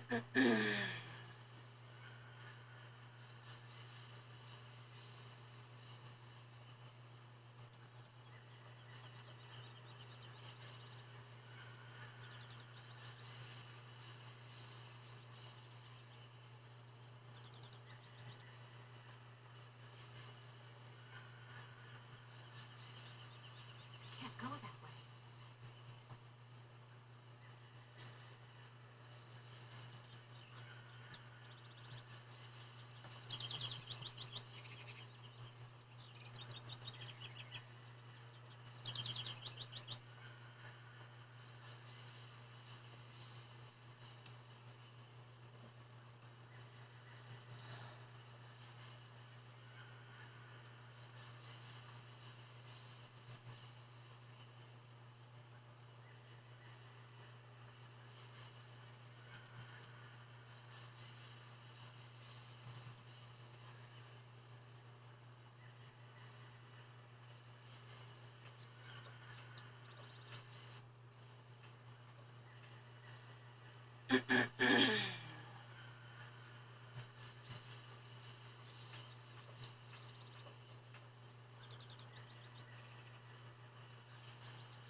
Hey, person!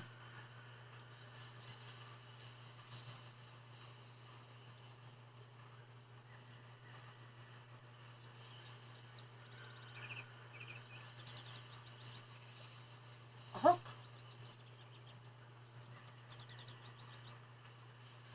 Hello. You're on my train, I see. Yes, I've come from Valadilen. It's been a long time since I've seen a train here. Students, did you bring students with you? No, I traveled alone. Well, almost alone. I remember around the start of fall, the train would bring kids from all around the world. Zoology, botany, paleontology, and all that stuff. This was a great university. And it isn't still great today, then? Today,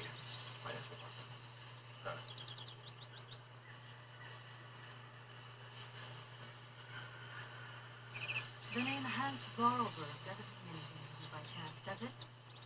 oh, do you really think I'd remember one little name from the thousands that pass through this station?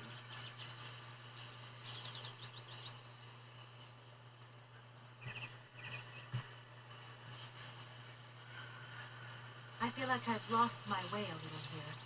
I could really do with your help. Hey, anything I can do, miss, you just let me know.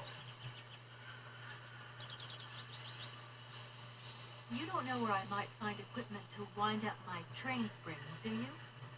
Not this station, that's for sure. And I would know. You might want to try near the wall.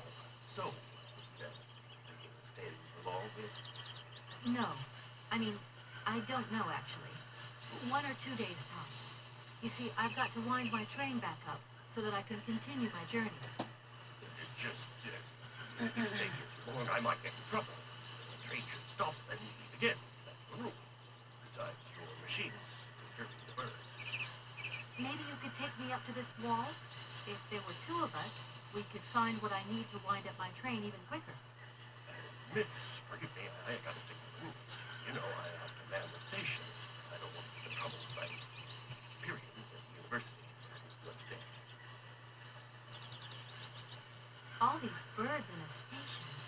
It's amazing. This is no ordinary station, miss. Oh, no. These birds are part of the prestigious University of Darmstadt Ornithological Collection. Over the years, this aviary has housed some of the most fantastic species from all over the world. And I am not exactly a chicken station master either. This is my responsibility, and that is no easy task. I can well believe you. And you know what's the hardest? The hardest thing is to keep interspecial harmony. And one day some explorer introduced a couple of cuckoos from the Amazon. Whoa! Wasn't a good idea? A nightmare! You know, cuckoos lay their eggs in the nests of other species, right? Now, what's more, they also push the host's eggs out of the nest so that they receive all the mother's attention, right? Accursed cuckoos. Nightmare. I see what you mean. That's one tricky bird. And there was nothing you could do to stop it? The faculty declared the bird unprotected, seems. If it wasn't for our mechanical eagle, we were sitting on a major ornithological catastrophe. You have an automaton here? A wonder of technology. It's an eagle that's mounted on wings in the air. It passes through and swoops down to collect parasite eggs. But that dang eagle's been out of order for several years. Impossible to collect the eggs myself. Why not?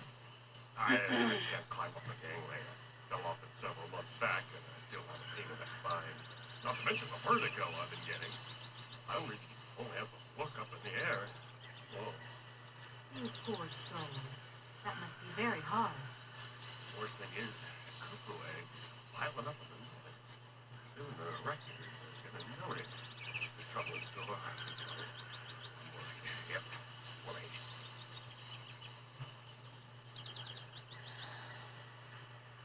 I won't disturb you any longer, Mr. Station Master.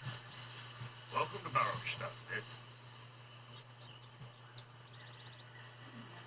I'm sorry to disturb you. What can I do for you, miss? I won't disturb you any longer, Mr. Station Master. Welcome to Barrowstadt, miss. I'm sorry to disturb you. What can I do for you, miss? I won't disturb you any longer, Mr. Station Master. Welcome to Barrowstadt, miss.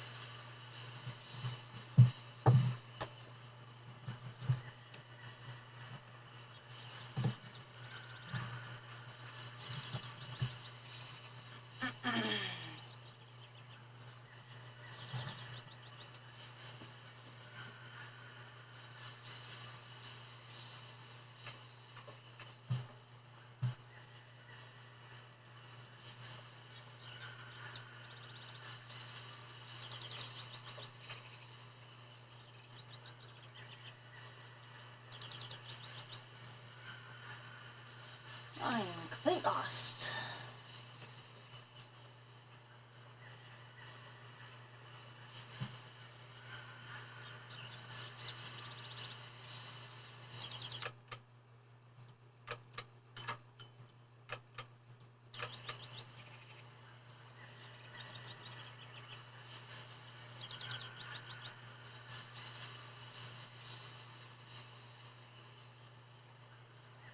No point.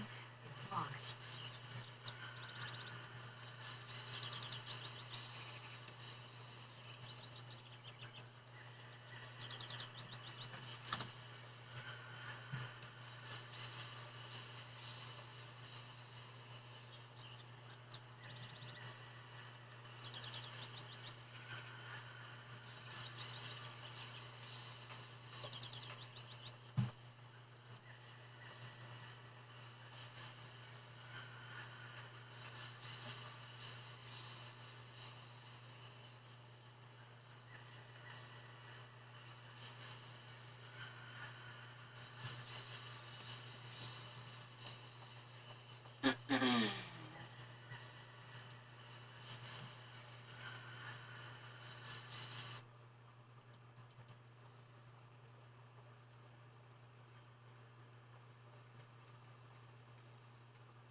That thing looks like the winding machine I used in the Valadilen station. I've got to find a way of getting the train up here.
university went to hell.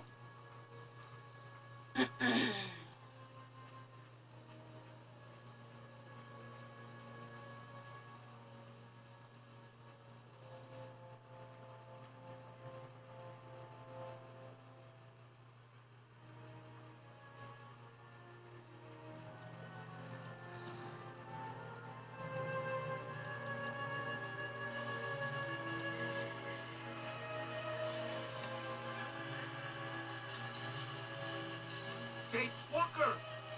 Kate Walker! Come over here, please! I have something to say to you!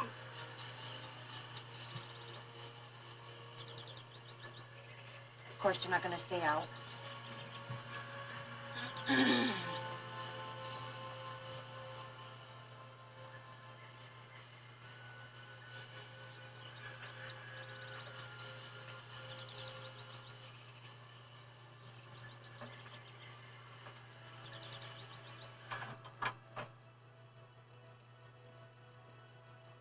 Yes, Oscar, what is it?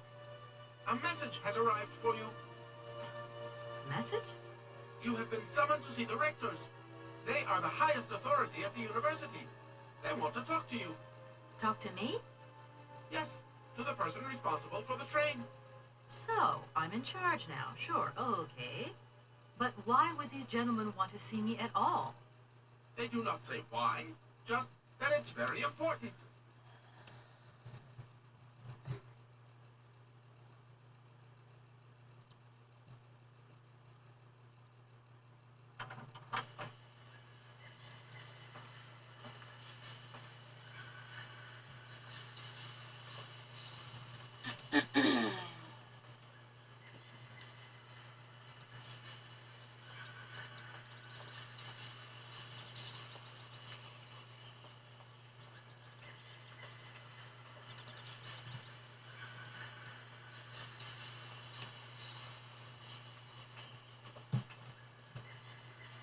It's open now.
Hey there! On the boat! Guten Tag, schöne Mademoiselle. My husband say, hello, young lady. You want to talk to us? Are you from Bergstadt? Yes. So you're like me. Birds just passing through.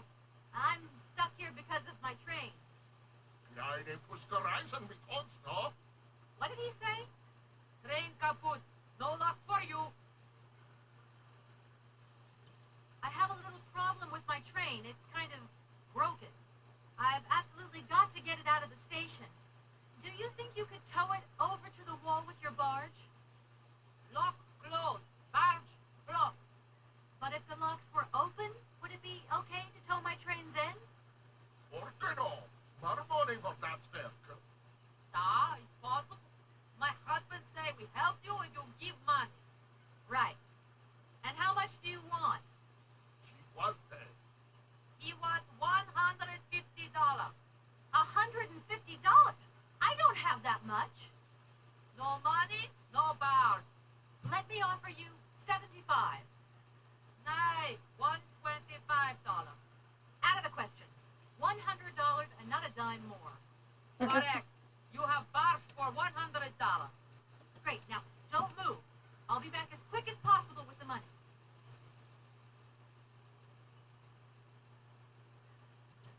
you gone down to take a look around the station yet? It's amazing. You know, it's full of exotic birds. Ja, mit plezier. We no leave boat. Husband is land sick. I'll leave you to it. I won't disturb you again. До свидания.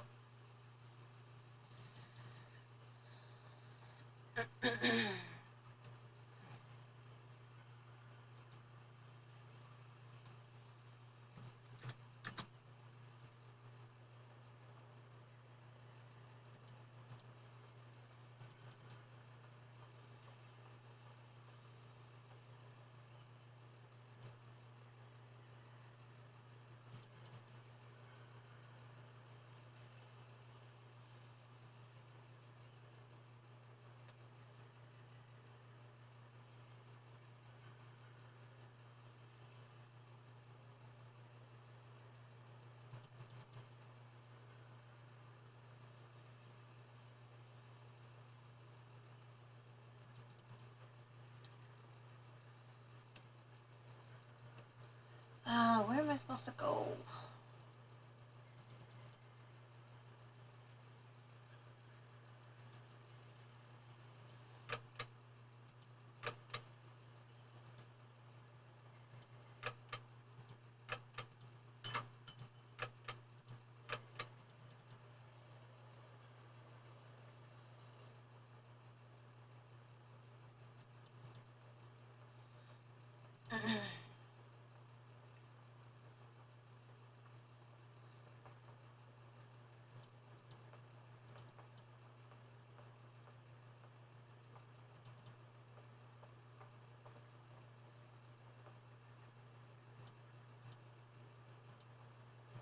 This thing's jammed.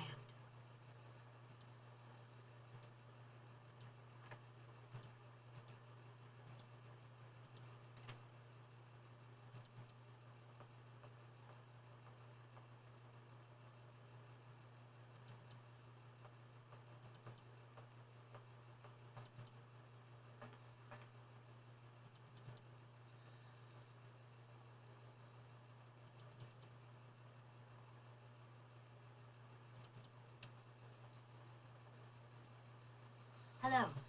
Hey, baby, you party? You sure looking mighty fine. Love those big, round eyes. Just who do you think you are? Hey, spunky. I like that in a lady. Okay, I'm home. Come on, Zol. I'll let you buy me that coffee. I don't remember ever asking. Hey, don't play hard to get. I know you like it big time. Listen, kid. Go back home and play with your toy cars and forget you ever saw me.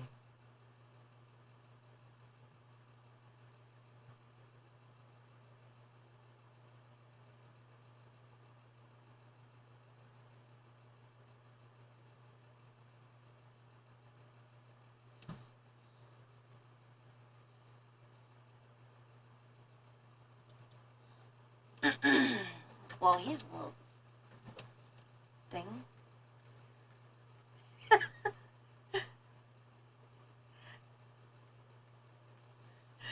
Welcome in, our Hawk Games and Skills is like, yeah, hello. What the hell's that skeleton? It's like, look at my face.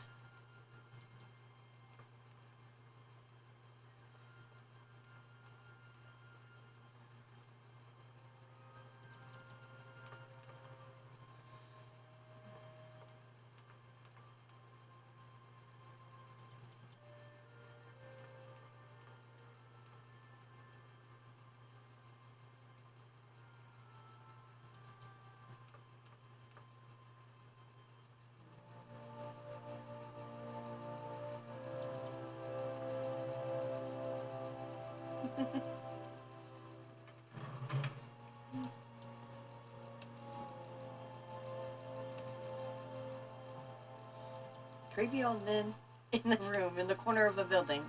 Lovely. Good day to you, gentlemen. Tell me, young lady, to what do we owe this pleasure? Please do be brief. We do not have very much time on our hands.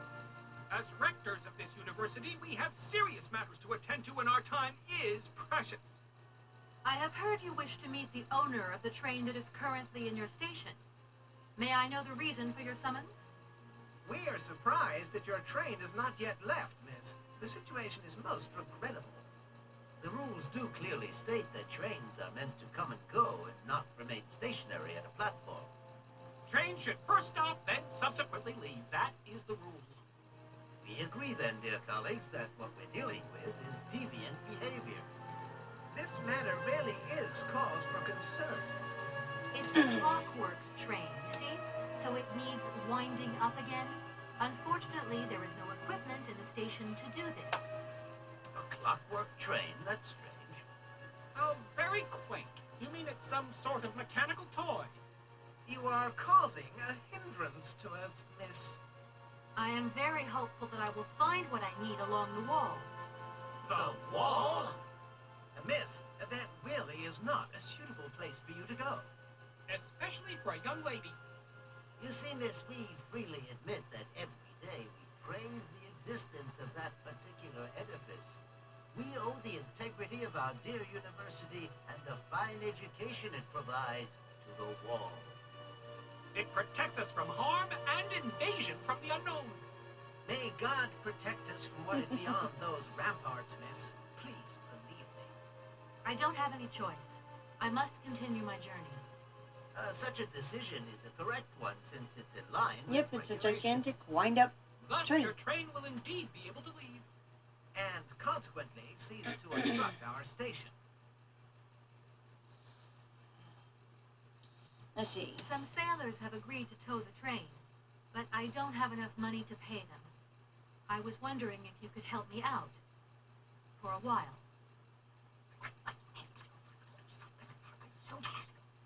I could work for the money. Please wait, miss. We have certain confibulations to attend to. That is right. We must confibulate between ourselves. A collegiate decision must be taken. I hope that we are not indisposing you in any way. Why not? If it helps us get rid of that train. My word, that is a fine idea. What do you have in mind, gentlemen? A spinning When you flywheel? arrived here, you must have noticed a splendid bandstand which honors the main university courtyard. A unique piece of mechanical craftsmanship which no longer works, alas. Why, yes, we have very moving memories of its melodies. We're prepared to offer you a financial reward if you can set it working again. With pleasure. What do I have to do? Unfortunately, my dear, time and rust have taken their toll on this university, and our automatons no longer have a spring in their step. You are going to have to be resourceful.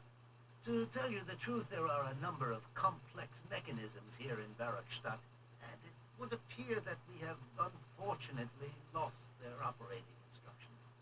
Your train, however, is an extremely Big ingenious heavyweight invention, spinning so that you drove should away be is no stranger to nice. complex mechanisms. That would be You- a sight to see. We are therefore counting on your ingenuity, miss.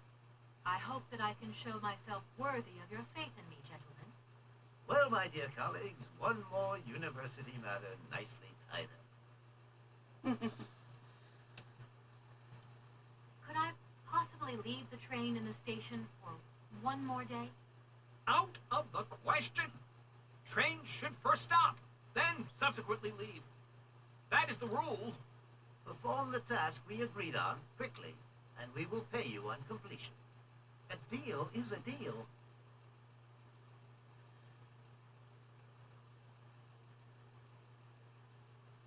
Yeah, pretty Here much. we are, busy chatting, and look at the clock. It's tea time.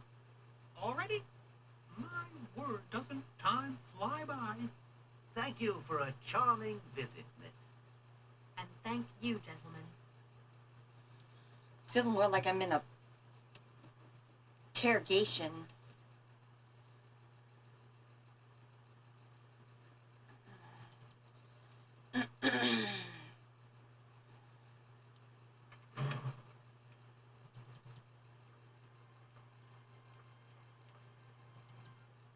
Dang it. Click too far off the map again.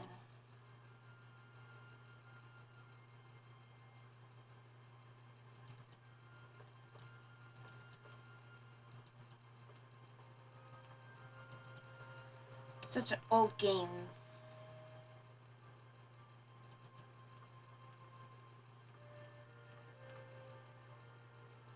Click too far over in the black area and it doesn't work. Or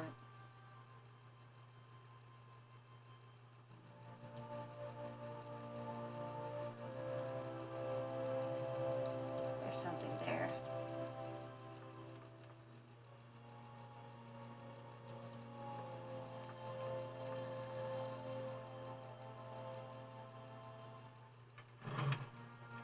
Whoa. Now that's a library.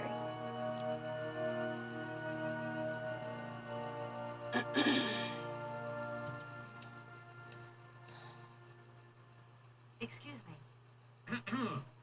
Can I disturb you a second? No. You could be a little bit nicer about it. Before 2000? In case you haven't noticed, it's somewhere that requires silence and tranquility.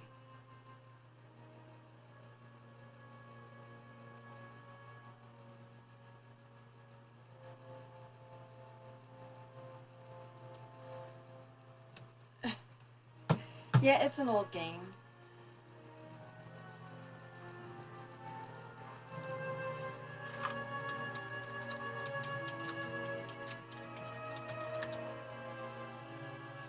Nope. January 9th, 2002. It came out.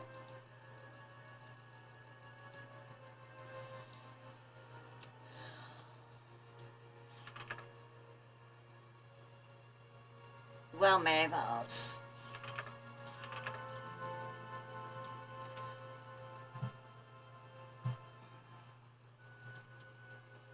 Small cursive writing is a killer.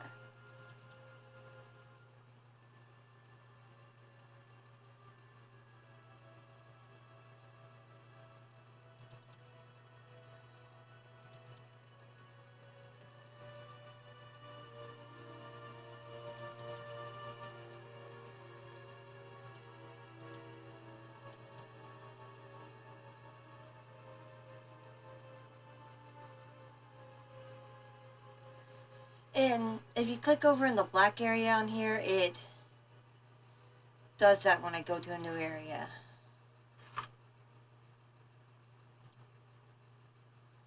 It's an old game.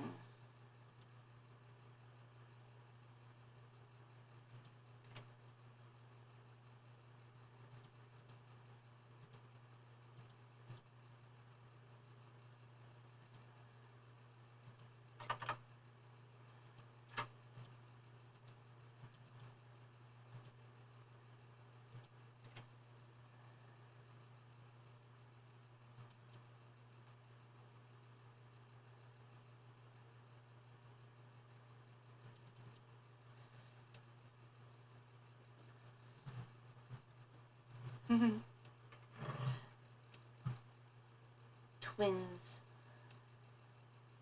That's a handful.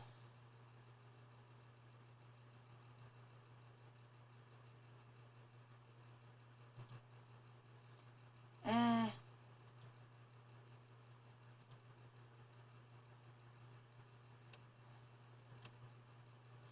What happened?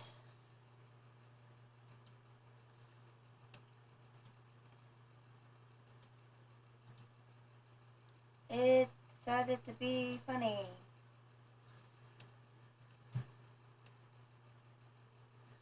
You would think, but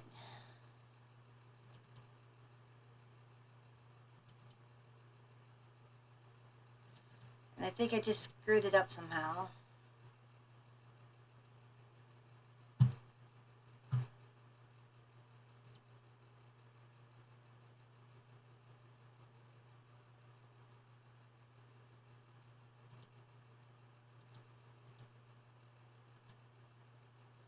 Dang it. I don't know what happened.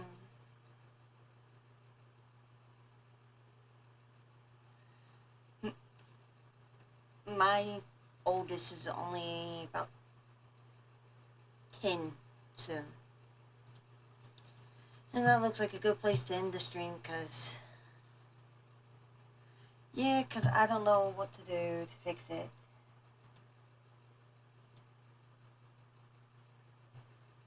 I didn't save in a little bit, so now I have to do all that again.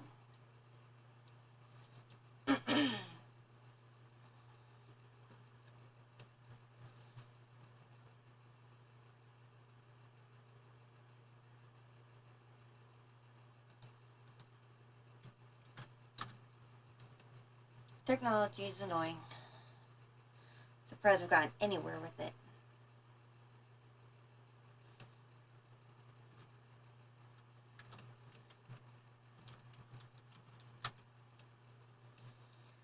Because now, up there, it's launching again.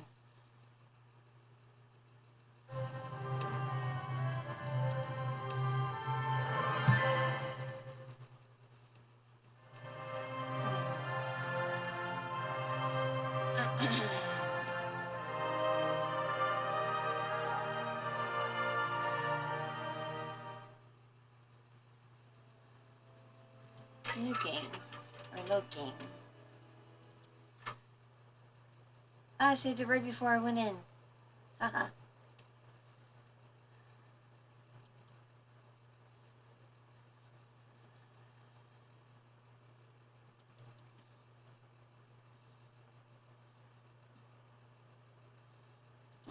Don't want to talk to that annoying kid again.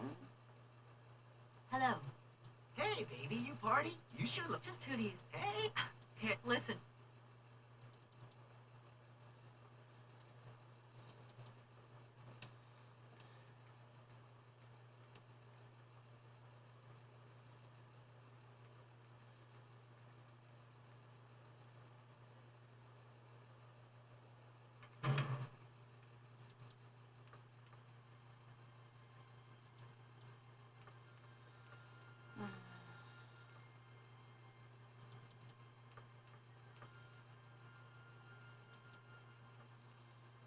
And this is the reason I save my game so often. Such an old game, there's no telling what will go wrong.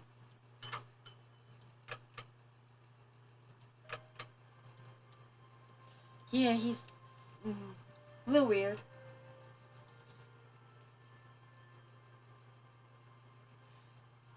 Good day to you, gentlemen. Tell me, young lady, to what do we owe the... Please, I- with them. This It- I thought I don't... and here we are, busy. All that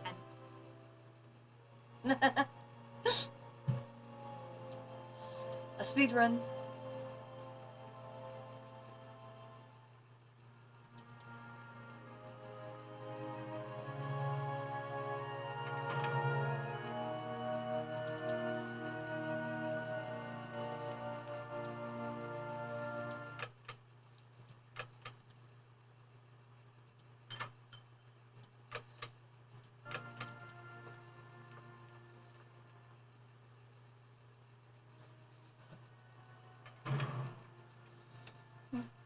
Yeah.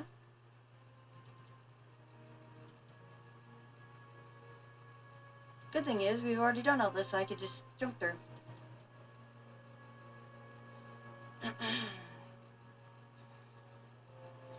It's a really old game. It doesn't have autosave like a lot of games. So I do save more often.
Excuse me. Can I? No, you can keep.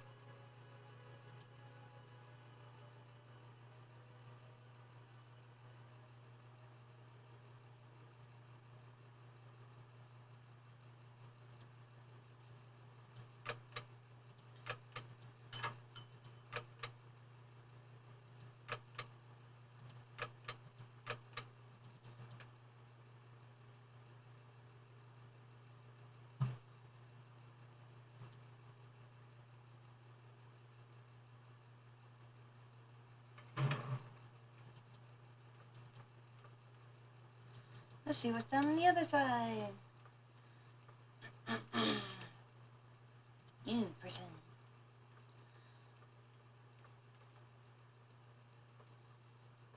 Excuse me. Sir, please, just a moment. Yes, what is it? I'm not deaf, you know. I am sorry to disturb you in your work, sir, but This young Mammothus primigenius is barely 40,000 years old. Fantastic, wouldn't you say, miss? yes, probably. What do you mean, probably? I don't know. You Yes, don't something know. from 40,000 Look, years ago is you don't most know. I see. fascinating. What can I do for you, my dear child? If I were to say Forest Sauvignon to you, what would you say? Oh, let's see. Sauvignon. Sauvignon. I would say it's some kind of tropical shrub, don't you think? We are talking about the same plant, then. It is a very rare shrub with small, juicy fruits. I found a book about the Amazon, and it says that there are even Sauvignon plants growing right here in Barrackstadt. You wouldn't know where, would you? Amazon Sauvignon plants here? No. No, I don't think there are any. Highly implausible. But, you should ask the station master. He's keeper of the greenhouse at our university, so he could tell you more than you. Oh, thanks very much. Professor, how do I say this? You see, I didn't think I'd need a lot of money when I set out. And it turns out I need money after all. It's a delicate matter, I know, but I was wondering if you could help me out. My dear, it would be a pleasure. But you see, I barely have enough myself to cover my meager expenditure on what I'm paid by the university. Sorry, I didn't mean to offend or... However, if we look at the example of Hans, it is true that our university always rewards people who perform some service for it. This is our dear rector's jurisdiction, however. To tell you the truth, I'm looking for Mr. Hans Vorarlberg. He's the sole heir of a very unusual factory. My company is in charge of negotiations for the takeover of this factory. At last word, he was living in Syberia. So, as soon as my train is ready, I'll be continuing my journey eastwards. Syberia. Syberia. But what was it you said again? Said what? You mentioned a name. The person you are looking for. Vorarlberg. Hans Vorarlberg. Do you know him? Hans Vorarlberg. How could I forget him? Such an extraordinary fellow. So inventive. We shared a passion for mammoths, you know, and we bonded over this passion. Without it, I confess, I would have had little to do with an odd, ageless retard like Hans. At the time, we were both students. Well, sort of. Put it this way. Hans had special permission to attend paleontology lectures. You see, he didn't really have the necessary qualifications. In exchange, Hans did a few odd jobs around the university. Your Hans Vorarlberg sounds uncannily like the one I'm looking for. I'm not sure, my dear. Hans was above all questions of money and business. Just to imagine him running a factory. Siberia, yeah. Can you tell me a little bit more about him? He was always a mystery to me. He never said very much. He never quite seemed to grasp what you said to him. He expressed himself instead through his incredible mechanical contraptions. His inventions, I admit, have been much appreciated by the university. A few times we really did talk. It was about his strange interest for mammoths and a dog doll. Some sort of doll that obsessed him.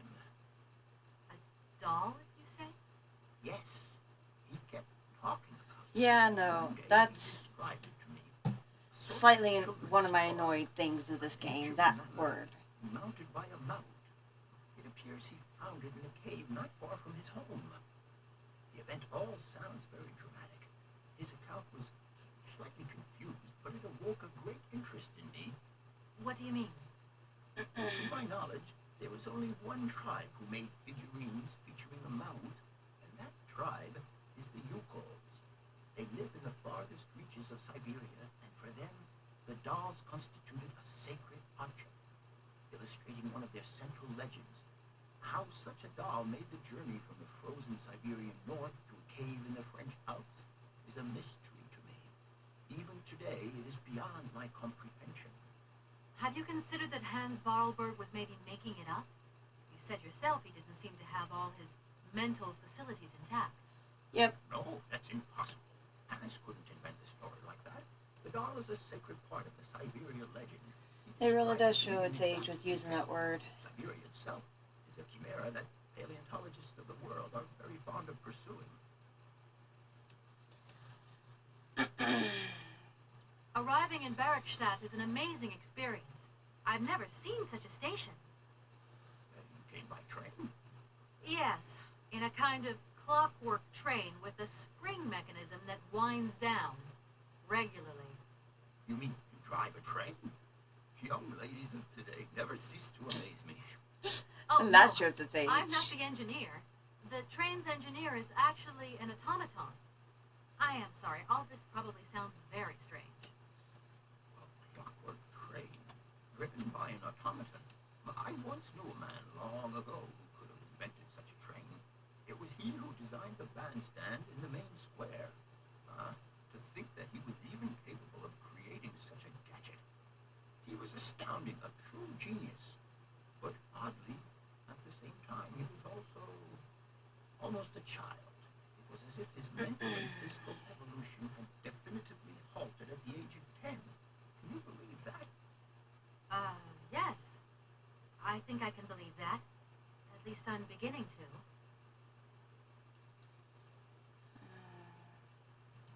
My train stopped in a peculiar aviary. It's very odd. A lot of bird species seem to seek harbor there. Ornithology is far from being my favorite subject, but I must concede that the station is the pride of the university. It was initially intended for teaching purposes, but then birds started arriving from all around the world. It seems that there are still rare species breeding there and flourishing. Are there? Can you give me an example? I have been told about a kind of bird with peculiar habits. Let's see now, the Amazon cuckoo. That's right. But, I'm so foolish. I can't remember what was so special about it.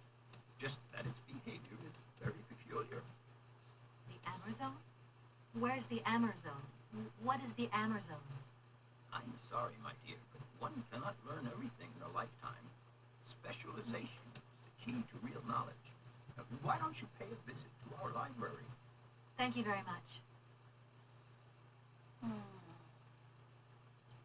What would you say about seeing Hans Vorarlberg again? After all, you could come with me and help me find him. Young lady, you are very kind. I'm far too old for such escapades. Please do excuse my persistence, Professor, but did Hans Vorarlberg ever talk about his childhood? Yep, Amazon. About Valladolid and his sister, Anna?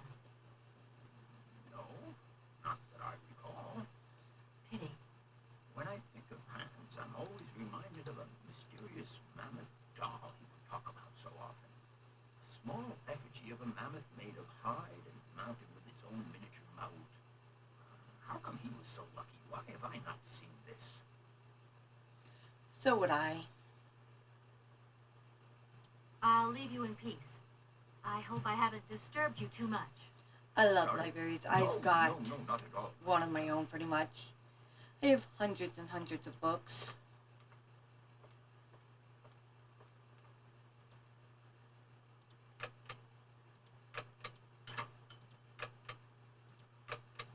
of all genres. Of No course, point. it's locked. It's locked.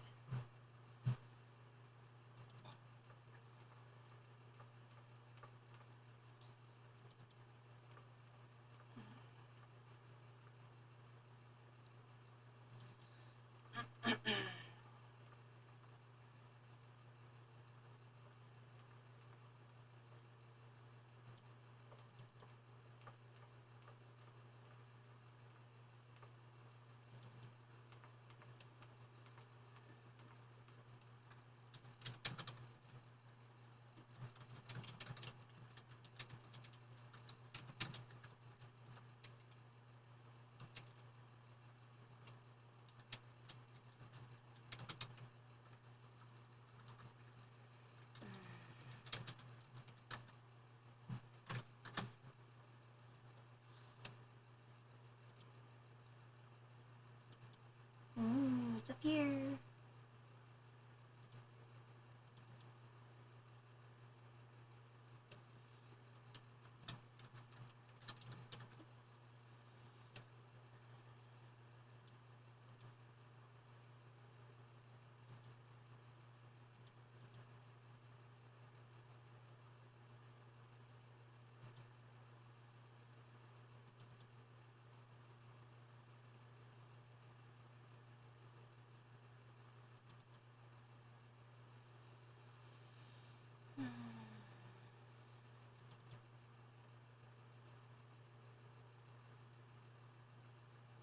No point. It's locked.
Alright. There's the annoying child.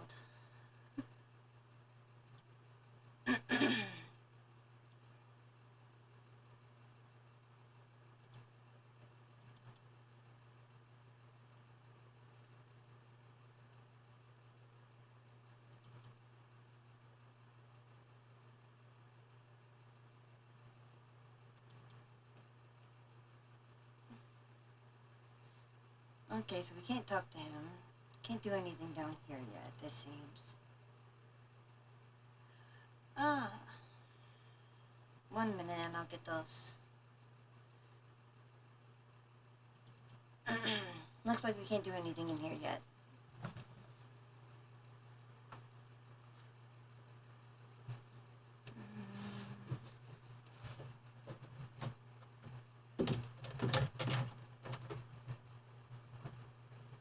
I got carts.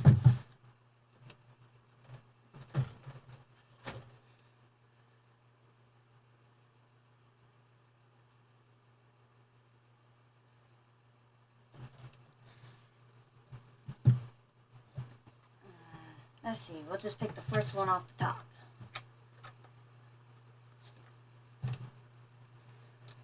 What is Kamala Harris' guilty pleasure? And yet again, we'll take the first off the top. Cards Against Humanity. Okay, we'll put that one back.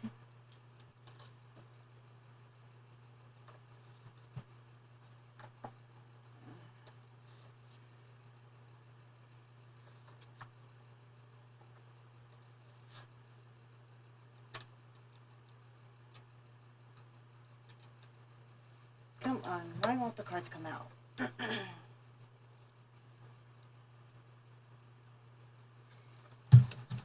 Okay. What is Kamala Harris's guilty pleasure?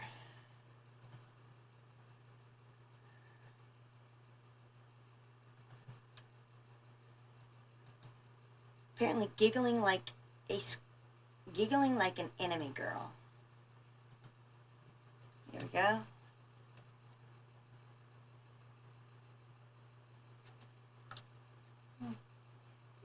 Giggling like an anime girl. I'm gonna have to look up who that person is.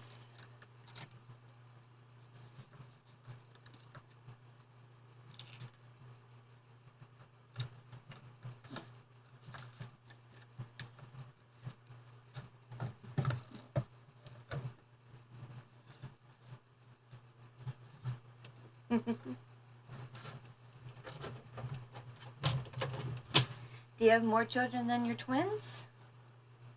Oops, wrong mouse.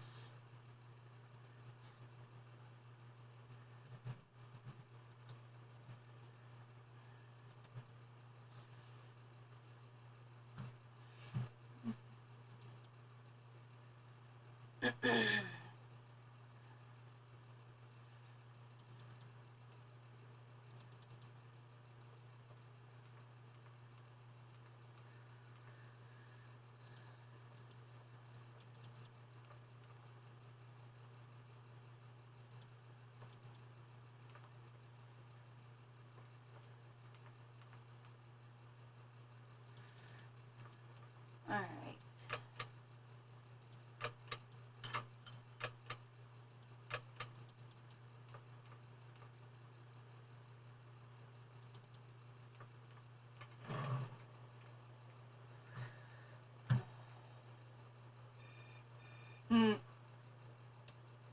Two was enough. Hello? So, you got him then, this air? Ah, it's you, Mr. Marston. Good day, and how are you, sir? I'll feel a whole lot better when this whole business is over and the sales contract is signed. Where the hell are you?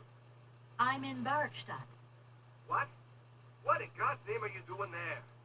It's a magnificent university town. It would appear Hans Vorarlberg once passed by here several years ago. So if he isn't there anymore, then there's no point hanging around. I hear what you're saying, sir, but I have good reason to believe that Hans Vorarlberg is still alive. For the time being, I'm trying to gather extra information from people who have known him. What's your next destination? I'm not exactly sure yet. Doesn't sound like you know too much, Kate. I just need a bit of time, Mr. Marson. Yeah, well, time is what you ain't got. Keep me posted.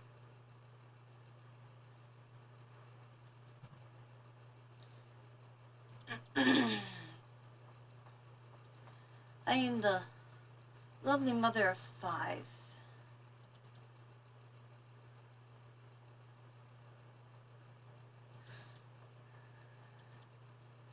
There we go.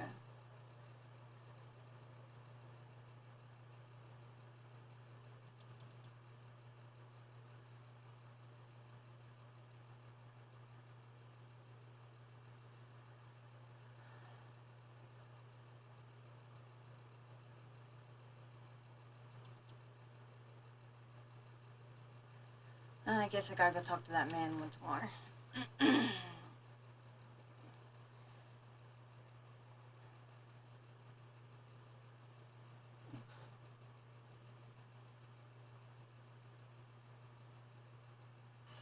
No, he doesn't.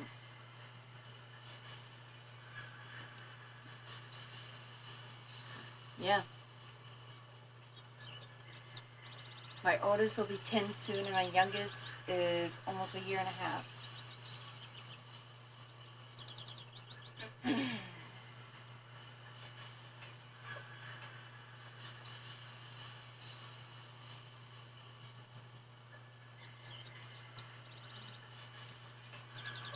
My youngest is so small. She's not even the size of a 3-month-old.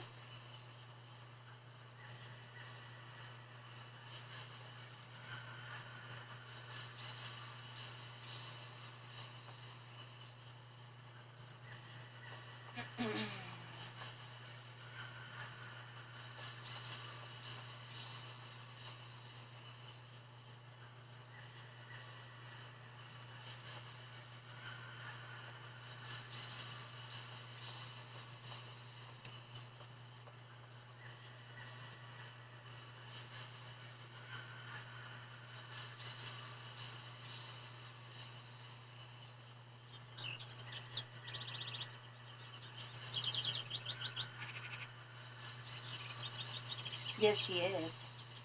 She's,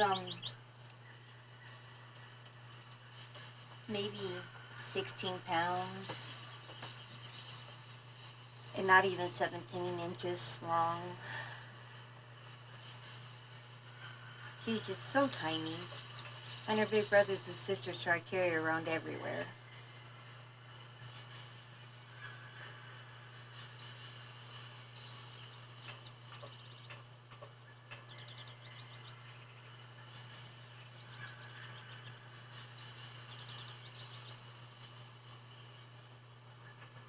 They keep trying to stick her in her backpack. Their backpacks matter so time. I'm sorry to disturb you. What can I do for you, miss? Where might I find some Forest Sauvignon plants, please? No place around here, that's for sure. I don't know what you're talking about. That stuff's from the Amazon.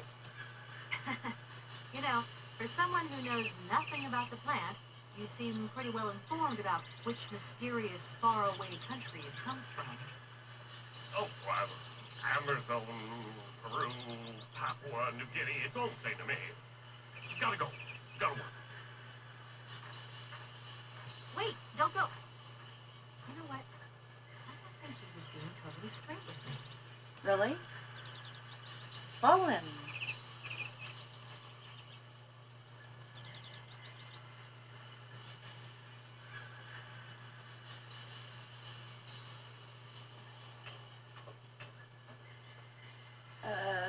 Where'd he go? Nope, over there. Seems more like the most suspicious path. My oldest is almost 10. Then I got 3 boys. The ages are 7-ish,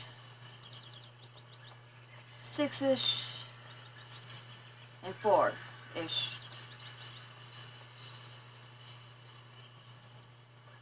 And then my youngest is a little girl, and she's almost a year and a half. Go that way. My oldest, she's outgoing, never stops. My 7-year-old is autistic, and he never wants to leave the room. He prefers things a very, very certain way. My 6-year-old is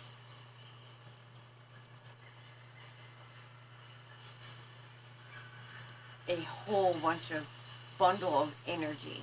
He never sits still, but he always likes to play outside. And my 4-year-old we think is autistic as well. And he likes to just sit there and color all day long.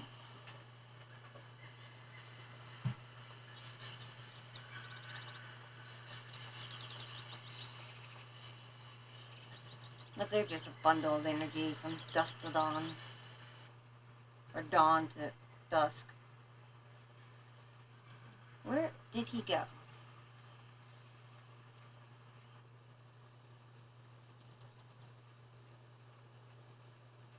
I don't know. He just poof.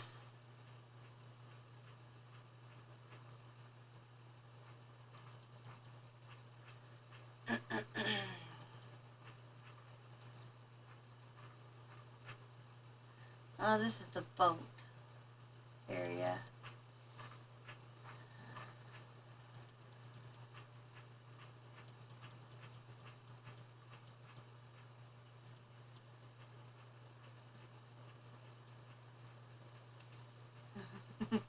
Aren't all kids ADHD? Until a certain age?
Dang it, I don't know where you went.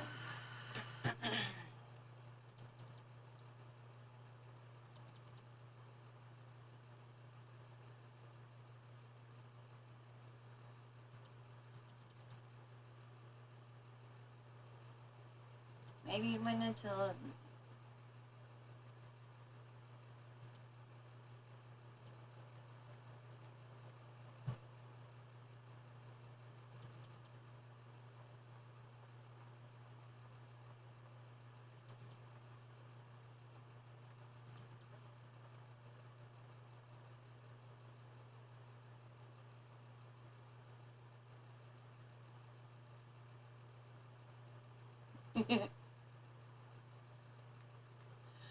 I homeschooled mine.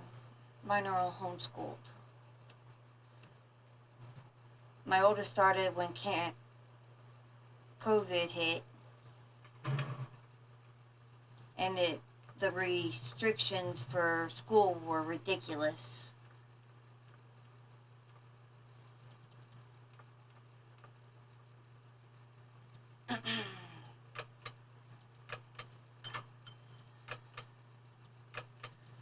The regulations that they had to go through. Her hair had to be a specific way all the time. No water bottles, which that one was understandable.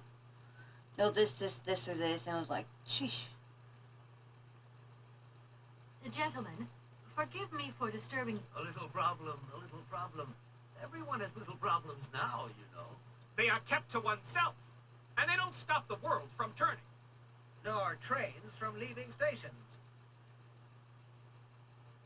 Yeah, he ran away. You wouldn't know if there is any Forest Sauvignon here in Barakstadt, would you? Absolutely. When he says absolutely, he means, of course, absolutely none.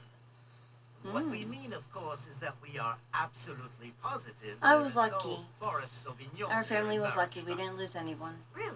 Are you sure? But I also really Because buckled down I read in the a book that Barakstadt possesses a number rules, of plants. and I wouldn't my mind husband getting worked hold at a of job some where it was possible. him, and him, so Out no of the question miss. of him getting sick.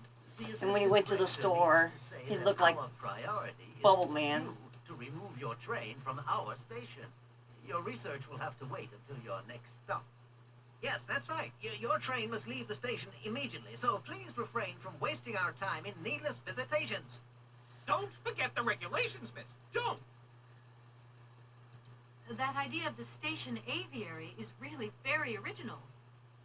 It's the pride of our unit. It contains some very rare... Do you remember Alexander Valenbois and his peculiar bird?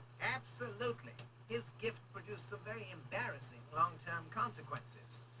A poison chalice, indeed. It must be said, the situation could have been much worse, however. Oh, yes, it could have been terribly problematic. Here we are, busy chat already. Thank you. And thank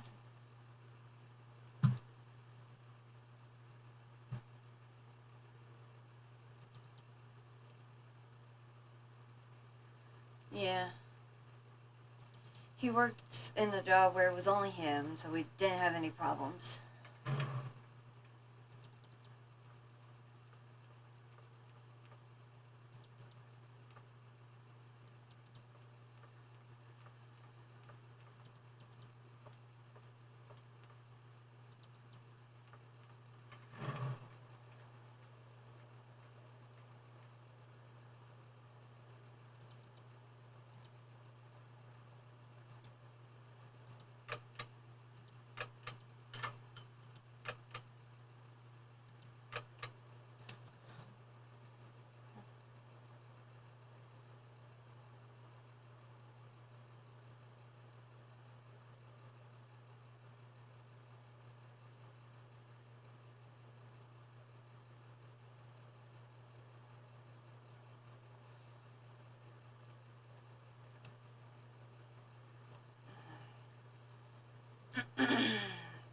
Hello. Hey, baby. Just who do you think? Hey. Hey, don't play hard to... Listen, kid. Go...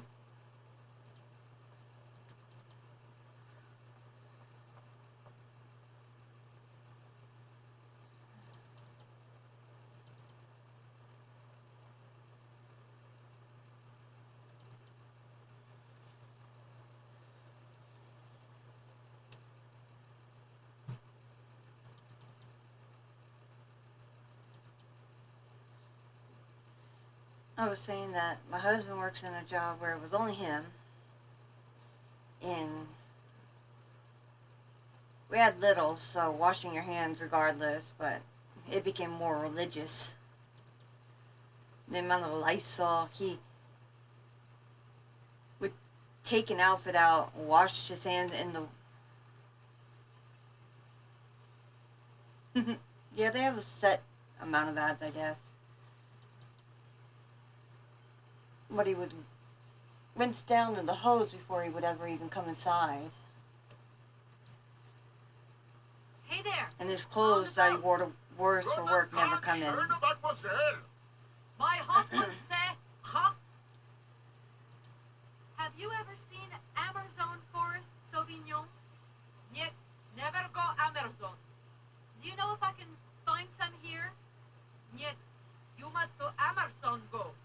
Yeah? That. I'll leave you to it. Das wird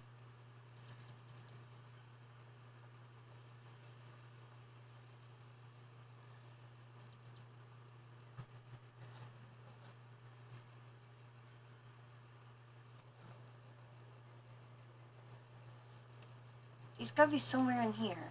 Where?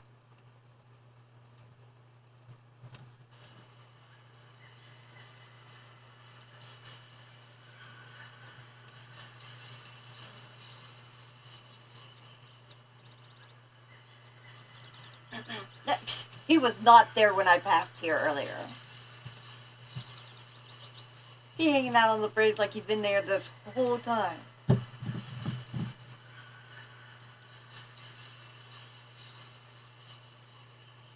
Excuse me, station master? Can't you see I am very, very busy? No. Well, I am. Very busy indeed. But, okay, I think I can give you a minute of my time.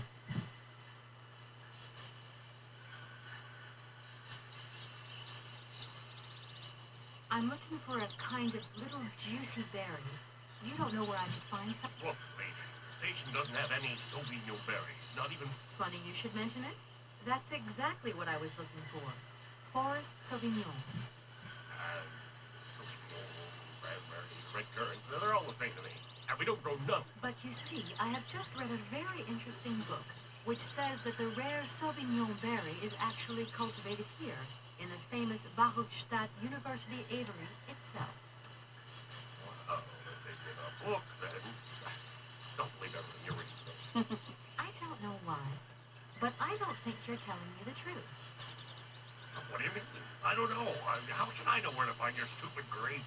Go ask your professor, what's his name, Pond, the paleontologist. But you're the master of this station, so you should know better than anyone. Nobody tells me anything. I don't know. Go see the old guy with the fossils. You don't know where I might find equipment to want... No. No. I mean, I don't know, actually. 1 or 2 days tops. You see, I've got to wind my train back up so that I can continue my journey. It's just, if you stay here too long, I might get in trouble. Maybe you could take me... Uh, I feel like I've lost my way a little. Hey. I won't disturb... Welcome to Baruch. To the paleontologist.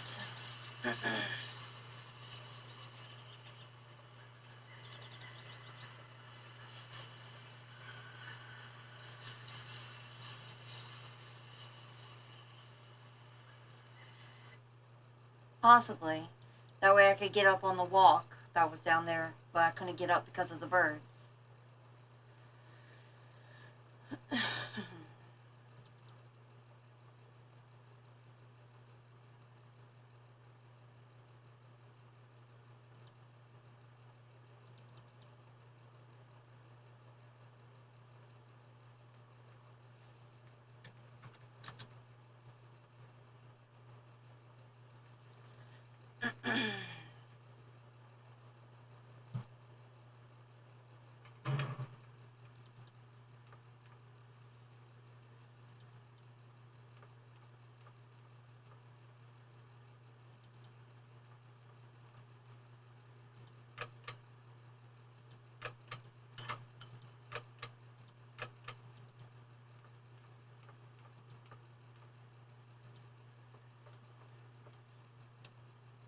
Do excuse me, Professor. Sorry to disturb you again. What is it you want to know, miss? You wouldn't know where the forest... Why do you think there are Sauvignon plants here? I read about it in a book at the library. Try going to see the station master. Ooh, I If played such that too. trouble I exists, finished it. He will have a better idea than anyone. It's actually he who sent me to you. I thought it a little strange, but he definitely said ask the paleontologist. You're the only one here, aren't you? Yes, yes indeed. What a strange way to behave. Well, I think he must have made a mistake. That's all. Nobody tells me anything here, and maybe you should ask the rectors. After all, they are in charge of the university. All right, thanks. I'll leave you in peace. I hope I... Sorry? No, not at all. Back to the old men.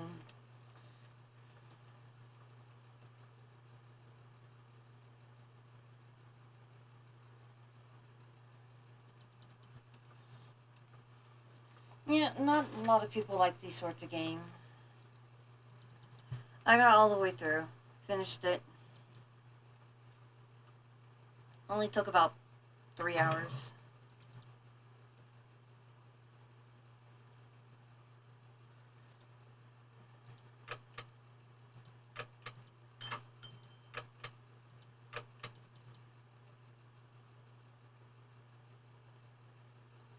Gentlemen, A little They are kept. nor trade.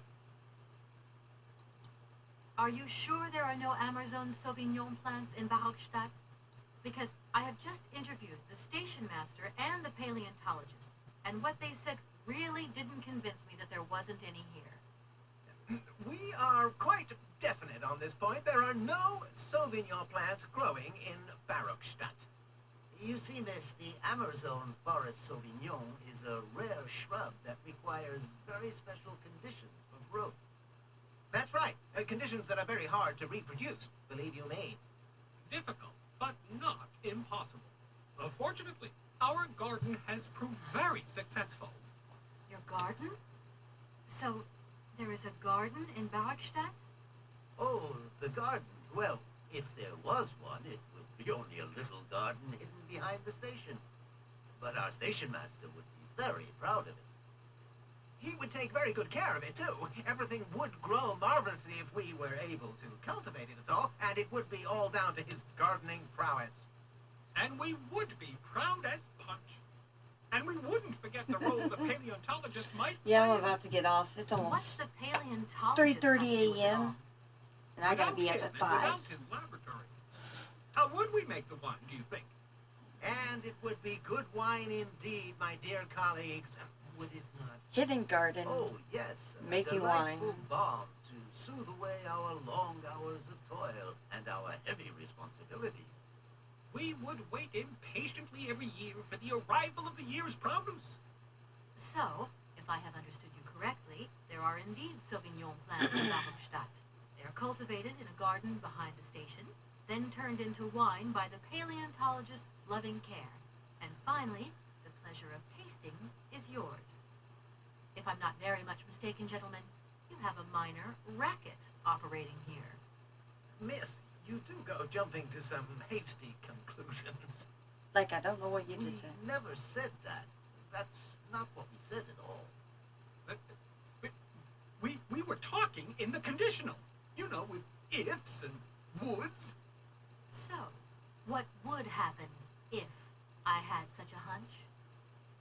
You would have to keep it to yourself, of course. Yes, if you would be so kind as to keep it a secret. It would only be a small local concern producing barely a few bottles every year.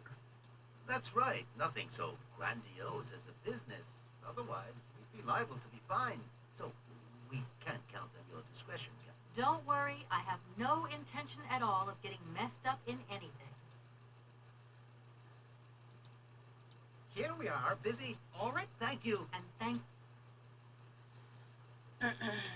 Let's go back to the station and then I'll save and quit.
Excuse me, station. Can't you see him? No. Well, You have been playing with me, haven't you? You knew very well there were forest Sauvignon berries in the station garden.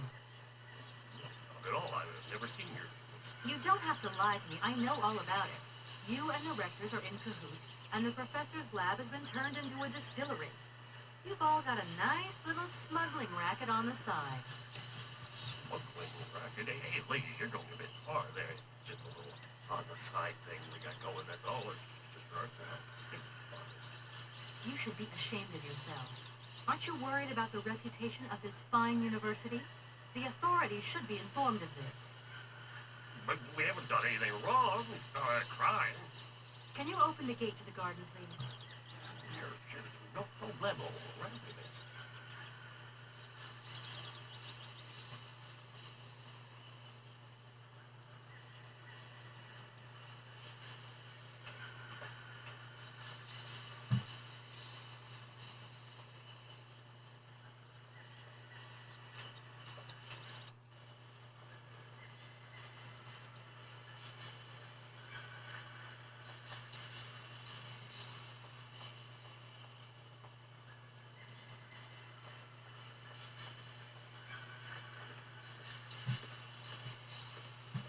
There you are.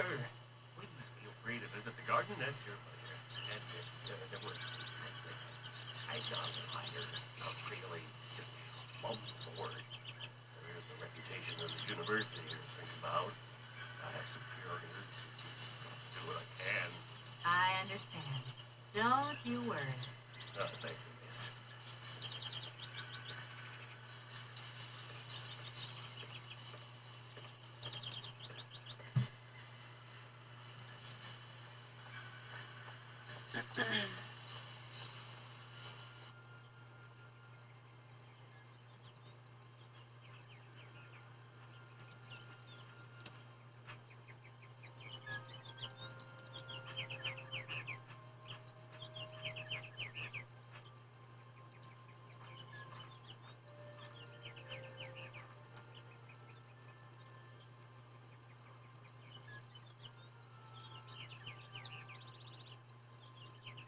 I don't need that for the time being.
to reach it.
Let's see, who can we raid?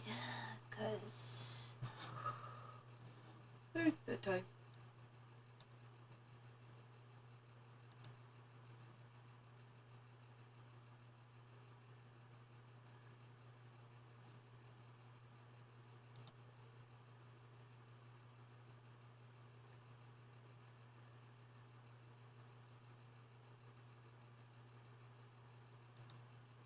Come on.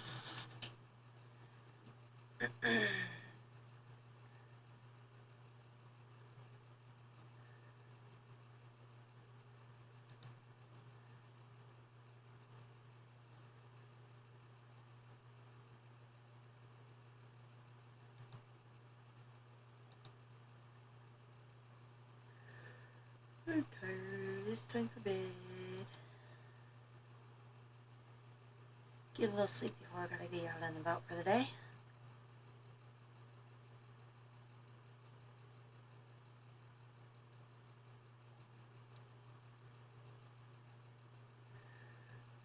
I'll be back on tonight at 9 p.m. Central, playing some DDO.